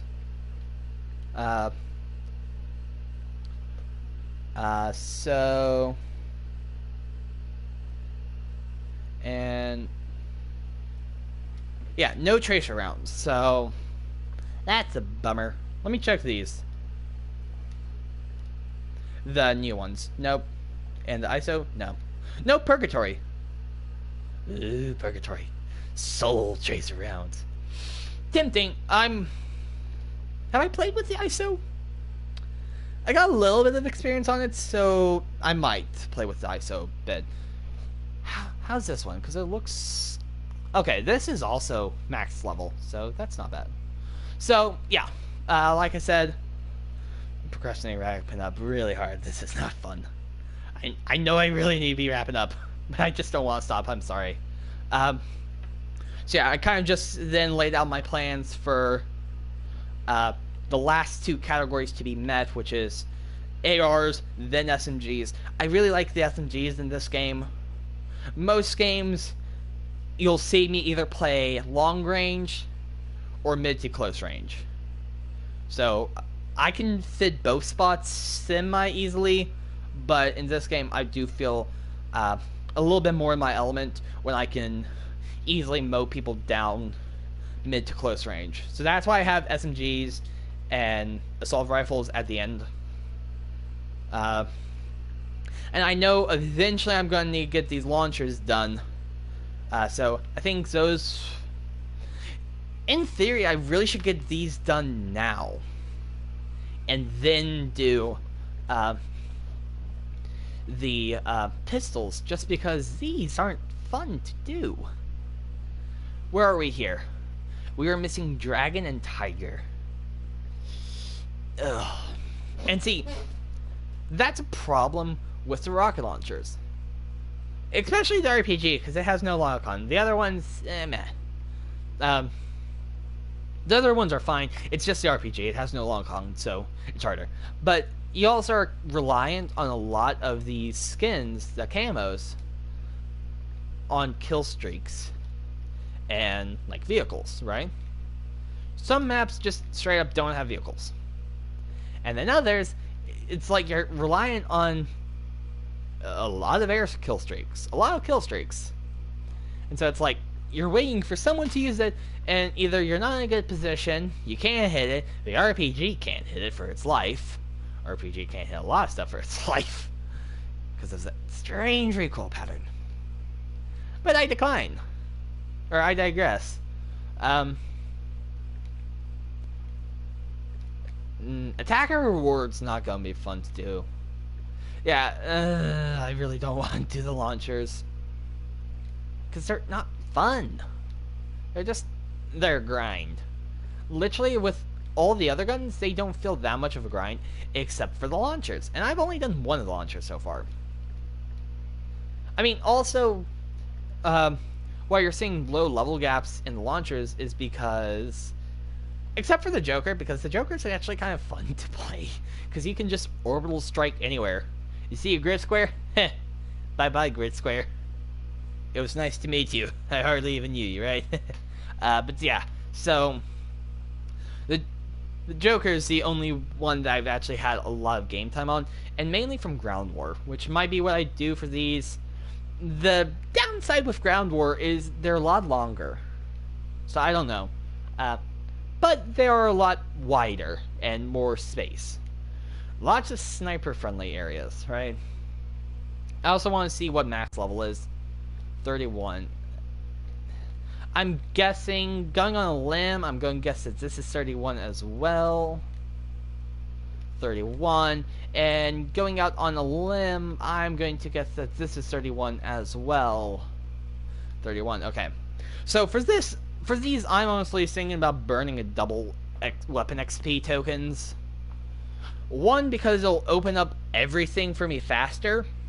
And then two, it'll let me work on some of the later down the lines, especially Tiger. Actually, really, it's only the RPG that's the draw, because the other one has lock-ons. So as long as you can see it in its semi-clear line of sight, you will hit it. The Joker is the only one that you need to make sure you have space above the object you want to destroy and space above you, so that and nothing blocking the path of the missile. But the RPG, ugh. Yeah, I might be playing the RPG offline now. I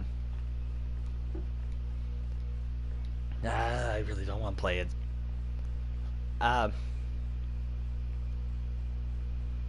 I'm reading these, see if I can. Nope. Okay, bummer. I was seeing if it had like there's one game all those years ago that allowed you to have seeing if I can recognize it in here, but it basically it allowed you to have, not allowed you, but it had the goal was you stood on a capture point and it would airdrop in kill streaks to you. If I would have known that I needed that, if I would have known all those, that time when it happened, if I wanted to go for Damascus, if I realized that this is my chance to get RPGs and launchers done, I would have taken it up. But I didn't think about that back way when, so I'm at a loss. Which is a bummer, but c'est la vie, right? What can you do about it now? It's something that I'm going to have to grind for once I'm done with the RPG. It won't be that bad. The bad one, actually, I can't even say that with at least these two right here, because I've never played with them. And so, you know, I haven't done Attacker and Defender yet. I haven't even unlocked Defender. So, It's going to be interesting. I'm probably going to see if I can read up on some recent RPG or launcher gold guides, see if I can find anything helpful. Then the second that I get onto these guns, I'm going to burn, especially with these, I'm going to burn double XP tokens like there's no tomorrow until I have a golden. But yeah, so something that I'm also aiming for, I know I need to be wrapping up, I still don't want to, is this. This is my minimum goal. I want to get the EDM pack edition. And then next, I want to get down here. Especially the Dark Tracers, those look cool. I want to get down here. So, here's what I'm thinking. So, I think they will make it so that tier skips cost less soon-ish. And plus, if I can get to the war track, where is it? Here. So that's 20 way versus what, 56? So I'm going to look, see how much it is to buy 36 tiers. As of right now, that's 5,400. And I'm counting how many of these COD point tokens are in my path. Oh, I passed it. So 1, 2, 3, 4. So about 4 I'm counting. Doing it one more time. Yeah, okay, so there are 4. So that will bring me up to 1750. By the time I get to here, and so 1750 minus that, let's just say 17. I'm just going to pull up a calculator to see if I can figure it out. So we have 54,000 subtracted by 17,000, 37 left. So, and then I don't think I can check from here. No, I can. So 17,000 to, so it's 30 something thousand. Really? Oh wait. Okay.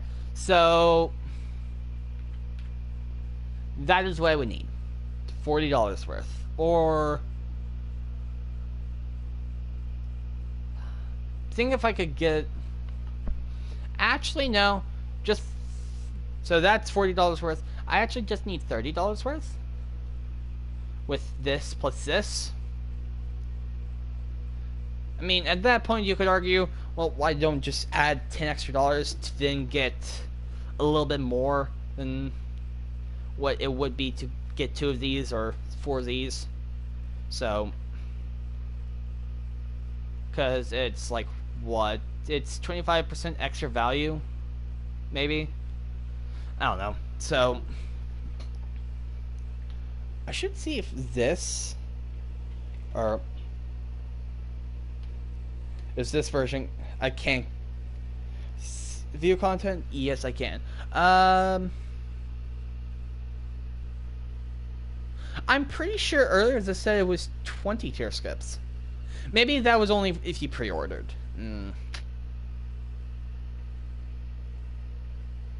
I'm seeing if it needs. Oh wait, no. I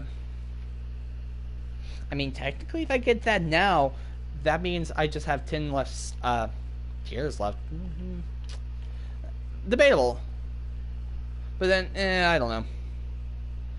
The problem is I have 9 days left. Less than 9 days to get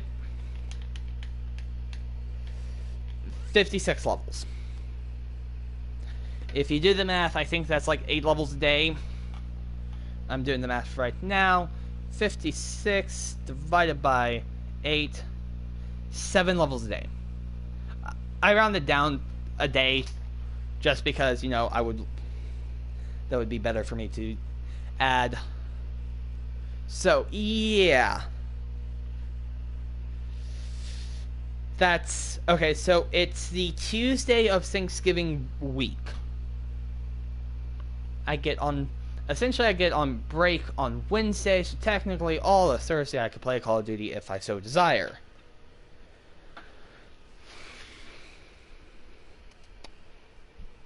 So I'm not going to put it, besides maybe getting the Ultimate Edition of Cold War, I might not put any extra currency into COD yet, because while 7 tiers a day is very steep, I could get lucky and they could give me a free bundle that gives me another like 10 tier skips, which I got that one time.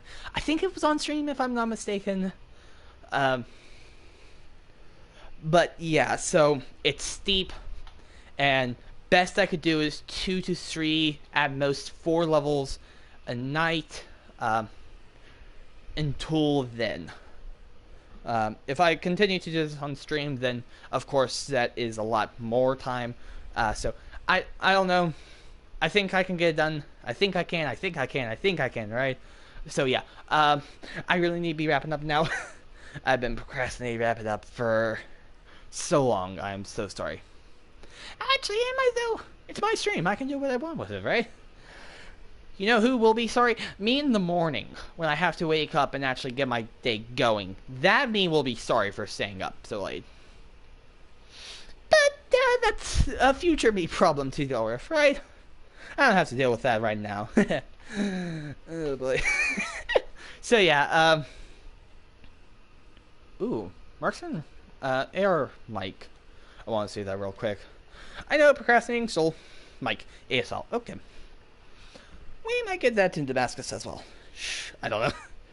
But yeah, so I'm going to wrap up now. Thank you guys so much for watching. I hope you did enjoy it.